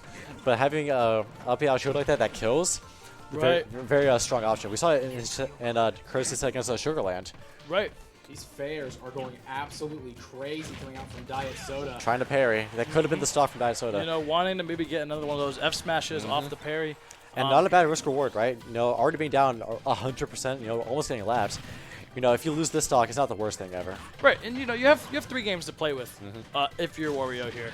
But Diasoda having momentum, especially if he can find this stock here, it'll be looking really good for a reverse 3-0 to be in the cards. Absolutely. And Landon getting back on the stage, getting a sniped by the forward air. If Furf wants to win this set, he's got to take a stock now, and he's got to do it fast, no less. Because it seems like Diet Soda has a firm iron grip on this stock, in spite of the fact he's rocking a 132%.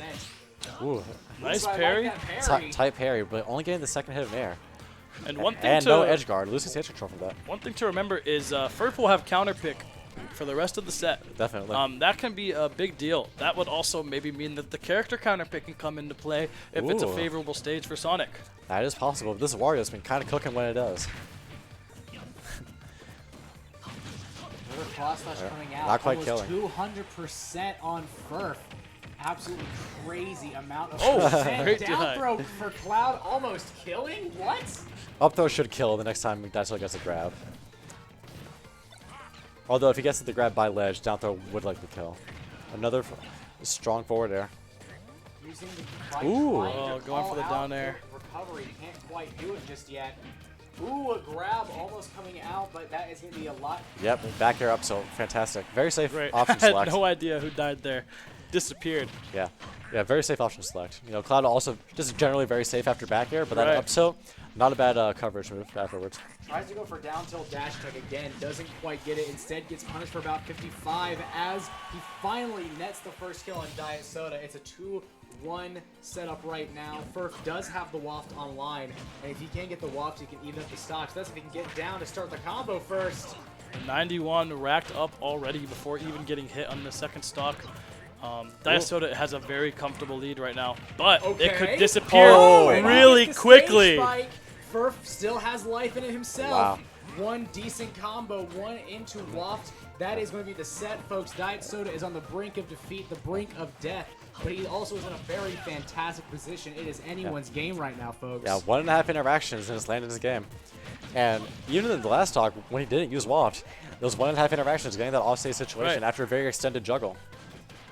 Trying to get and down 150, onto that's the max stage. rage. Oh. Cool. Yeah, just respect that forward air. Great stuff from Landon. Right, Trying to get back on the stage, trying to keep control, but he just can't, having to play around these massive disjoints that Diet Soda keeps throwing out. And there it is. That's going to be a take it. hazard out of shield.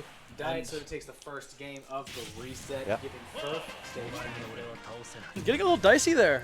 You know, Furf had an explosive last stock there. Absolutely. You know, maybe Diasoda got a little worried there, but, you know, clutched it out. We're looking at a game 4, and maybe the Diasoda will ride out this momentum. Perhaps. We're going on to small battlefield. Yeah. Threw us for a loop for a second there. I almost read it out. I was like, big battlefield. Yeah, that same. doesn't quite sound like the one we should go to.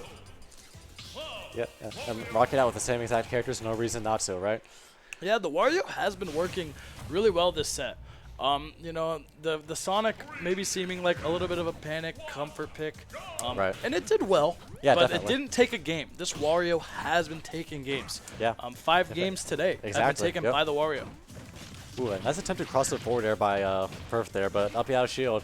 Does not care about your cross ups. Yeah. One false touch of the shield. That led to 54%. However, Furf starting to answer back. Maybe not quite. Fantastic DI in from Diasoda on the up throw there. Had he DI'd out to the platform, Landon would have gotten not only just the up air that he was going for normally, you know, a standard Wario conversion, it would have reset onto the platform and given him even more damage than he will already have right now. Whiffing the cross slash, going to get hit with a back air into a bite. That is going to be 83% on Diet Soda. Forward throw off the ledge. We're not in an edge guard situation, but he does get back though. And right now, both players just fighting for center stage. Oh, that was a good call out. Yeah, was, Diet Soda with the raw up smash. That is going to take the first blood once again. One thing I noticed is that the person who takes the first stock tends to be the one who wins, except for like the Sonic game, of course. But usually in this Cloud versus Wario matchup, the person who takes the stock first seems to have enough momentum to take the rest of the game. And I think a big part of that too is that both these characters, having both great air mobility, they can just choose to disengage at any point, right? Exactly. But on the topic of air mobility, that's why that up smash works. Absolutely. You know, Wario's going to be jumping around to move, so you can call out his jump, hit him with an up smash, and take those stocks. And let's say Landon shielded that up smash is very safe, especially in tight situations like that. So the risk reward definitely panned out in Chris's favor. Taking the dash attack to take that second stock, but you're at 97. No, yeah, that's a lot of extra credit. Yeah, 112. You know, we've seen these stocks stretch all the way to 200, but you still do not want to be here. You're still sweating it very hard, despite the fact you're getting your first big combo, 65% off the bat, getting into another one. Missed that inputs was the not waft. going to be bike. The Ferns are dying from that one. And, you know, read the DI and everything, got the follow-up, exactly what you wanted, but when it came to pressing the button. But right now, 115%, when you're at 100% deficit, not a bad place to be for Landon. Right. And you know, you don't even need waft at this point, right? It would have been good to get that early waft kill. But either way, now you have it for your next stock. Yeah, you have it for the next stock, and you know what? You can't be too upset.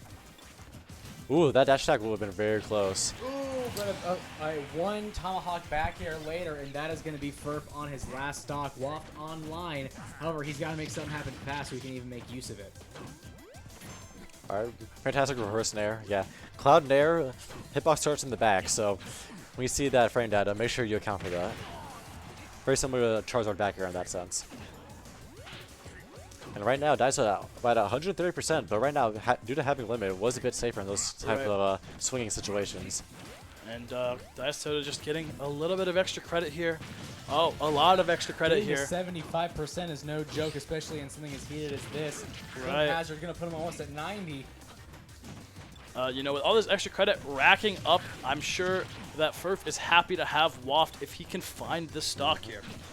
But he's just got to find the stock, something he just can't do. I don't think he's been an advantage since he got on his last stock. Yep.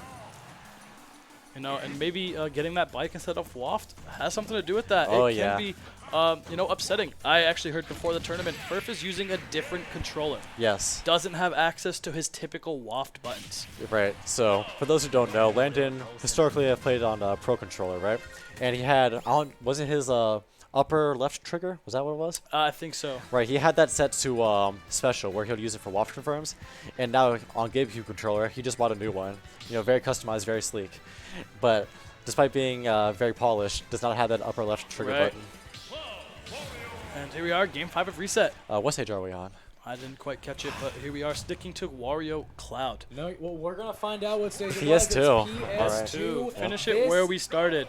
Yep. This is game, set, and match, folks. Whoever wins this takes the whole thing, takes the pot bonus. Ladies and gentlemen, this is the end of the tournament, whether we like it or not, and both players know how close they are to the victory. And I want to point out, Landon did get the first blood in a sense with the grab, but Diasoda DIing into the platform, which is quite contrary to what you'd expect, right? You want to DI towards center stage, avoid the platforms, but this time Landon accounting for that, Diasoda mixing it up once again. Very consistent with these DI mix-ups on what would otherwise be very safe hit confirms. Right, and you know, big combos, this is the end of the set. If you get a big combo, there's no, I have it next time. Exactly, that is a stock gone. And the craziest part about that too, with that DI situation, let's say Landon did cover the DI in, that would have been on the platform even more damage. Right. So that's the craziest part about all of it. You can even see the last game nerves already setting in. Both players aren't really playing as aggressive as they were before. They're both playing with very footsie, very, very carefully. They know that one mistake could easily cost them the entire thing. And the percent's climbing very evenly. You know, playing a lot in center stage, grabbing, you know, 1 or 2 hit juggles, and then resetting. Not wanting to overextend, not wanting to get reversaled. And right now, this is prime cloud position right here, you know. The opponent's at a very high percent. You're getting limit on board. Yeah, this. Wow, just charging limit in his face. You know, maybe Diasoda being pretty comfortable taking 2 games in a row, taking the first stock. That is the first stock indeed. Yeah, Landon missing the Yoki there with the down tilt, and as a result, getting counter hit with the climb hazard. Working like a dog to make this work. He's still got to take this first stock. Good weight on the cross slash, but getting hit with the up tilt anyway, putting him to a small juggle situation. And right now, resetting onto the platform.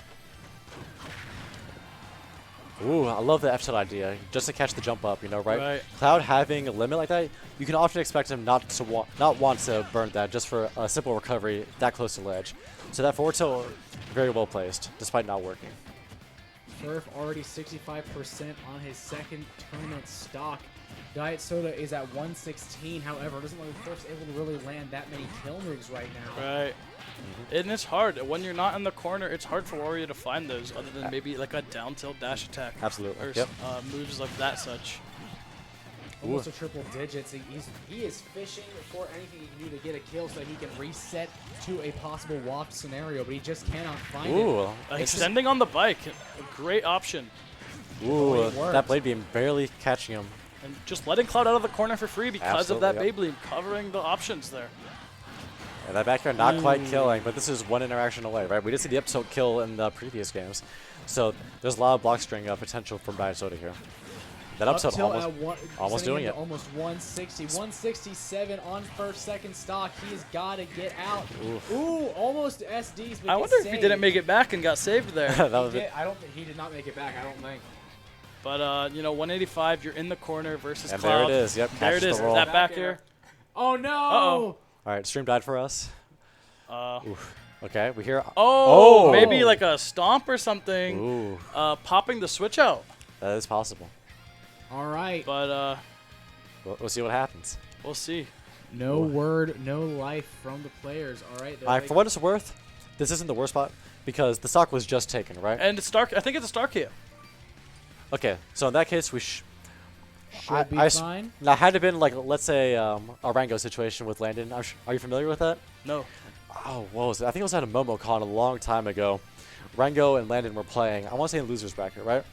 And Rango, he got less. I think it was like a forward air. Okay, so yeah, it wasn't stock. The other girls played out. Right. So Landon, he died to like, I think it was like an arc forward air or something, and Rango stomped on the controller, unplugging before the kill actually happened. So they ended up replaying that game. Landon won the set. Wow. So finding a kill there. So a little bit of NC lore for you. Yeah. And something quite similar, but thankfully being on the respawn, not quite panning out. But in a situation like that, right? If you're Landon winning off of that, it feels a little bit grimy. Even though it's not on purpose, it does kill the flow of the game a little bit. And if you're Curtis, you're like, okay.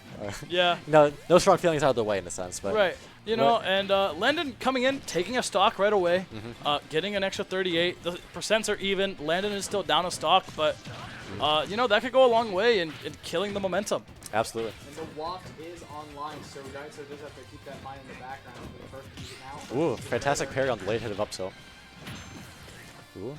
Okay. Oh, there it is. And there it is. Furf is now to a last stock situation. Granted, he does have 60% on this last stock, and if he does not play it safe, he could end up losing still. But Diet Soda and Furf are both positioned to easily win this if they play it right. Right, and you know, using that waft at 240. And there it is. Oh, that's an up smash. That's going to be the end of Ultimate Night Clash #1, ladies and gentlemen. Diet Soda taking it in the bracket reset from Losers Finals. Diet Soda is your Ultimate Night Clash #1 champion, ladies and gentlemen.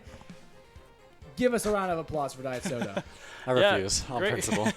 Well, you know, that's I think a little bit unconventional. Getting a 3-0 and then, you know, the person in winner's side, the resets, they take the 2 games. You're thinking, okay, they stuffed out that momentum, but then just grabbing it back and getting a reverse 3-0 on the other side. Although I do think it's worth noting, I think it's an Evo stat actually, where most of the Evo champions have one from loser side.